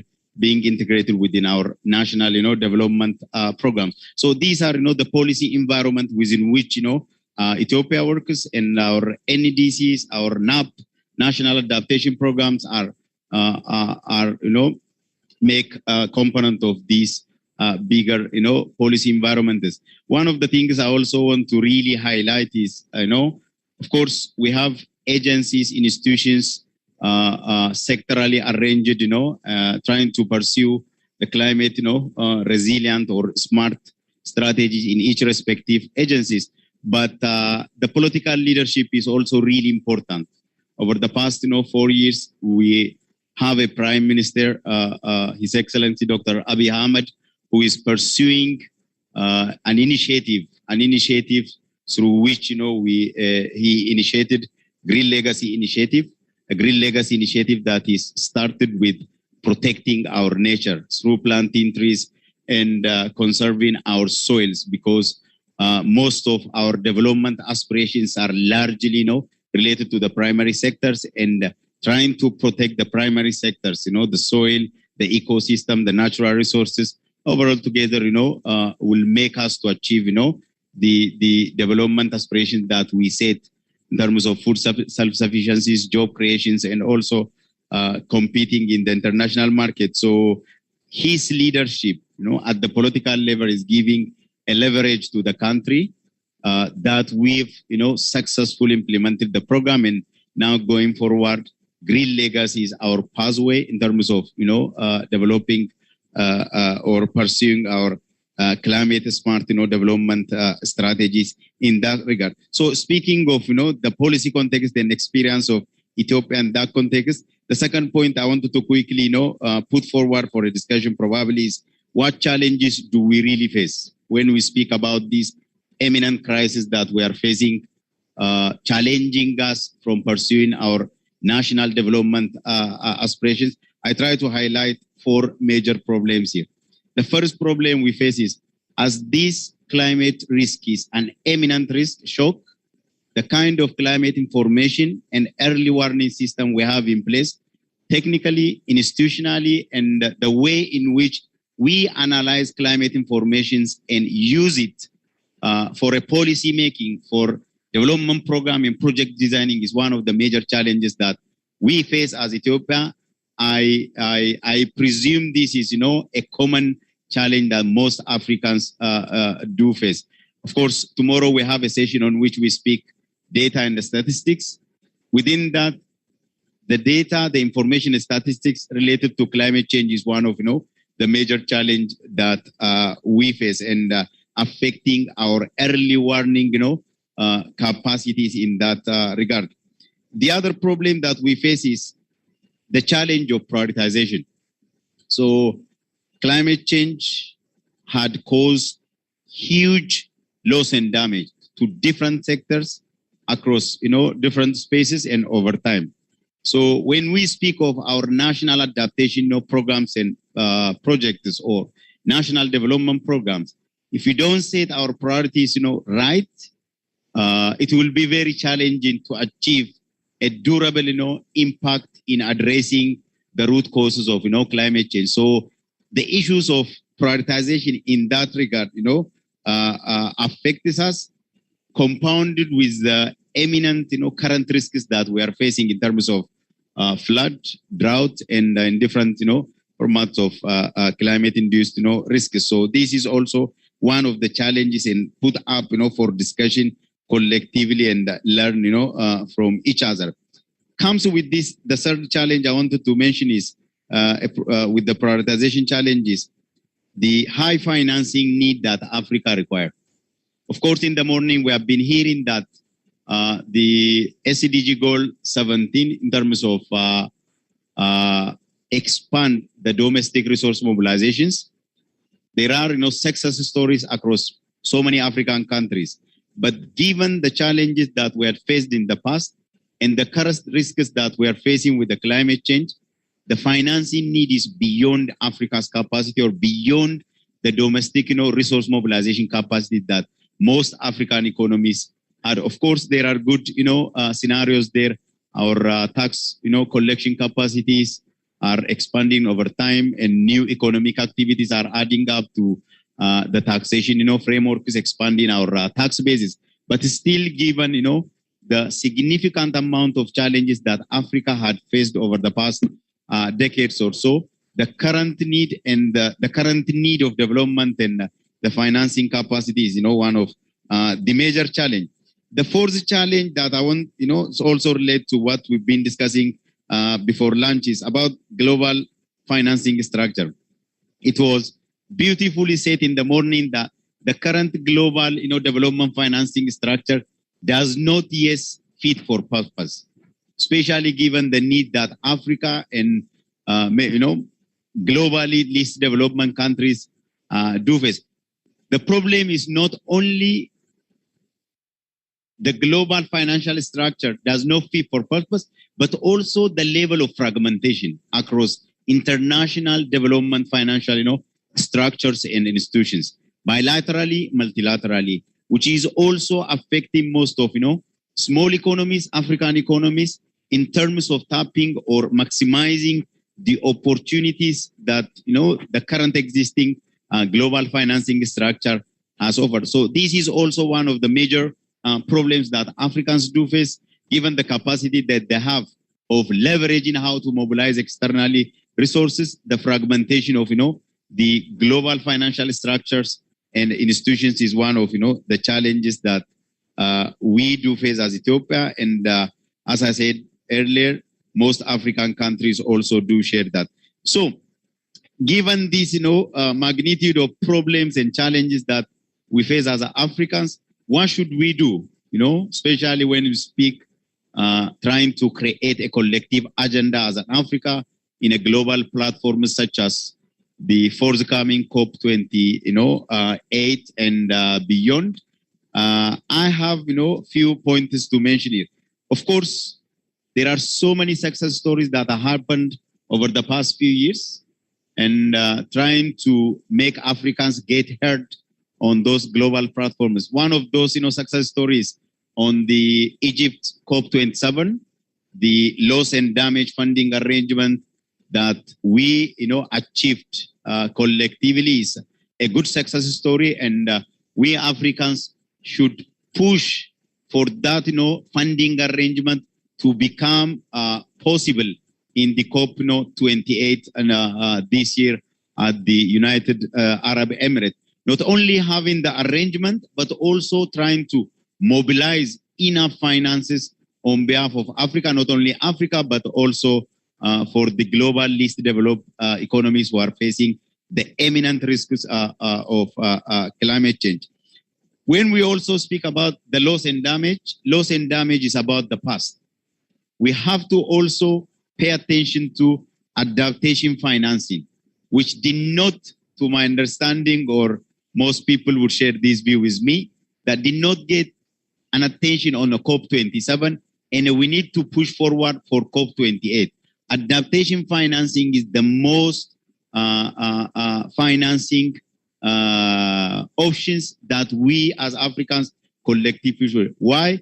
That adaptation financing should be mobilized for durable solutions, durable solutions beyond humanitarian responses or for the losses and damages that Africans had faced over the past years. So adaptation financing is also one of the area where we should, work collectively on that. And the other aspect is we also need to integrate our climate change endeavor programs and projects within our, national development programming and financing, so that the addition or the synergy between the external and domestic financing, mobilizations that we have would push us toward this, overcoming the priority challenges that I mentioned earlier. And these are, the points I wanted to highlight. And thank you very much. Thank you. Thank you so much, Minister. And I think there's a lot to unpack in your statement.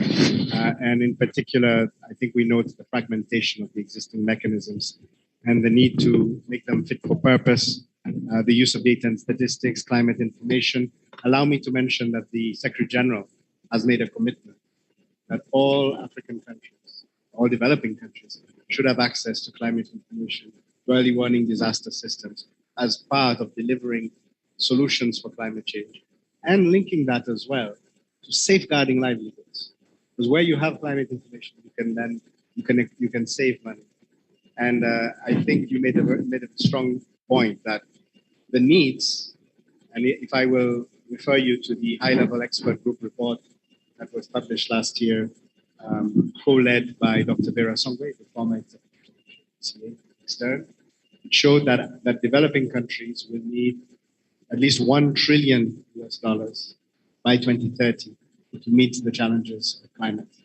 So as you said, this is beyond the capacity simply of African countries. Yes, domestic resource mobilization, but we need a breakthrough, we need a plus, and we need to, and I think you showed the example of the green legacy, how countries can be supported to do things that are impactful.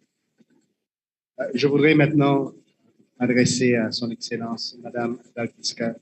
I would like to ask Her Excellency, the Secretary of State for the promotion of enterprises in Capo Verde. I believe that Capo Verde is an example of a resource mobilization at national level. But there are, of course, challenges. And naturally, Capo Verde has already been impacted by climate change. And for you as a small island state in Africa, which are your funding priorities and which examples can you share with us from your country? It is a pleasure once again for me to be able to share the experiences of Capo Verde as to the resource mobilization at national level for achieving the SDGs. And on this particular point, I would like to share with you 3 experiences that we supported, in particular, in the context of fighting against the effects of the pandemic on enterprises at the government level. And as was underscored this morning by Mrs. Cristina Duarte, Capo Verde, one of the countries that was mostly affected by the COVID pandemic, due to our strong dependence on tourism, which represents 25% of our GDP. And we then were victims of a recession of 15%.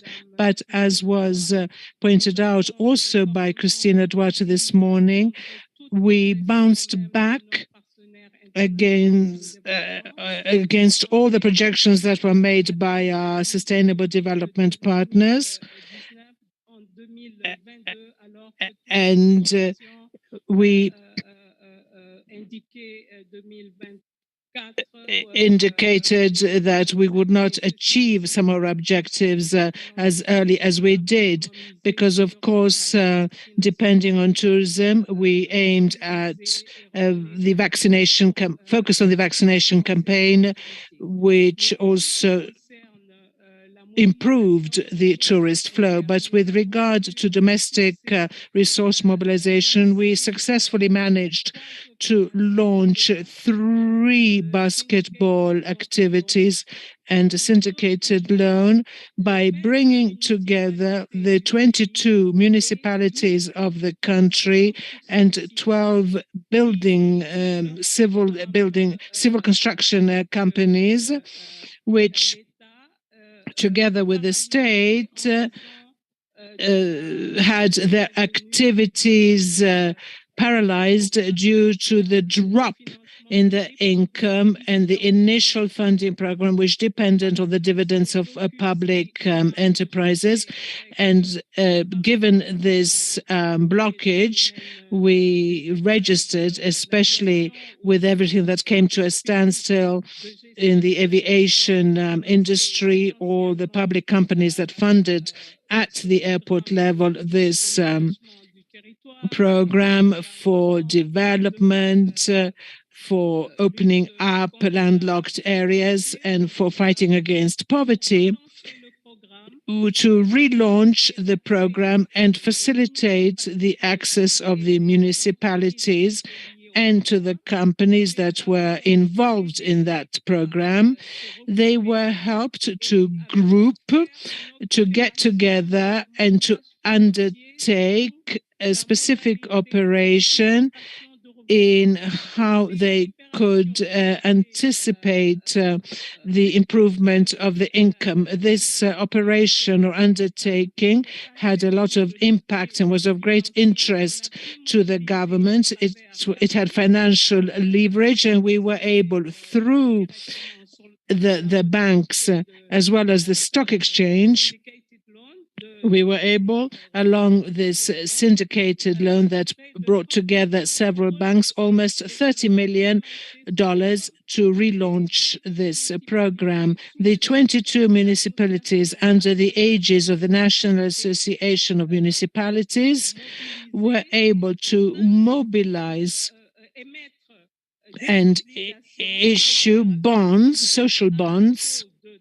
at a rate of 3.5%, whereas the average interest rate was around 9%, because the financial amount comforted the banks and reassured them, and thanks to the earmarking of the budget to follow up this program, and over a period of 5 periods, both the 22 municipalities as well as the 12 civil building companies that had organized themselves in a group with the specific final objective to manage this funding operation that was initially undertaken by the state. They were able, as I was saying, to mobilize in the stock exchange $20 million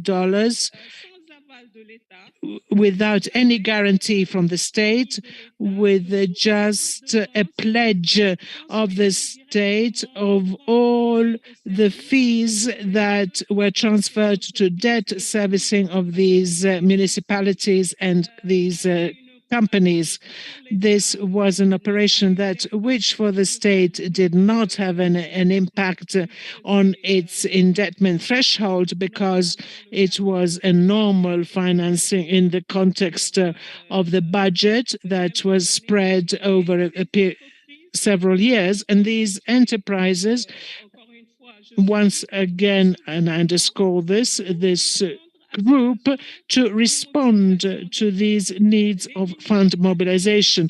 The municipalities also, in their turn, they issued these bonds, social bonds, in the stock exchange for the same objective. And then the duration of this operation, after this operation is over, these two groups were dissolved unless they decide to mobilize additional resources for other undertakings and operations.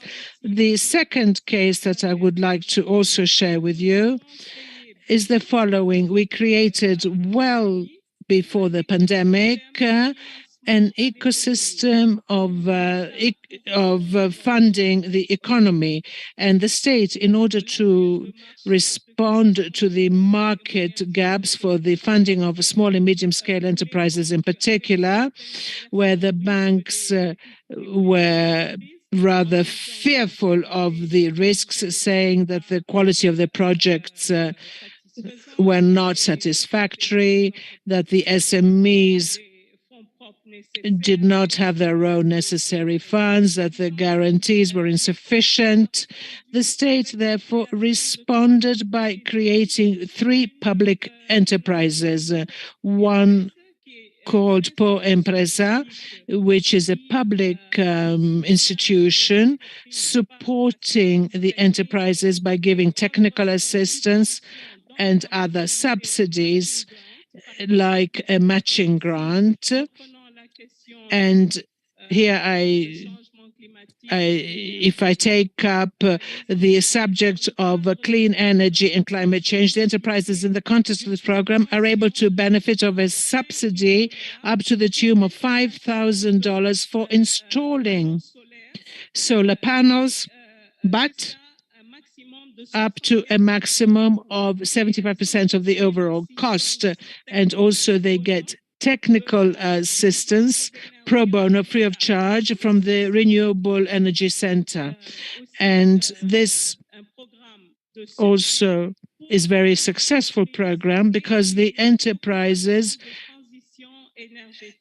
are able to make the energy transition, and in the context of the matching grant, therefore, in the context of this matching grant, the enterprises can also benefit of this subsidy for digitalization, for business plan processing, for the renovation or expansion of the production unit.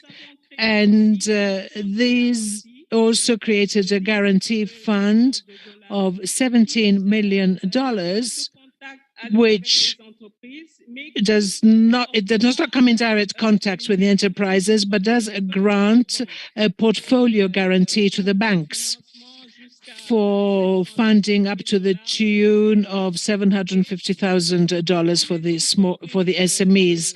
Now, for the larger enterprises, they also have recourse to this funding with the guarantee of the state, and also in the attenuation of the effects of COVID on society. We negotiated with the banks that have relative liquidity a credit line of $90 million with a rate of interest 3 times less than the average interest rate, with recourse to this guarantee fund that the government possesses, and also and this is a guarantee for the larger scale enterprises. We also created a company of risk capital or equity funding. And these 3 institutions operate in what we call an ecosystem. They supplement each other to respond to the financing needs of the SMEs. And in the context of this program and this credit line of $90 million that we negotiated with the banks and that we launched in June last year, we have already been able to record on the platform almost a 4 of the funding that was already granted by the banks, which in their turn have also adhered to this program. And this credit line that we negotiated, 30% of which has been limited to short-term loans for strengthening the liquidity of the companies, and 70% for investment projects. And we decided to do this in order to relaunch the economy of post-COVID. We have also created an investment fund, an impact fund, in fact, for the SMEs to the tune of about $10 million, with a partnership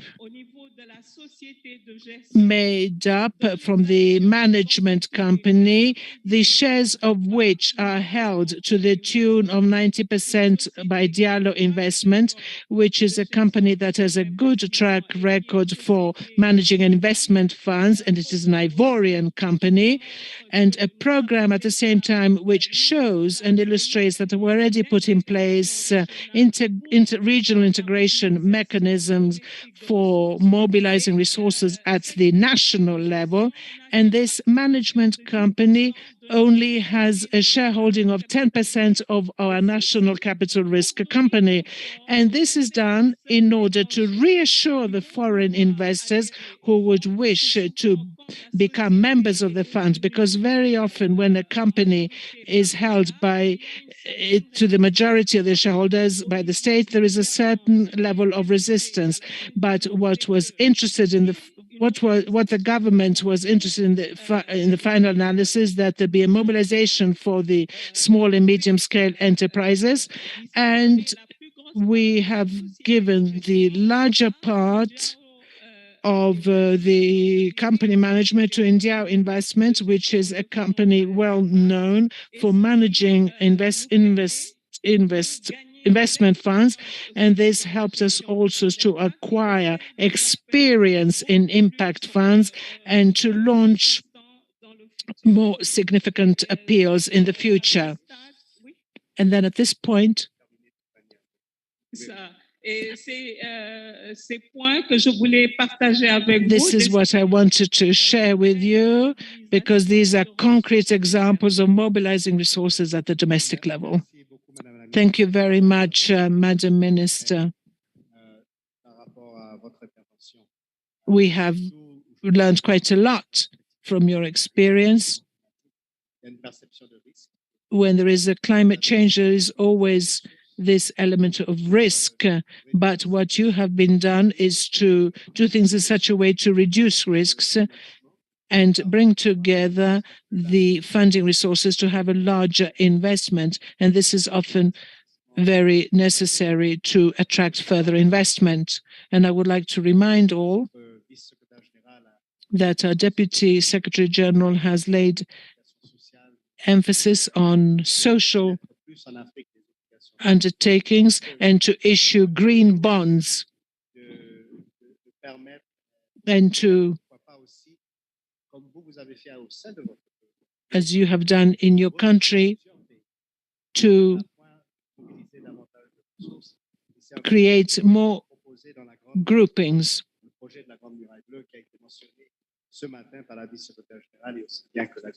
As from the minister from the Central African Republic, and given the constraints in your country, which are the priorities that you have identified to manage to implement the SDGs in the context of your country? Thank you, Mr. Director. Madam President, dear colleagues, participants in this forum, it is with great pleasure that I seize this opportunity to communicate very succinctly and to share with you the various activities undertaken by my government in favor of sustainable development, and especially the sanitation, drinking water, and all efforts that are being made in achieving safety and peace and security in our country. Since 2016, when the president came into power at the Central African Republic, everything, all the accounts were in the red. the growth rate was -2. And having said this, of course, huge efforts had to be deployed in order to face all these development challenges. And for this reason, a structural program in the long term was put in place, which we called SCPR, to improve our economy and achieve peace consolidation. This program is still being implemented. It is a multi-sectorial one in nature and multidimensional as well. Therefore, the Central African Republic is in the process of making progress despite all the socio-economic problems due to the effects and the impact of the crisis that we all experienced. Now, with regard to the water problem and that of sanitation, efforts were also made by the Ministry of Water, and also a fund was set up by the environmental facility to facilitate the people to have access to water and also to bring about a healthy sanitation to the people, especially in the rural areas. We did put in place a program, a decentralization program and local development, which is a challenge in itself, but it will help us to make the authorities accountable, to bring about good governance at the local level and enable the people to look after themselves and enable the people as well to be imaginative, creative, and think about development and projects which integrate various factors. Now, with the issue pertaining to the environment proper and the local development remains at the center, at the core of our concerns. We also have an issue related to energy, which is also a huge challenge for the Central African Republic. After the crisis, as I said a few minutes ago, everything was in red. The economic segment was not functional. So in order to avoid the financial asphyxia as well as the economic strangling, it was necessary to put in place some real true development policies as well as integration and economic integration policies. And in this way, we considered energy one of the pillars, one of the pillars of this development. Without energy, we said we couldn't do anything. We couldn't promote industry. We couldn't develop agriculture, neither stock breeding or the industrial sector. And most of our provinces do not have any energy. When you leave Bangui, the capital city, the major problem that you find is that of energy. Now, in order for the economy to be projected to a level where everybody would be able to benefit, it means that this economy has to be diversified. It should be set up throughout the country and backed up by energy. This is why efforts have been made in producing energy production levels to enable the tiniest person to have access to the energy and to also get involved in income-generating activities. As far as industry is concerned, as I said, we need an innovative industry, but we also need infrastructures. Now, during this long crisis, all the infrastructural system, namely roads everything were really badly affected, and they became terribly degraded. And of course, this does not facilitate trade. It does not facilitate the circulation of goods and persons. And here again, this was a bottleneck which had to be solved. And so major projects were introduced on the basis of the RCPRC, which is the National Structural Program, with a view to launching major works to rehabilitate all the road network. And this is still going on. And then also I would like to say a few words about des villes communautaires. I wanted to talk about the community towns. And special emphasis was laid on the emancipation of the community space. We realized that a large number of our people prefer to go to towns rather to stay in the rural areas, whereas at least 80% of the population of the Central African Republic lives in the rural area. Therefore, we have to introduce integrating projects and projects that will develop spaces and areas in the rural areas. The putting in place of the decentralization policy for us is a fundamental opportunity to help these people to have access to all possible possibilities for their welfare. And in this way, major projects for water and for sanitation. But I would like to dwell a bit more on sanitation proper, because it has become a privilege or a major priority for the head of state to deal with these projects on sanitation. In his philosophy and his daily reflection and daily vision on this subject, he has put in place a major sanitation program in Banji and all the other provincial towns. We call it a Kwataloco project, therefore a citizen that is under a project or action undertaken by citizens. So therefore, everybody is asked on a regular basis to tidy up, to order up their houses, their roads, their fields. This creates resilience. This creates determination and commitment on the long term of the population to take care of themselves. And therefore, this philosophy now is emerging. It is expanding, and it is progressively ascending and improving, and it is based on the philosophy that was launched by a head of state that we have embraced. Now, with regard to partnerships, I could say the achievement of the 4 SDGs are done in collaboration with development partners, like bilateral partners and multilateral partners, civil society organizations who work in the Central African Republic.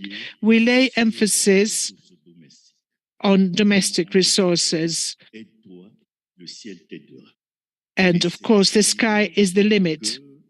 And many efforts were made.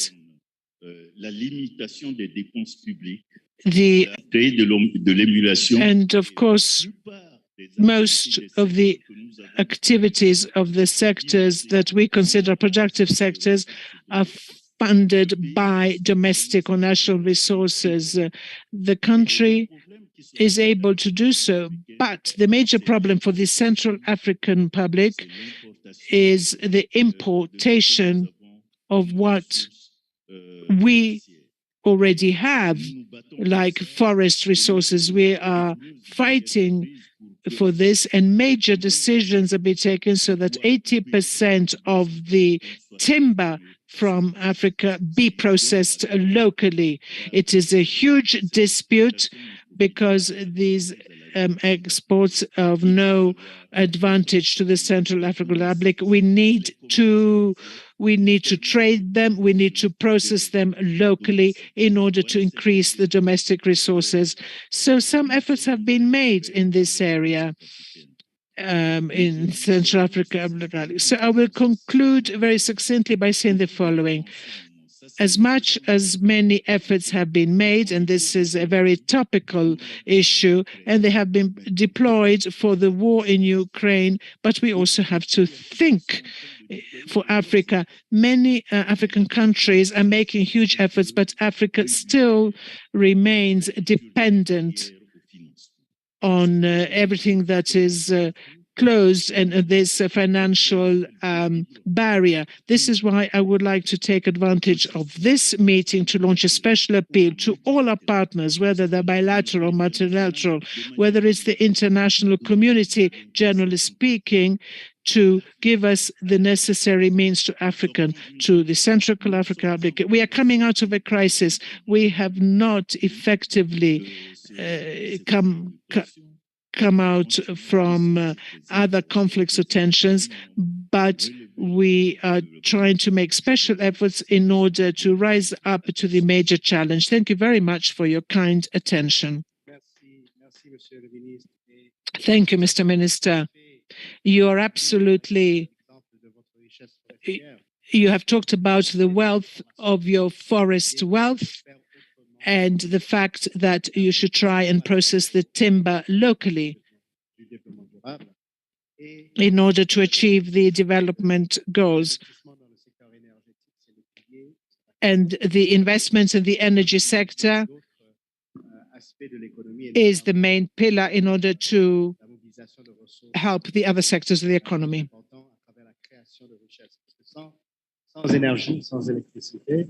Because without energy, without electricity, there is no security. From Egypt, he's been waiting for some time. Our colleague from Egypt, who is connected online. Thank you very much, Your Excellency, the Deputy Minister of Planning and Economic Development, Mr. Ahmed Kamali. Thank you for your patience, because we know it's been very long, but we really would hope to be able to hear from Egypt, particularly based on the emphasis that Egypt has placed as part of its COP27 presidency on sustainable finance, being able to reduce the cost of green financing for African countries and developing countries more generally, to be able to address the link between debt and sustainability. And notably, there was the Sustainable Debt Coalition launched in COP27. So we're interested to hear of Egypt's perspectives on how we deliver in a faster way on these initiatives and others that will contribute towards accelerating the implementation of the SDGs and climate resilience. So, Your Excellency, Mr. Ahmed Kamali, over to you. I hope you are online. Thank you very much for moderating this excellent session, and my sincere thanks to the Economic Commission for Africa for inviting Egypt to be part of this very important forum. And now, going to your question, let me start by a couple of points which I think they're quite important that you have mentioned. Finance is in the core of sustainable development. We cannot achieve 17 goals of the SDGs without proper financing, and this is something that was recognized in the voluntary national report of Egypt in 2018 and 2021. There is no doubt that you cannot advance in this ambitious agenda of 2030 without proper finance. Lots of countries, including African countries, they have problems in gathering the needed finance for Agenda 23 and African Agenda 2063.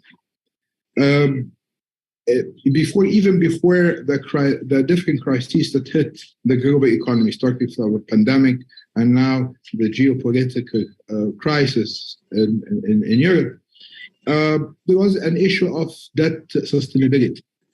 And I remember that I attended an event that was organized by ECA in Marrakesh, in Morocco, and we have been talking about this. This is from 3 or 4 years, about that there is a problem of debt sustainability in African countries.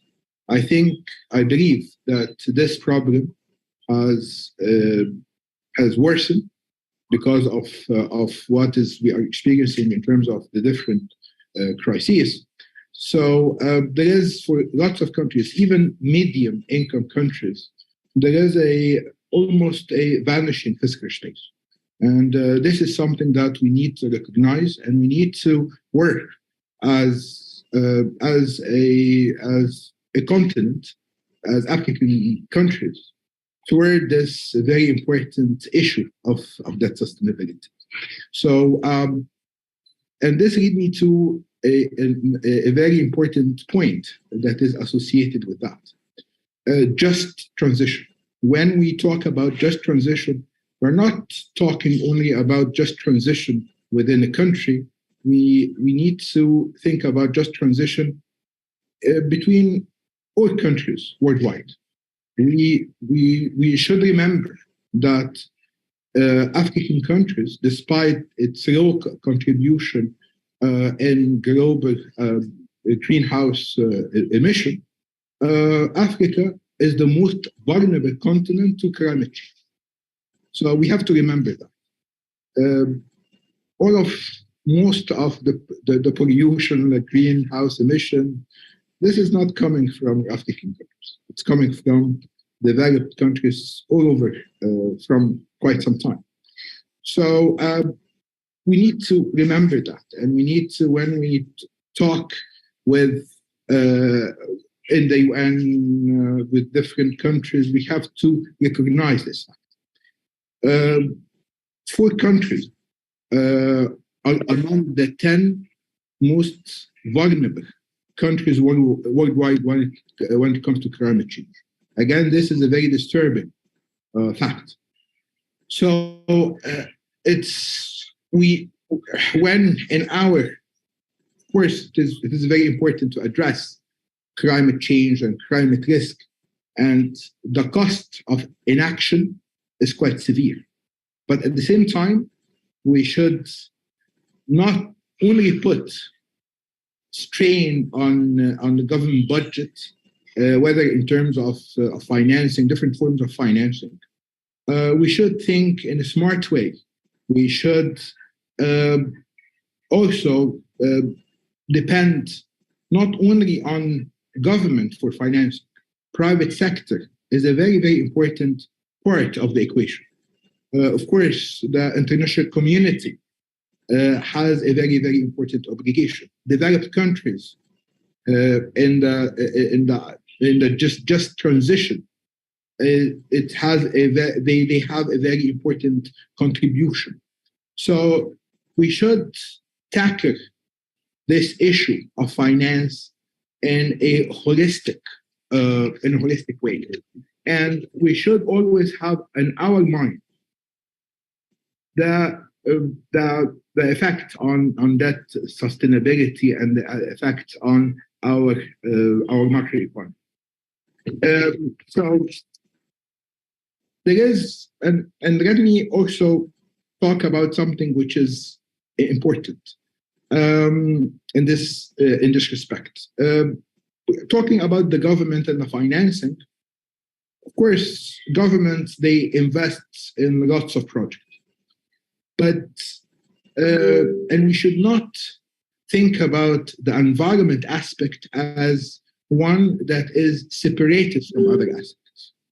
We know the sustainable development, we have the economic dimension, we have the social dimension, we have the environmental dimension. It should be integrated. And this is why in Egypt, we have an initiative that was launched in COP27, that is the Greening National Investment Plan.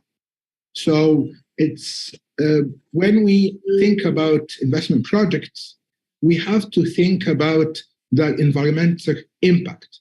We have to take into consideration the climate risk. All of this has to be integrated in the way that we look at the investment projects. And we want and we need as much as possible is to make line ministries aware of what is the climate risk, what is the importance of taking into account the climate factor.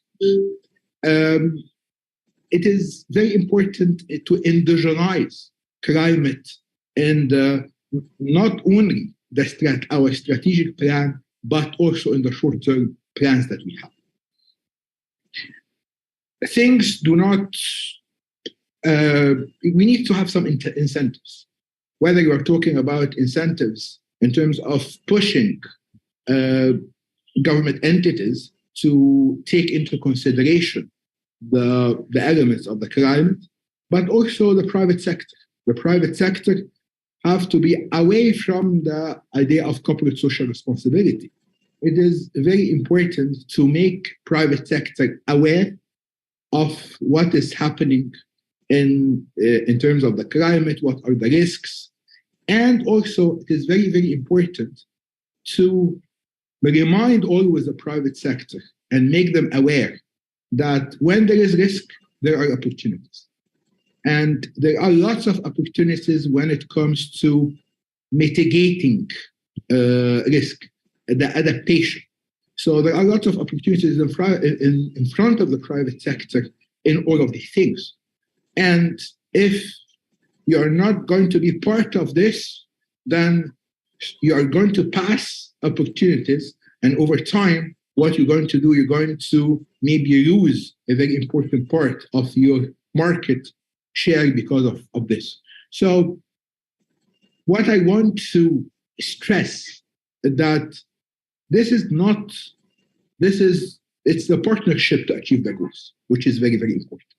It's not only depending on the government to finance the climate action. The private sector is very, very important. We know that the Addis Ababa Action Agenda, it is an integrated approach for FFD, for financial development, for sustainable development.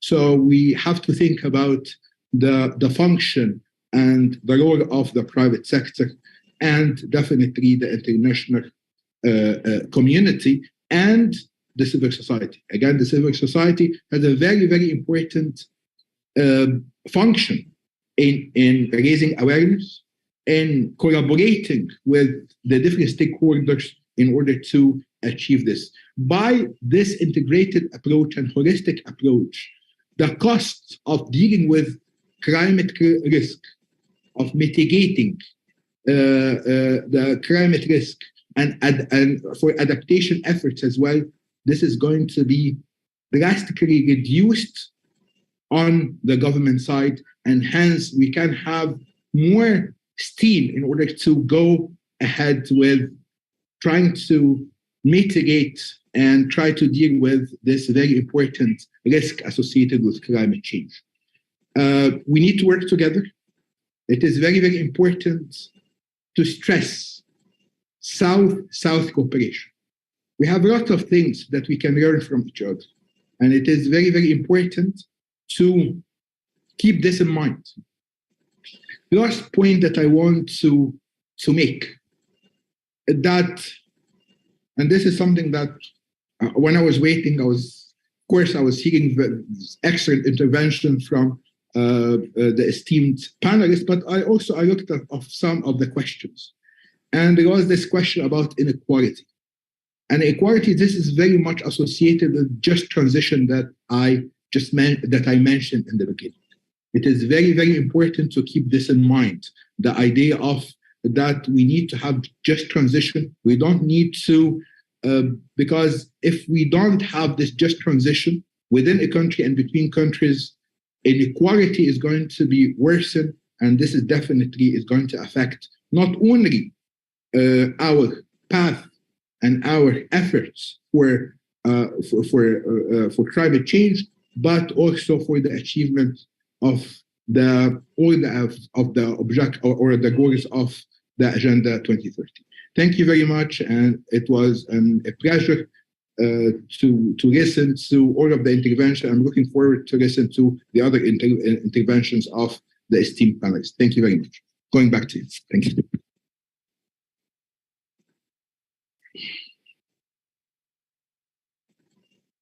Sector issue. We note the need to crowd them in to find ways to incentivize. I will note that Africa has the smallest share of climate finance from the private sector. Only 14% of climate finance in Africa comes from the private sector. So we need to look at ways in which we will bring them in. And I think your focus on this and a number of other areas is very important in terms of that we're taking forward. How do we make this happen? Manage the risk and also deliver funds. J'ai le plaisir, merci maintenant pour aller à notre dernière panéliste, et Madame la Ministre. We will now move on to our last panelist. It was very, very rich. I thank you. So we will now listen to the prospects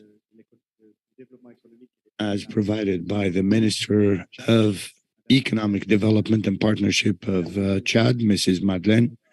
Madam Minister, we're very happy to have you with us, and thank you for sharing your perspectives and your prospects on sustainable development with us, particularly with regard to the context of a landlocked country that has been, in terms of climate change, what is it that should be mobilized in terms of resources? Thank you so very much. Madam Minister, thank you for chairing this panel.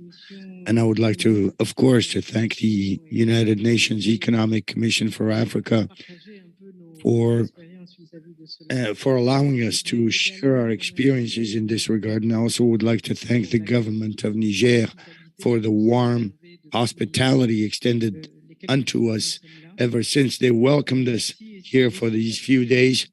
I also would like to thank all institutions that have contributed to organizing this event. This event that serves to exchange and consult with one another. Everyone here believes that it is time and space that builds us. Time and space does condition us taking part in this panel. And this concept of space and time does define the background against which we make our contribution to turn this forum into an African experience. I hail from the Republic of Chad. We are the neighbors of our neighbors here from Niger, RCA, Central African Republic. So we believe that we belong to Central Africa as well as to the Sahel or the Sub-Saharan region. And in terms of the regional distribution of our countries, I believe that each of us can bring to bear an experience as well as a different or distinct continuum. It's been 2 years that we have been experiencing a political transition. As you know, in April 2021, further to the passing of our president, who's been there for 30 years, Marshal Déby, the entire Chad community was somewhat surprised, considering that having spent 30 years of a standard that was erected by a head of state, as small children, we were used to our head of state, and therefore his passing did shake us up. And it also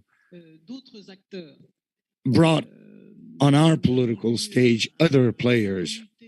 We have had a military transition committee that was put in place further to 30 years of a continuous model of regime. We had a military council that was established by 15 military officers. However, the response of the population was swift.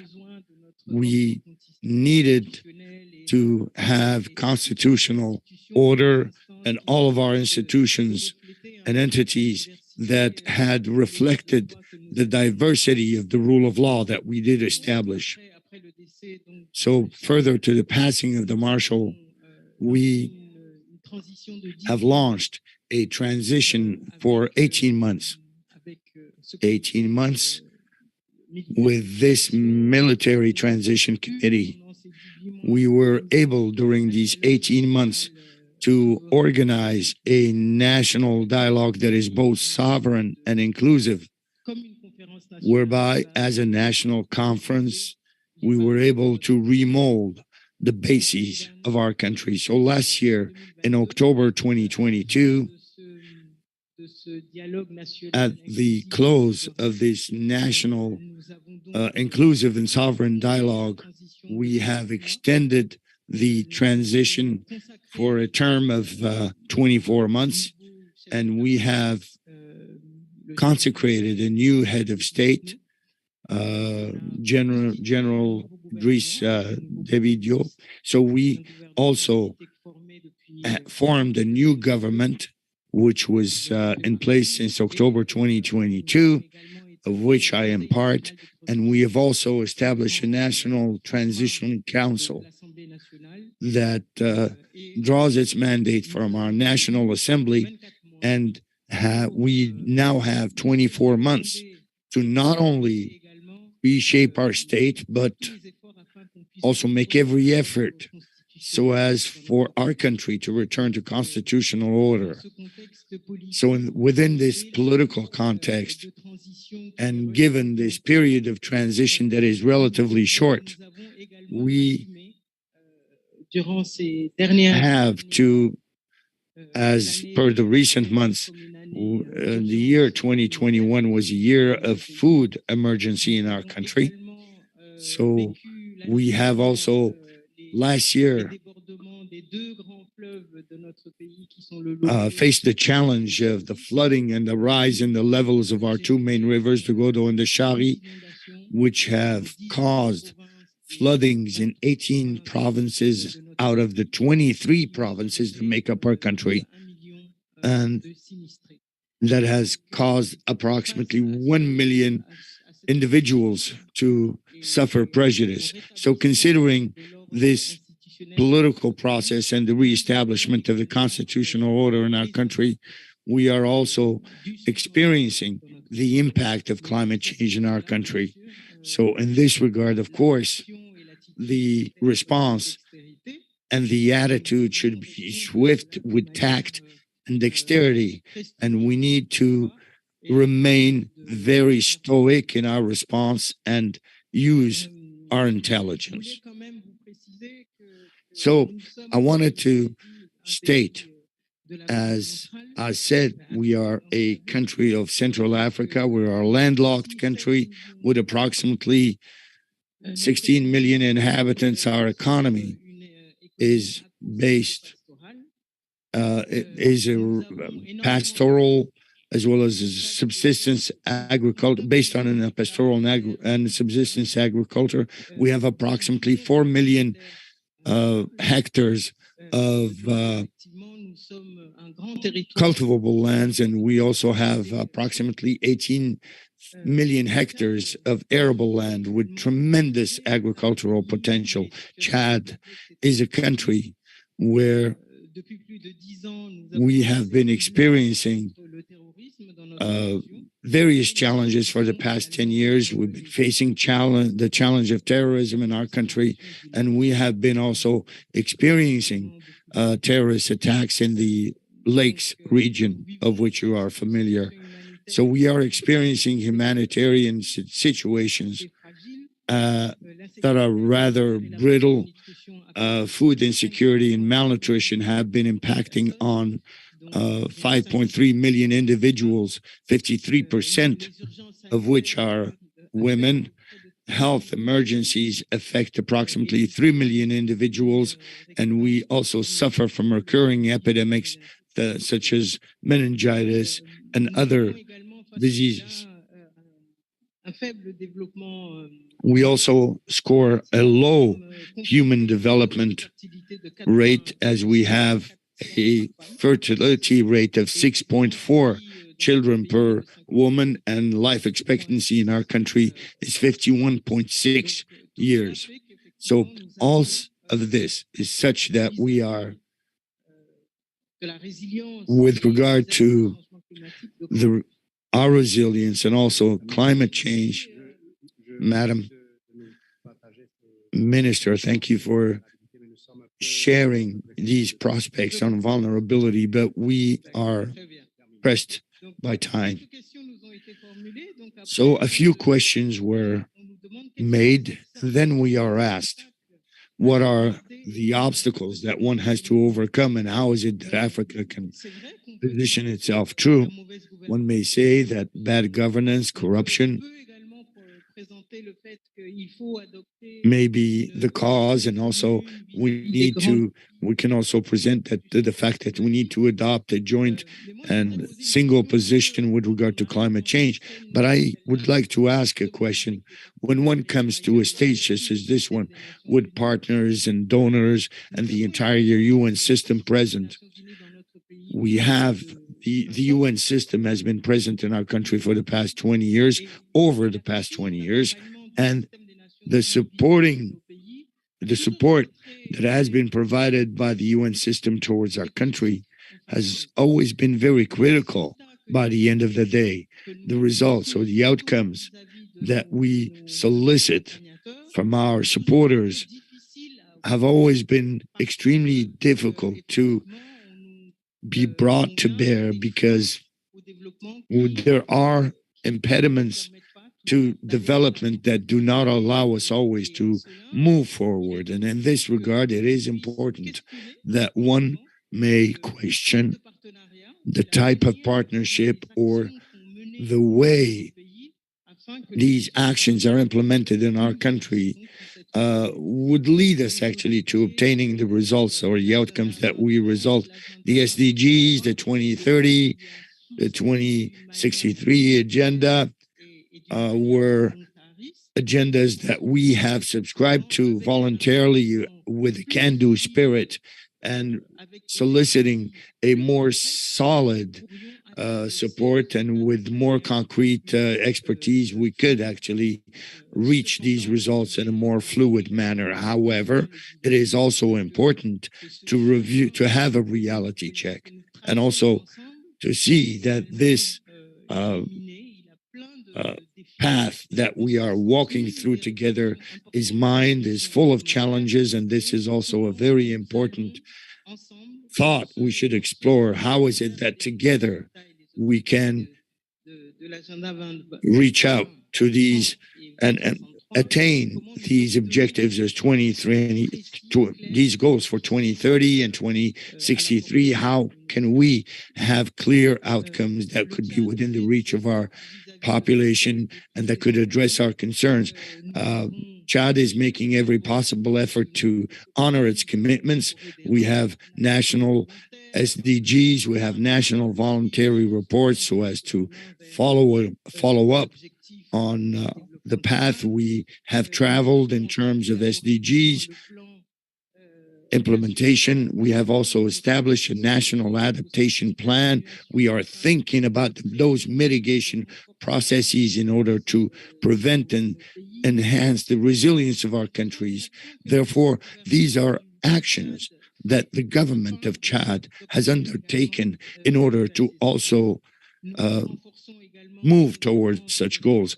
We are also building the capacity and competence of our private sector, and we recognize it as it is one of the essential players and actors in development. So we are moving towards a process where all sectors such as industry, energy, water, sanitation, agriculture be based on sounder bases in order for them to develop. So we think that it is important. I am about to close. It is important in the type of relationship that we have in terms of financing these SDGs. There should be a relationship based on one-to-one transparency, fairness. We also wish for those commitments once subscribed to by their partners. We also want those commitments to be honored.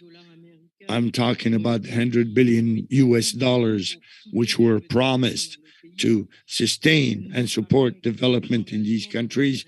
We're also talking about the Glasgow commitments by industrialized nations to double the amount devoted to financing adaptation by 2030. And we are thinking in terms of investment in the development of countries such as ours that share in full transparency and clarity their ambition to see their countries, their population enjoying good health and while reaching all sustainable development goals. I thank you. Thank you, Madam Minister. Thank you, all panelists. Unfortunately, we do not have enough time, and I would like to see from the floor whether there are any comments. We don't have time to respond. However, questions will be entertained during further sessions, or we could ask the questions in a party. So, very quickly, we have only 1 minute. Do you have any question from the floor? Let me just scan the audience, and I believe. All right.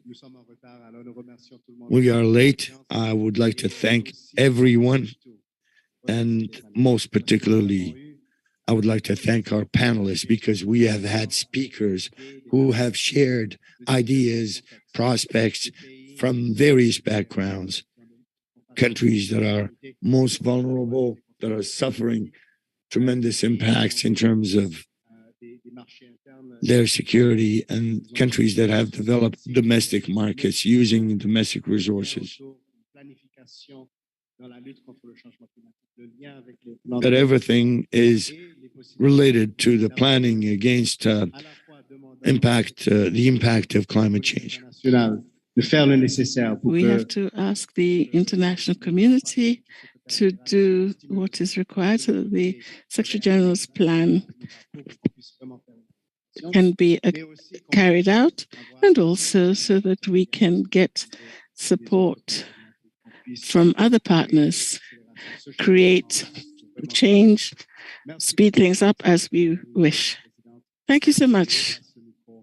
I'd like to give the floor back, and thank you, Madam Chair, for having so adequately chaired the panel. Thank you. Thank you very much, Mr. Jean-Paul. I'd like to sincerely thank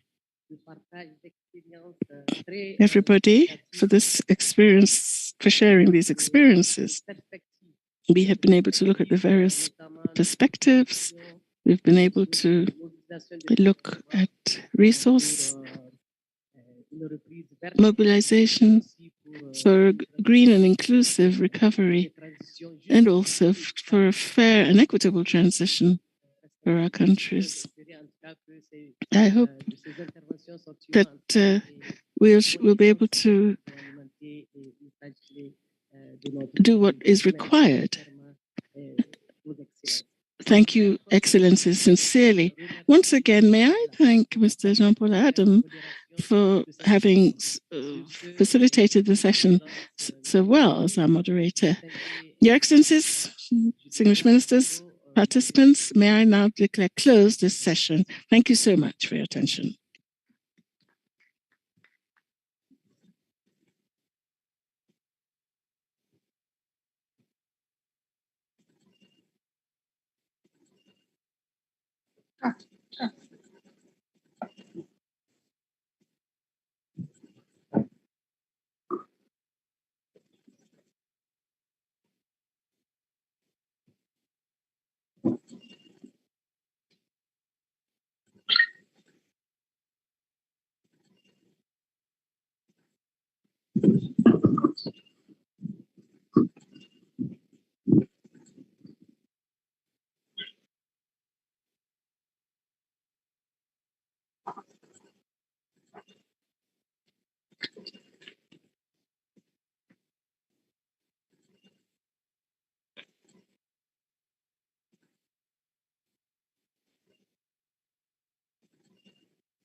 Prochain panel. C'est le dernier de la journée, je vous assure.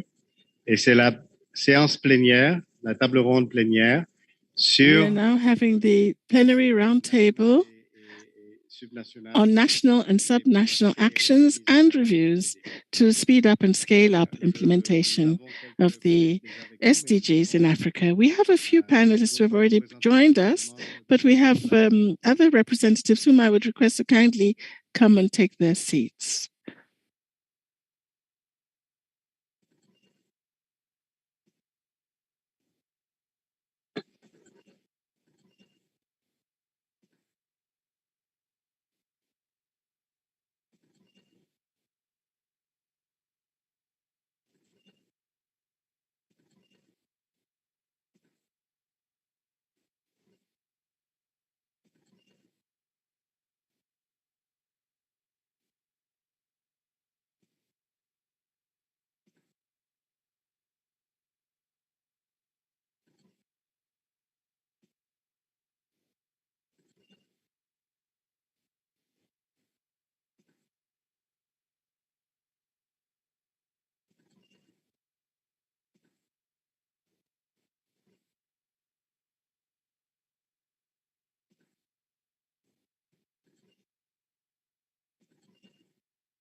Excellences, Mesdames et Messieurs, merci beaucoup. Nous allons tout de suite. Your Excellencies, ladies and gentlemen, thank you so much. We are moving on to the last plenary roundtable for today on national and subnational actions and reviews to speed up and scale up implementation in Africa. Implementation of agendas 2030 and 2063 in Africa. The chair and moderator is Madame Hanan Morsi, Deputy Executive Secretary and Chief Economist. He said we will have the Minister of Gender Affairs and Protection of Women, Families and Children, Central African Republic, with us on the panel. That is Madame Marguerite Ramadan. We have also Madame Kassapo Manda, co-chair, African Youth SDG Summit, and we have a few other representatives online. I'd like to ask the moderator right away, Madame Dr. Hanan Morsi, to kindly launch the activities of the panel. Over to you, ma'am. Start of the panel. Thank you.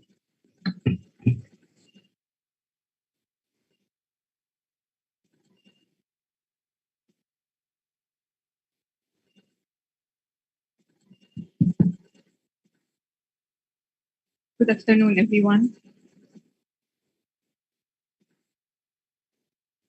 Good afternoon, everyone. Thank you very much for your patience and sorry for the delays.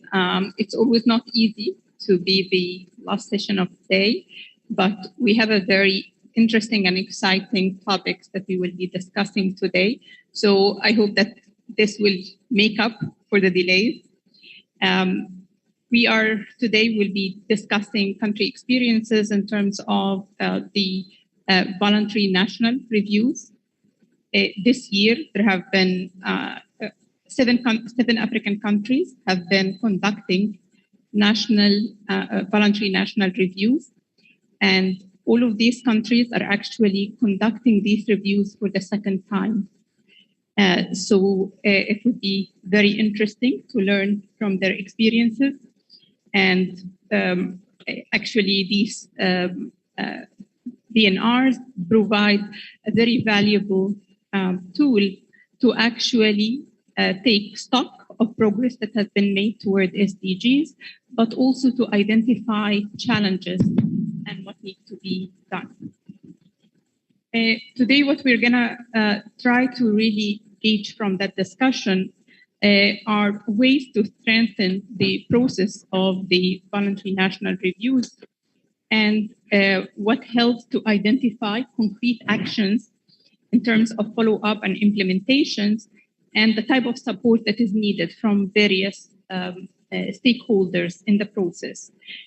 Of course, also to learn from best practices. So we're really here to try to have peer-to-peer learning and ways in which we can enhance the process and actually the outcomes of these reviews. We are really delighted to have a great set of panelists both joining virtually and as well as with us here in the room.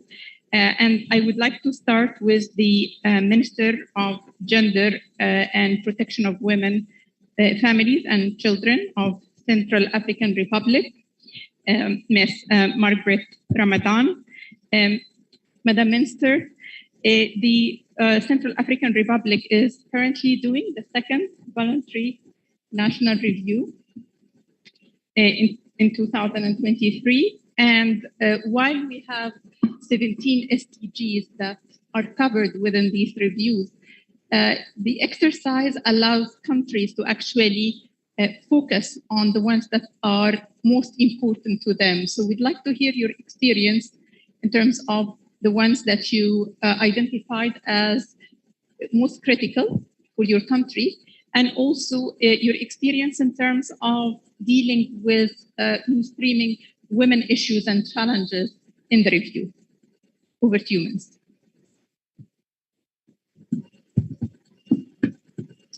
Je voudrais remercier Madame la modératrice pour I'd m'avoir like to donné. thank Madame. Thank you, Madam Moderator, for having given me the floor. Yes, indeed. My country, the Central African Republic, is one of the countries that is to prepare its voluntary national review this year. We did the first one in 2019, and we learned from it lessons and good practice. With regard to the health sector, what I could say is that when we look at how we combated the COVID-19 pandemic, which came at the beginning of 2020, thanks be to God, we did not have to impose a lockdown on our population, but we did have to implement certain good practices, which included community surveillance for the pandemic.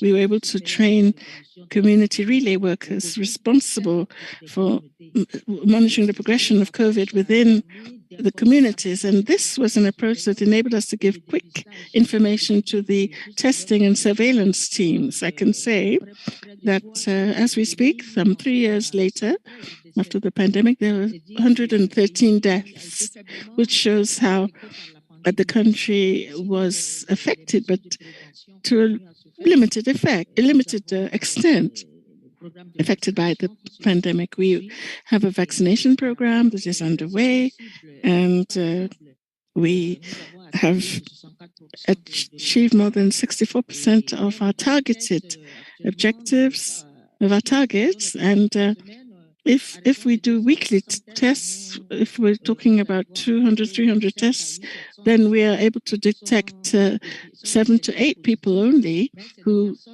test positive. But they tend to be asymptomatic, which means that the pandemic has not really ravaged our population. With regards to evaluation, we have policies and programs that were implemented, and they are still being rolled out. From 2019 onwards, we had 10 commitments made by our head of state with respect to providing free access to care for under fives, as well as free access to healthcare and medical follow-up for women, pregnant women, and lactating mothers. You know that our country is in a crisis in the sense that a lot of people have been affected physically, psychologically, mental health, even through these crises. And rape was one of the ways in which people were victimized, and rape victims are given free access to care and counseling. We have an action plan in the ministry, and it's also underway in other sectors. The President of the Republic, our head of state, has put in place a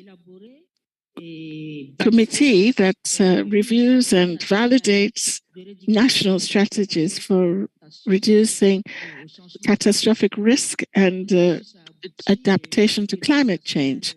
We have been able to come up with a national strategy that was validated last July. The head of state is in the process of putting together an implementing decree so that the management of catastrophes and all the sectoral ramifications are taken on board. We have partners working with us, and once we have set up the platform that is planned to this effect, we shall have a national framework that will coordinate all the sectoral activities. May I also point out now that we're working within the global framework for reducing catastrophes, and then there's the African plan, as well as the sub-regional plan for Central Africa, within which we also are working. Challenges. The challenges that we are facing include a lack of data at the national level, at the regional level. We are talking more specifically about disaggregated data. This is due in part to a low mobilization of resources. And on that point, may I mention that for some months now, government has put in place, and this is under the leadership of the head of state, government has put in place an entity that mobilizes local resources. We are attempting to use our own resources to face these problems, and we're putting in place a plan where we can identify areas within which we can appropriate the national resources we need for social responses.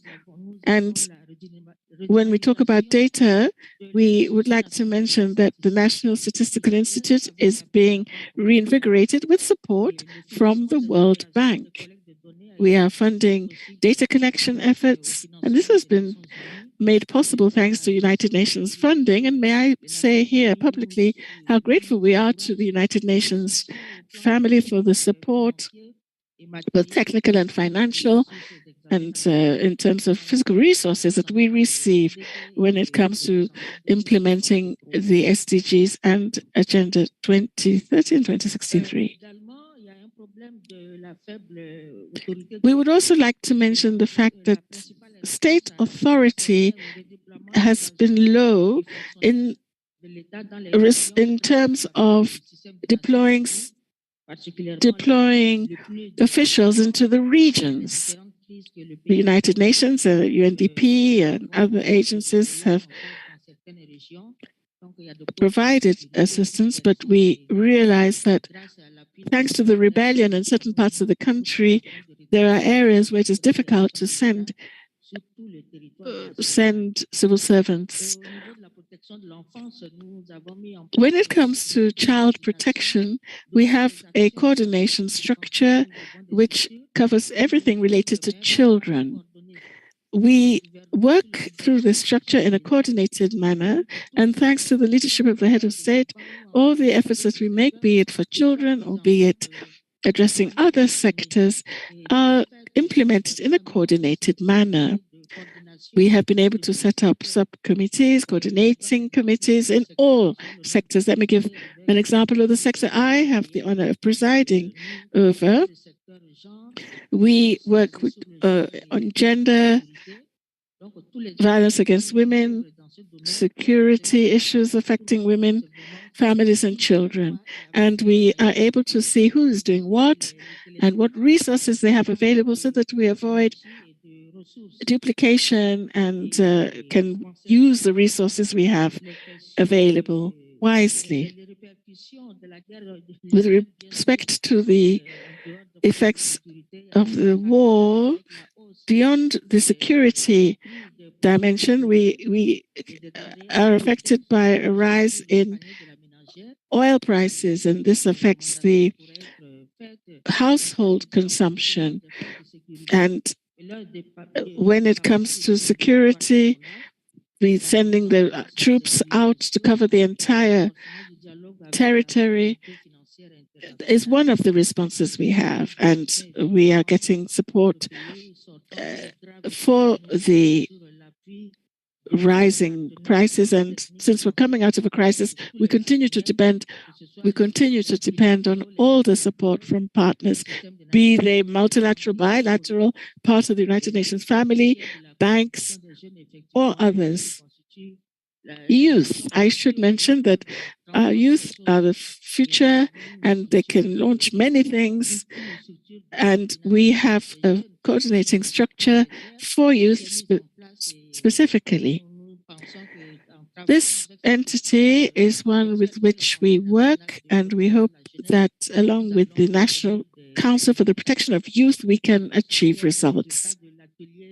There's been a workshop which was held just yesterday, an experience sharing workshop on the various processes that have been initiated, and mention was made of human rights. This is what we want to incorporate into voluntary action that is done, and along with the United Nations volunteers, because they are the ones who are also giving us support, a lot of support as part of this process. Indeed, the resident coordinator of the United Nations is present, and I'd like to say here, I personally was able to participate along with my colleague in the forum that they had then. I think I should stop here. Thank you.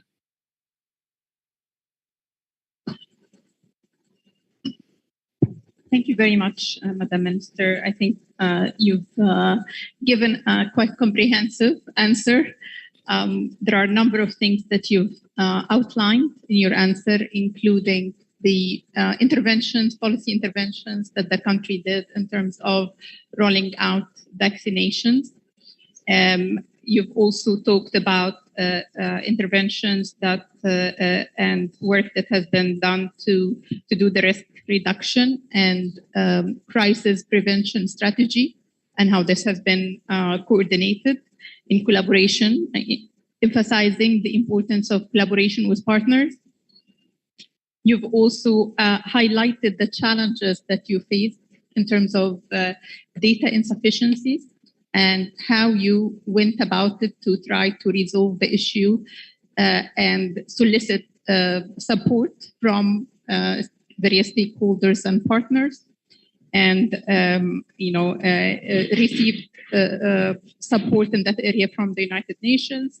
You've also talked about the kind of a very interesting example in terms of coordination on very important topics like women and violence against women, and how you work to avoid overlap between different stakeholders and ministries. I think these are all very interesting and useful for the discussion. Thank you very much for your contribution. I would like now to move to actually our participants, who's the co-chair of the Africa Youth SDG Summit. Hello, Kasabo Manda, and I would like you to actually give us. I know that you've been discussing with the African youth, and you've been deliberating on key messages from the region to be shared here today. So we'd like to listen to your insights. Thank you so much. First of all, I think I would like to start by thanking the UNECA for giving us the opportunity to gather here as young people and deliberate over the issues that really matter to us, which include participation in such processes as the voluntary national reviews. We gathered over a meeting and a workshop where we discussed many things. And so one of the highlights was that the UN Department of Economic and Social Affairs review of the VNR report 2016 to 2019 actually revealed and highlighted that youth are most likely to not be engaged in multi-stakeholder engagement by member states in the VNR process, implementation and coordination of SDGs. Now, for us, this is worrying because you're looking at 70% of the African population, and not just in terms of numbers, but we're talking about a productive and innovative population. Indeed, we did explore that some spaces are open, but young people remain shut out of these spaces because if we do not provide the capacity and the resources for their meaningful participation and engagement, then they will not be able to be productive in these spaces. And I think we should really appreciate that just because the space is open, it doesn't mean that it's accessible. The VNR process is supposed to be a mechanism to ensure that national governments account for their commitment to the implementation of the Agenda 2030 and 2063. How they work with partners is a huge indicator of that commitment. And when you look at it, some of these indicators, especially at local levels, are led by CSOs, and some of which are youth-led civil society organizations. So when we do not effectively include these groups as partners, we run a risk of actually under-reporting on the progress And we fail to identify and scale up some of these best practices, and we miss opportunities to address the challenges. So as we were deliberating, we came up with some key areas of intervention and some messages that we hope that will be heard by the people that need to hear them. We understand that the COVID-19 pandemic and other crises set back our progress when it comes to SDG implementation. It didn't just halt the progress, it actually set us back, and we're able to see so many gaps in the process.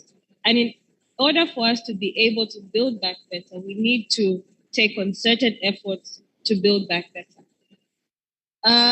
During our stakeholder engagements, we came up with some key points that I would like to communicate on behalf of the youth leaders that participated in this engagement. And we would like to call upon member states to have a multi-stakeholder approach, which is inclusive of young people, to deeply reflect and report accurately and transparently on the progress, success, and challenges during the national voluntary reviews. We have already stated that, and the reason that we kept emphasizing that, even though we mentioned that they should have a multi-stakeholder approach, we were very deliberate in making sure that youth is explicitly stated.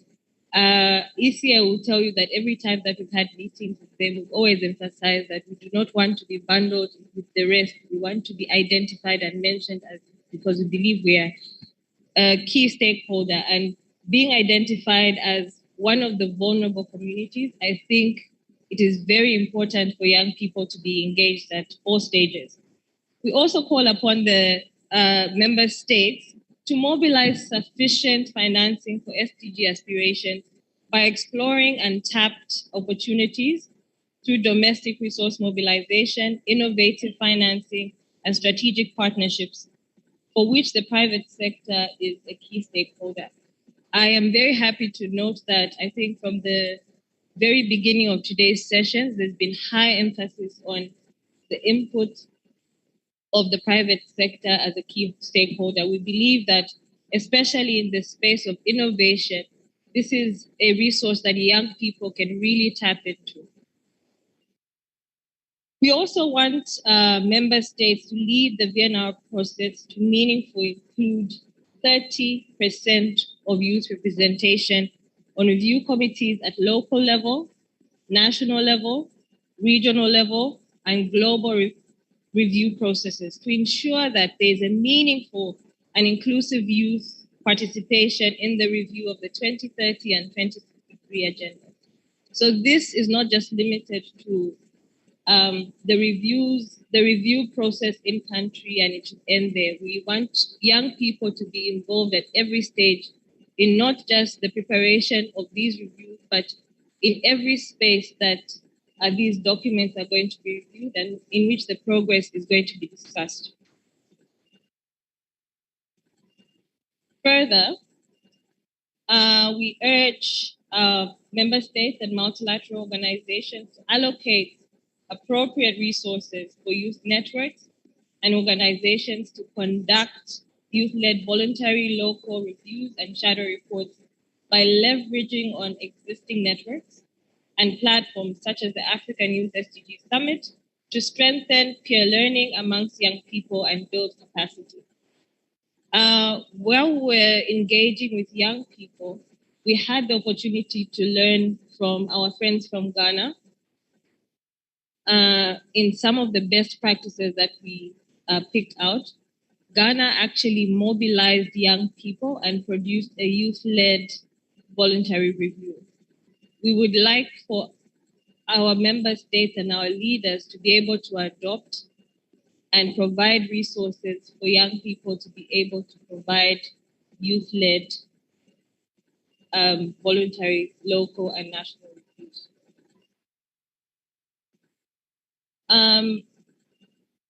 We would also like to strengthen mechanisms.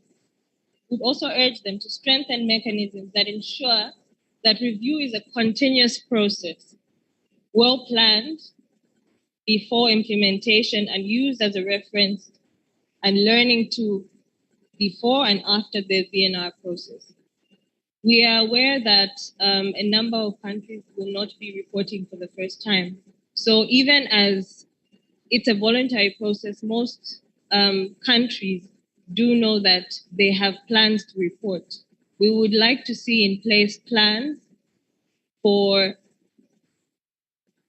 them to effectively engage people from the very beginning so that we don't have issues of time constraints or resource constraints. I mean, resource constraints will probably still come about, but we feel that with enough planning, we can be able to deliver better. We would also like to see some reference to the past VNR. We'd like to be part of the process of learning from best practices, from the challenges we experienced, and be able to provide solutions to see how we can do better by the time we're making our next, we're doing our next review. So young people, of course, are already partnering and supporting innovation for the acceleration for actions towards sustainable development goals. Now, these benefits can be harnessed if we are able to properly invest in young people. So they shouldn't be just engaged at the point when we're talking about data collection and data gathering. We should be engaging them on how and what to report during the VNR process. So in 2023, it's evident that young people continue to be left out of the process at each level of engagement, and it's impossible to accurately review progress on the SDGs without the input of the largest population. So with this VNR, as most countries will be reporting for the second time, I look forward to not just a repetition of some of the challenges that we've been facing, but I look forward to new progress to address the old challenges. And I'm particularly interested to see recommendations of the young people being implemented. So we did have the same stakeholders engagement last year at the sidelines of the regional forum. And we came up with some recommendations and some commitments from ourselves as well, in which we declared that we're going to organize ourselves and we were going to create systems within ourselves that we could easily be included in such forums because we're told we couldn't be found. So having done that, we now challenge the platforms for us to meaningfully engage in these spaces. I'm also interested in countries identifying and highlighting and adopting best practices. As I already mentioned, one of the things that we highlighted within our workshop is the youth-led voluntary review. I would like to see actually explicitly stated how other countries are learning from other countries, even as they report, to actually highlight, to say, as a result of the peer learning and as a result of us being able to see what other countries are doing, we've implemented this and this is how it's worked. Thank you very much. I think we've heard you loud and clear that we need more youth engagement in the process. And of course, particularly, with the share of youth in Africa's population, this actually, raises the urgency to do so. I think you've made, number of interesting suggestions. I'm not going to capture them all, but let me just recap some. The need to actually engage with CSOs as partners, because this will allow the engagement of more youth in the process. And of course, you highlighted the missed opportunities if youth are not included in that process, and the need to have a truly multi-stakeholder approach where the voices of the youth is heard throughout the process. And the need to, utilize the untapped financing opportunity and the resource mobilization, and particularly the role of the private sector.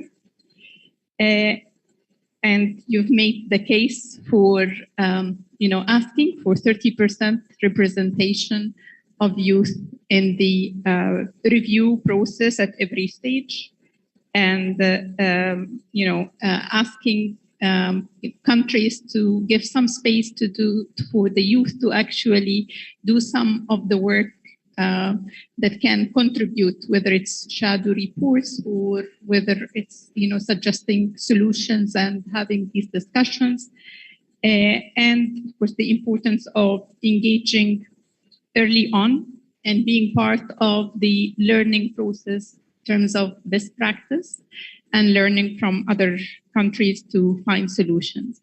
Thank you very much for these valuable insights. Now we're going to move to some of our virtual participants, and would like to go to the coordinator of the Observatory for Sustainable Development in the Democratic Republic of Congo, Ms. Modesta Kakanda. If we can bring her online, please. And we'd like to ask her regarding the voluntary national reviews that were done in Congo, in Democratic Republic of Congo, basically to give us some insight, which I know that was mentioned yesterday regarding the data challenges that were faced. Merci, bonjour à tout le monde. Thank you. Hello to all participants. I am from the DRC. I am Modeste Kakanda. Now, with regard to the VNR process for the DRC, this is the second time that our DRC presented its VNR this year. The first one was in 2020 in a difficult context with the pandemic and its impact. And as I said yesterday, this was the biggest challenge for many countries that was also faced by DRC collecting data, and considering that it was not easy to establish those or to draft those VNRs, but we used new working methods and data collection methods so as to take all the input and have the participation of all stakeholders, even virtually. And in 2020, we have come up with a number of recommendations so as to enrich our policy framework, which was reviewed and improved so as to bring those countries within the SDGs trajectory. So one of the first recommendations of this VNR was such that it was difficult for the country of DRC to reach those SDGs by 2030. And with the advent of the COVID pandemic, which had dealt a major blow to the progress that was made, we have developed a mitigation program for the COVID impact, and in order to enhance the resilience with regard to the vulnerabilities in facing the pandemic, and this has led actually to concrete and tangible results. So in order to face the challenge, the statistical challenge, we had to organize the survey in 2020, 2021, with regard to SDG indicators. The idea was, for example, for DRC, the most recent survey with regard to poverty dated back to 2012, others to 2014, 2016, albeit, and therefore it was difficult to have a precise update. So that is why we devised this survey, which allowed us to collect new data, and particularly as with the adoption and subscription to SDGs, and the changes that our country had experienced, we went from 11 to 26 provinces, and therefore it's difficult to collect data. It is only through the survey of 2020-21 that we were able to collect data, and with the support of the African Development Bank and also with UN system, the UN system support to whom I pay respect, we have organized statistical data collection apart from that of households. We also collected public data from financing the program for fighting malaria and AIDS, as there are some specific issues that are being faced by our country. So this VNR, we have also included some statistical directories. So it is thanks to this data that we can today present a VNR that would be compliant with this policy implementation program. However, in order to speed up the attainment of SDGs as per the initial VNRs, we need to focus action at the local level. In the DRC, the population is rural at over 60%. So in order to really speed up progress, we need to act at the local level with high poverty rates, both as it is presented by rural and urban areas, and vulnerabilities are quite deep in both areas. And therefore, the local development program for our territories is being implemented with various partners and country agencies, so as to have over 800 health centers that will be open and built and open. And this program will allow us to rehabilitate over 28,000 kilometers of roads, because the population lives off agriculture. And the rehabilitation of roads and those farm areas will allow the population to generate revenue and increase it. And it will speed up the implementation of SDGs. In our country, we have implemented primary education free of charge, and we have built a number of classrooms. We have also passed a few agreements to build such schools, and also with regard to maternal health. Because women and young women have to travel kilometers to go to a health center, we have decided to build approximately 2,000 community care centers so as to reduce maternal mortality, because at most times, physicians will be sent to work in the interior. And therefore, all such measures will allow us to form other recommendations, because this is just a program that is conjecture dependent. So we need to develop a program of recommendations to speed up the implementation of SDGs. Now, with regard to VNR's process, we have collected data thanks to our technical and financial partners with the UN system, with the support of UNFDA. We will actually be able to face the challenge of making sure that the VNR is not just one government tool, but would be a tool for the country that would bring together opinions as well as the concerns of all stakeholders on SDG evaluation. So we will organize thematic and specialized workshops for youth, for groups of women, as we generally do in this regard, so as to establish this VNR. And nowadays, DRC, we have actually youth that would bring to bear the realization of SDGs. So you have the voluntary participation of youth, whereby they use an online platform so as to collect data at the local level, because the challenge is to ensure follow-up and review and examination, because at the national level or the provincial level, one has to act, but you also have the local level where real data would be difficult to collect. So youth reporting on SDGs are young volunteers that would provide us information on local initiatives, not just through the support of the government, but also bilateral partners such as the World Bank Group or AFDB and FAO or others. So we have an online platform, and therefore it should be used locally. So the idea being that the first VNR did not really focus on vulnerable persons, and therefore we would like to make sure nowadays that all such individuals be taken into consideration with regard to the implementation of these SDGs.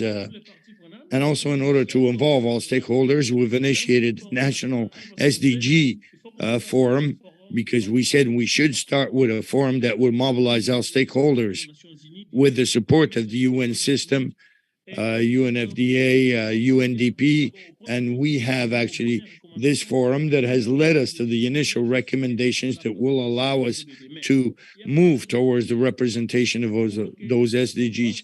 We are facing a number of challenges in order to draft this VNR. The first challenge, as I said, even though we have a lot of data, but we still need environmental data.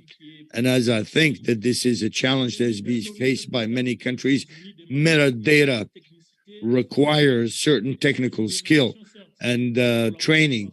We certainly have cooperation with FAO on the new method to calculate data, but there is also the challenge of claiming ownership of the new calculation methods. But where we have made progress, what we need actually is the environmental data from 13, 14, 15, 2013, 14, 15, whereby we need to acquire further techniques to calculate such data.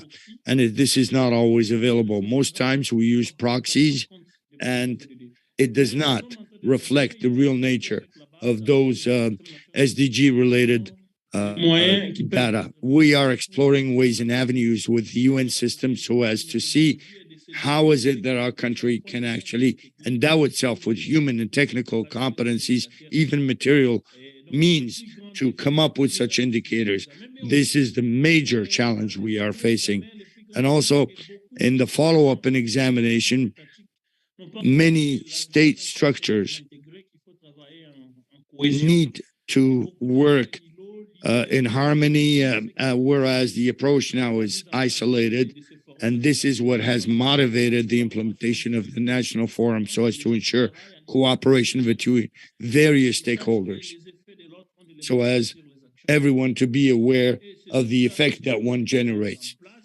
That is why we are this is what we are implementing. And I simply wanted to note that with UNECA and also with the UN resident representative in Congo, we will be conducting an effort with regard to the VNR implementation this year. We will be presenting all such reports with the UN Resident Bureau, and I hope that it'll be a conclusive effort. So thank you. I know we are pressed by time, and I'd like to thank everyone for your kind attention. Thank you very much for your intervention. I think you've highlighted a number of areas which you've been working on, including the COVID mitigation program. And similar to the earlier country experience we heard from Central African Republic, you were also experiencing challenges with data that you managed to overcome through support of stakeholders and partners, which I think is a very important point to make, that whenever there are challenges, it's very important to work collaboratively with partners to find ways in which we can overcome them. And also you've highlighted the challenges that you're having with maternal deaths and what you're trying to do. And I think an area which is very interesting is the initiative that you're having with engaging youth, which is very relevant to what our earlier panelist was concerns she was raising and asks she was making on behalf of the youth. But also the experience of doing a national forum on SDG to promote further multi-stakeholder approach and engagement is very interesting. Thank you very much. I'd like now to move to our second virtual participant, the Special Representative of the Secretary General on Violence Against Children, Najat Majid. And we'd like her to talk regarding ways in which we can integrate issues of human rights and children's rights at the center of the plans and implementation of the voluntary national reviews. And if we can connect to her, please.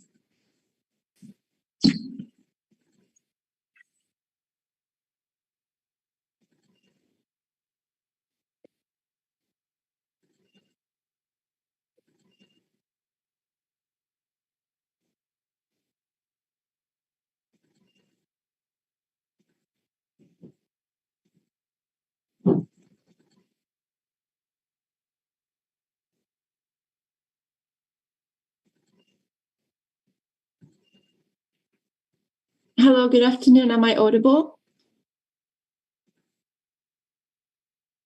We can hear you. Okay, thank you. I must start with an apology. The special representative was standing by. She is currently in Dakar on official visit. And unfortunately, before this session was just about to start, she had to leave because of another engagement that she could not move. And she sent me in her stead to read her statement and with a message of apologies that she wished to be there with you in live. However, she could not do so, and she's doing her utmost to accelerate the implementation of the SDGs while she is in Dakar. So following is her statement. Thank you very much. Excellencies, distinguished delegates, thank you very much for the opportunity to share this message with you. One of the top priorities of my mandate is to support member states in ending violence against children before 2030 through accelerating Agenda 2030 implementation. Since 2020, I have engaged with more than 40 African countries through consultations and workshops, sharing tools and guidance and practices, as well as country visits, in close cooperation with the whole United Nations regional and country teams. Each year, I produce and disseminate to all member states as well as UN systems and key stakeholders a brief on the voluntary national review processes and reports through a child protection lens. We will share the link for this document later. And so let me share with you some key reflections based on these close cooperations with African states and other key stakeholders involved in the VNR processes. There are 4 reflections that she would like to share. VNRs are more inclusive and more integrated. The voluntary national reviews are becoming more inclusive, involving wide range of key stakeholders at central and local levels, including children.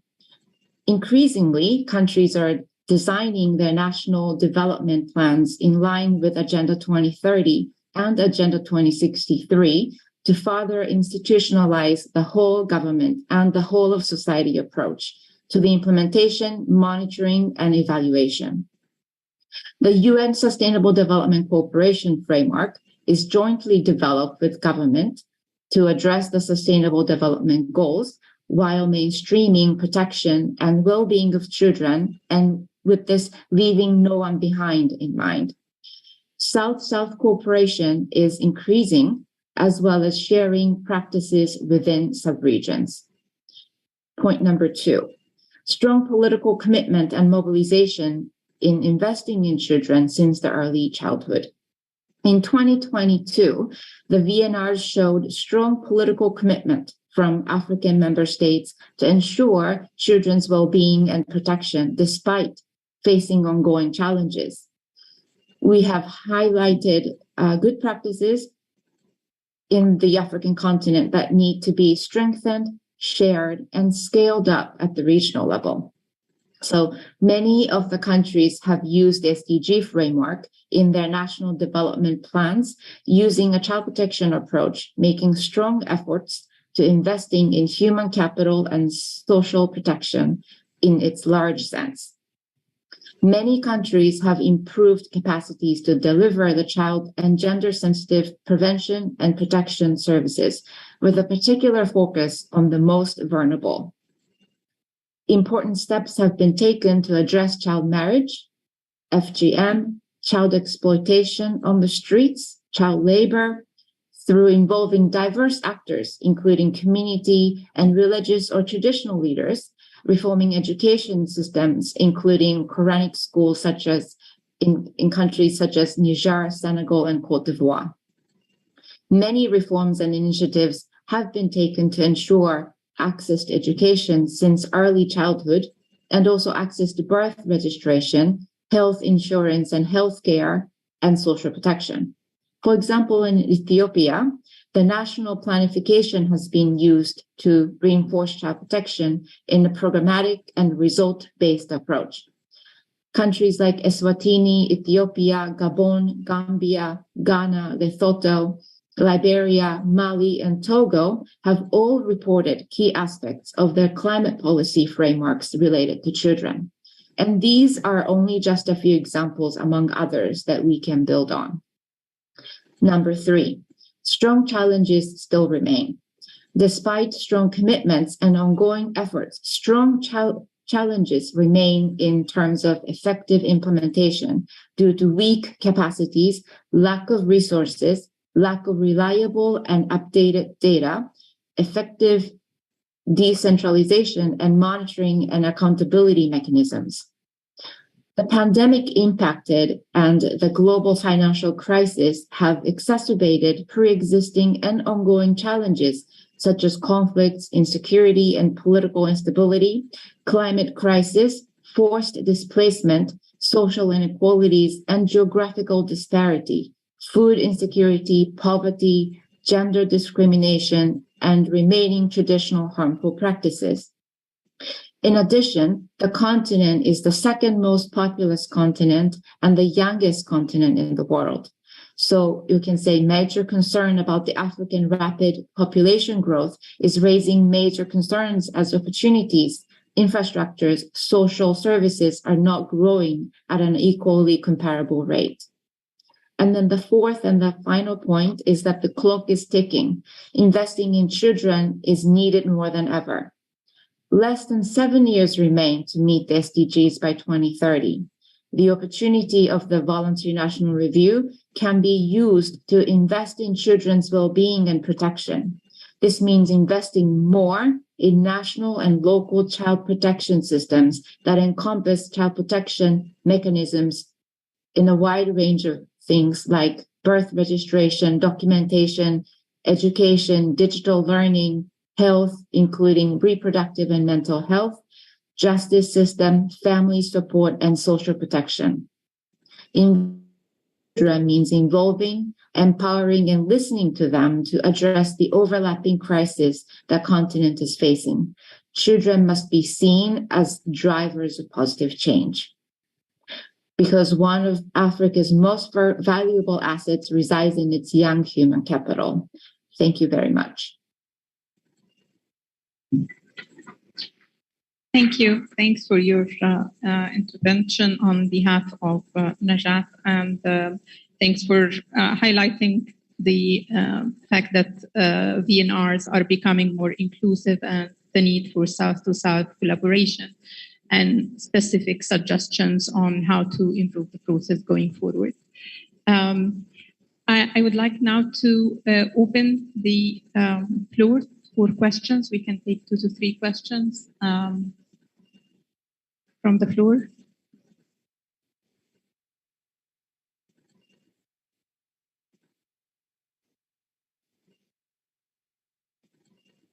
Do we have any?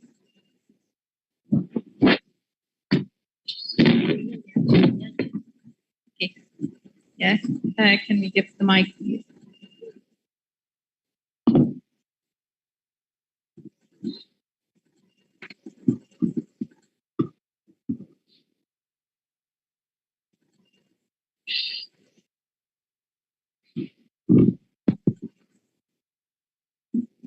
Hello. Can you allow me to speak in French? Bonsoir, je m'appelle Saleh Koulda. Je suis le Global Advocacy Officer pour Site Sever, une organisation internationale pour la promotion des droits des personnes handicapées. Et je voudrais juste féliciter les panélistes et spécialement, j'ai noté avec intérêt les interventions qui m'ont... I have a question for the panelists. I listened with interest that mention was made of inclusion, and I learned a lot from the DRC experience. We are told that the VNR should not be seen as a government report, but the national report. I would like to draw, nevertheless, participants' attention to the fact that some groups are more vulnerable amongst the various levels of vulnerability that exist. Some groups have been even more severely affected by certain events, and I'm talking more specifically about people with disabilities. As there are 16% of the population from WHO report, 1.6 billion people are considered to be living with disabilities. That's 1 out of 6. And I'd like to hear more about what we're doing when we talk about inclusion. How are we incorporating inclusivity into the processes and into follow-up? And if there's nothing being done, Mayor, I would like to make a recommendation for us to include people living with disabilities, for disability inclusion in the various activities, because it might well mean that we are even further away from our targets. Thank you. Thanks for your comment. Any other questions or comments from the floor?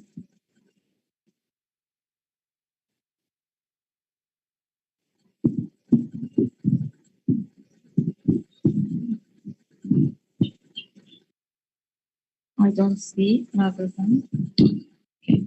So perhaps if we can then go back to our panelists to just give a final remark regarding, from your side, in one sentence, what would be the insight that you can give on how to improve the process, or how to actually enhance the follow-up and implementation based on your own experience. And then if you would like to make a reference to the issue of disability and how you managed to include it. So we can start with you. Okay, thank you. I think my intervention and my last comments are just a reminder that inclusion, capacity building, and resourcing should go hand in hand when it comes to inclusion in such spaces. To address the comment on disability, I think it's a very valid input, and I think it's something that affects young people in a very big way, because not only are they vulnerable because of their disability, they're also vulnerable because they're young. So I think it's something that really should be taken into consideration. And I think from the part of the African Youth SDG Summit, even as we engage on sustainability, always, I think, make room and make space to ensure that these are voices that are included.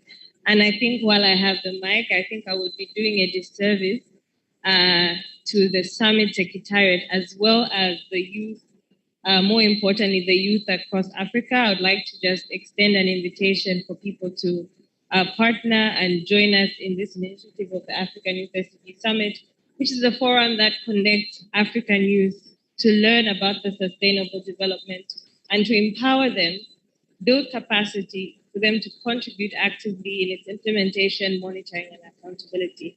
So for this year, we'll be meeting in Zambia, and under the theme, Attaining SDGs through Innovation, financing for inclusive development in Africa. Thank you, Madam Minister. Je vous remercie. Effectivement, thank you. Le débat que nous avons mené porte sur. We have carried out discussions on issues that we need to take up when we look at best practices and we look at former national reviews. But we do know that there are 16 or 17 SDGs, and all the targets are being covered. Speaking for my country, I know that there's a sector that takes people living with disabilities into consideration. So disability inclusion will feature, and the entire program that was being put in place to take forward both agendas will take into consideration the fact that nobody should be left behind. Thank you. Thank you very much. If we can go to the representative from Democratic Republic of Congo to also give us his concluding remark.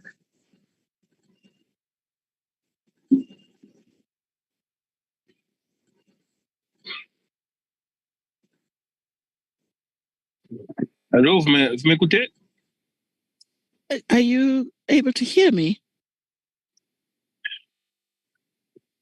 La connexion est un peu compliquée parce qu'il pleut ici. It's raining heavily quite here in Kinshasa, so connectivity is rather a problem. I'm not sure whether there were any questions for me, but pour dire simplement, c'est que j'ai coupé la vidéo, c'est pour améliorer un peu la connexion. Let me simply mention that I have switched off my video so that the communication may pass better.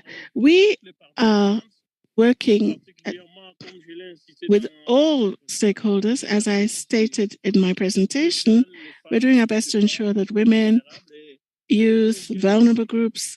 Actually, there is a group I forgot to mention. Avec la société VNR parallèle avec la société civile que nous travaillons ensemble pour que toutes les parties prenantes we are hoping that all stakeholders will participate in the VNR and VLR. I'm not sure whether you can even hear me. Things are a bit difficult. I didn't hear any question directed to me, so that's what I have to say. Thank you.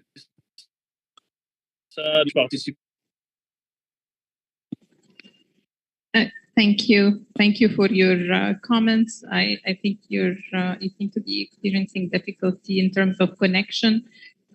So we've heard your remarks, and would like to thank the panelists for their excellent contributions today. I think we've all learned firsthand the type of challenges that they faced and how they went about very difficult challenges in terms of sufficiency of data to actually overcome this, using different approaches and partnering with stakeholders, including UN agencies, to resolve that, which is a very welcome step. I think we need to see more of these type of initiatives. But also we've heard experiences on how to actually make the process more inclusive, whether in terms of including youth or engaging in national forums on NBRs. So I think it has been a very engaging discussion. We'd like to thank all the panelists for their insights, and we look forward to having more of these national reviews going forward. Thank you very much.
Oh, so you're choosing the red pencil. I'm choosing the red pencil.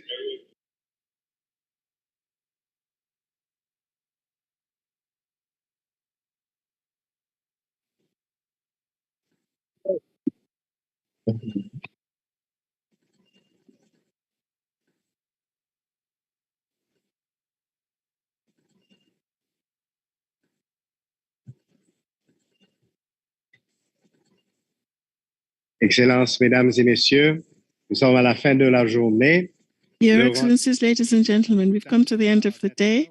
We shall meet again this evening at 8 p.m. for dinner. You are most welcome. Tomorrow morning, we shall recommence our proceedings from 9 a.m. Thank you all for your commitment and for your patience.